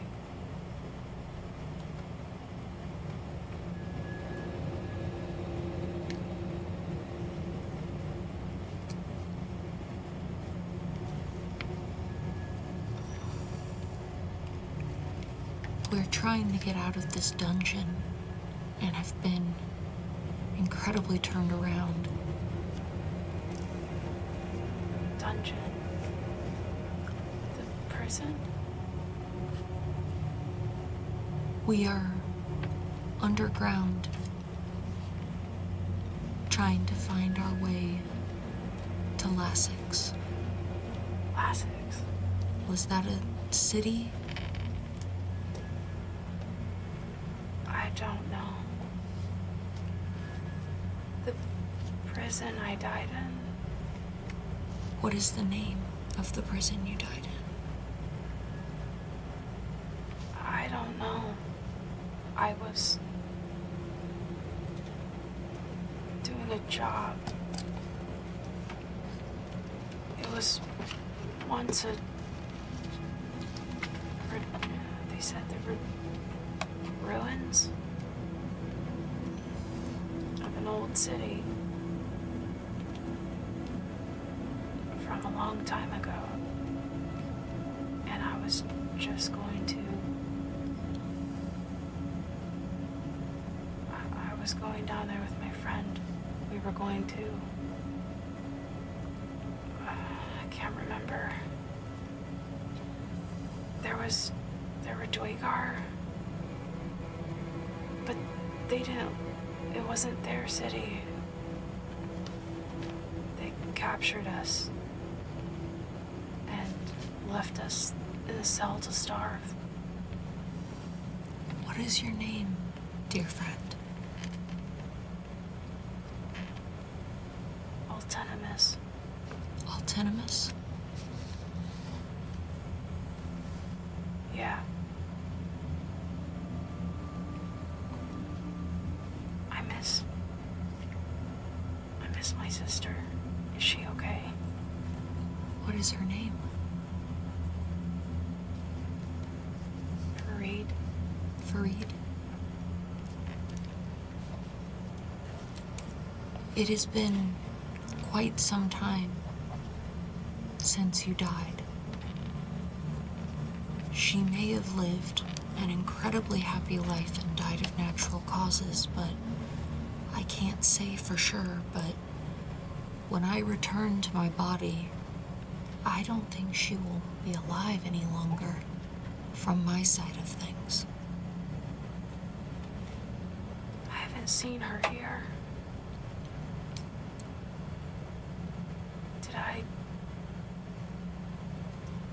Did I not make it?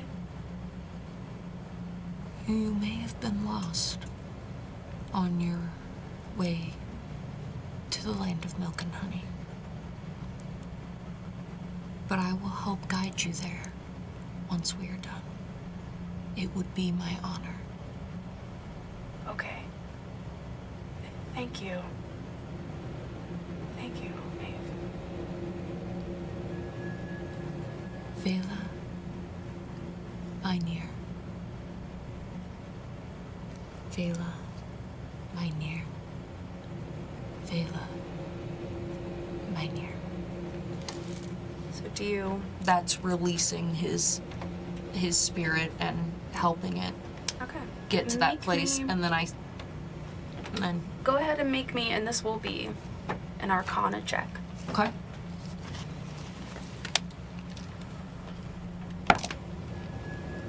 God damn it! Natural one.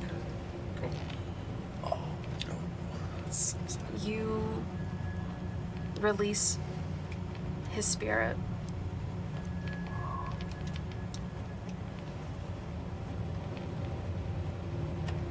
And I think in this moment,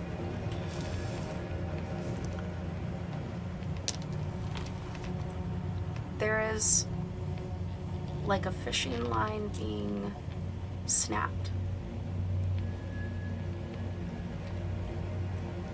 You are 7.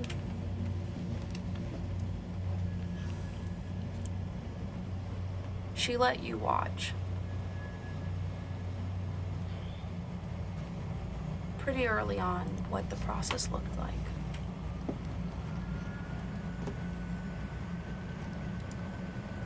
And you're sitting, you remember sitting inside of a quaint, small one-room home as she worked. You could see the familiar silver streaks in her hair as it stuck to her face from the sweat. She'd been working for probably at least 10 hours on the spirit. And you remember watching as her eyes, which had been rolled back into her head, refocused.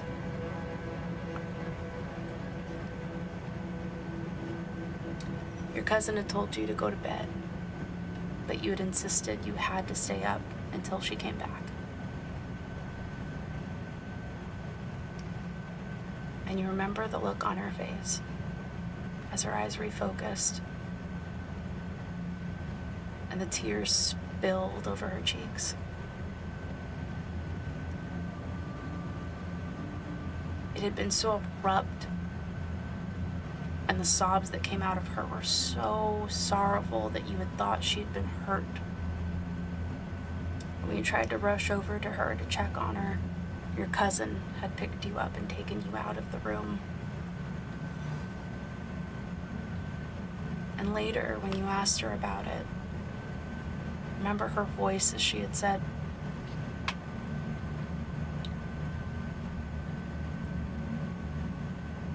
"We can't save all of them.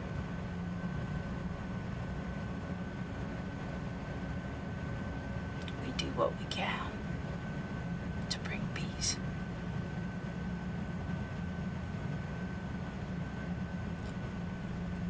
And the good that we do is in the trying. But the results are never for certain.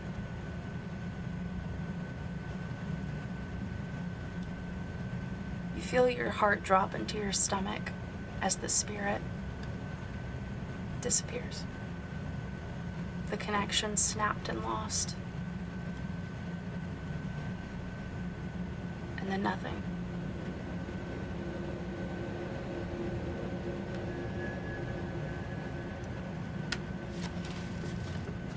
So above table, am I like back into the space? You're back in yourself.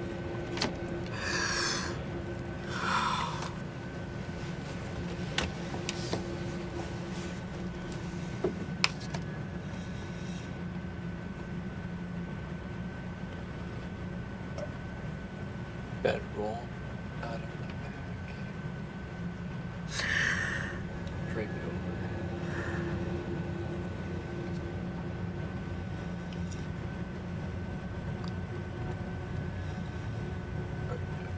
How did it go? I couldn't save him.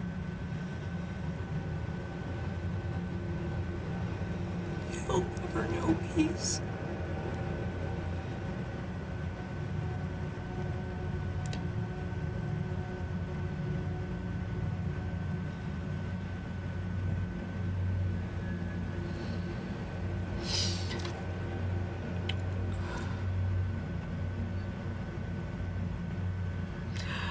And the one person I could ask is gone.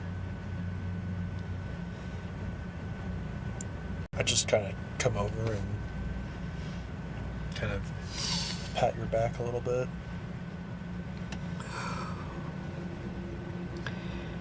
He said we could take the key.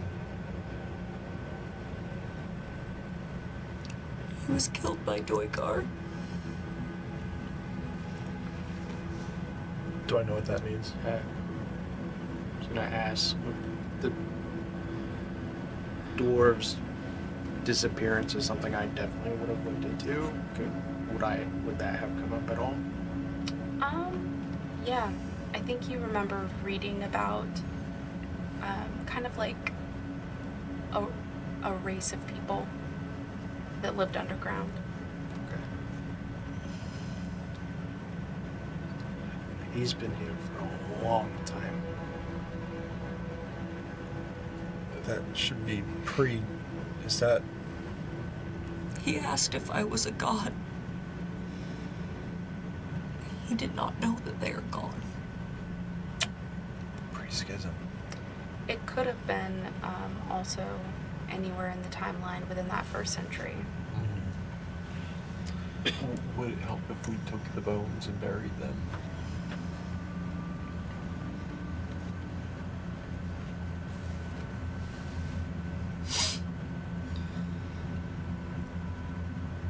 No. I failed the only way I could have helped him.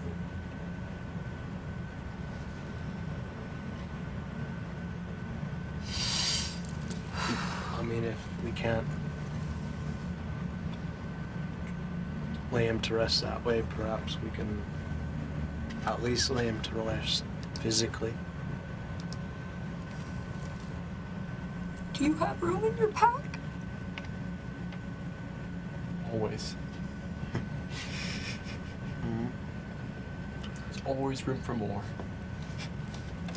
She just goes over and she just takes the skull. This is the most important part, and all I can ask you to carry. Yeah. Wrap it up.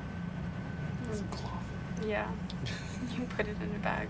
And then Maeve takes the key and puts it in her bag. He'd never heard of Lassex. We must be on our way. Yeah. Did he say what the key is for?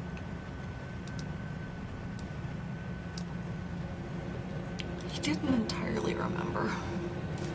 He just said not to let his captors get a hold of it.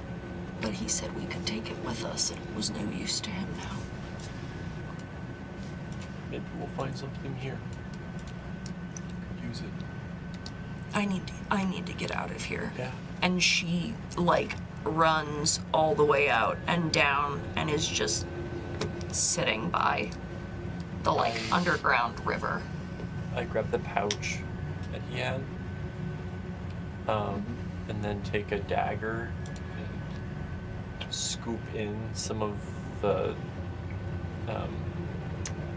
carbon oxide, the rust, into my bag as well.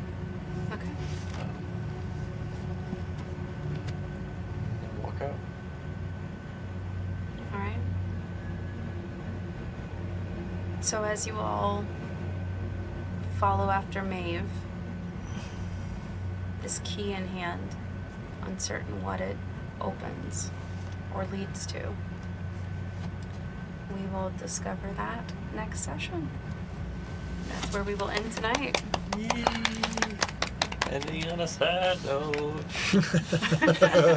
Sorry, guys. That was cool. Hey, no, Sometimes it'd be that the way. image of like the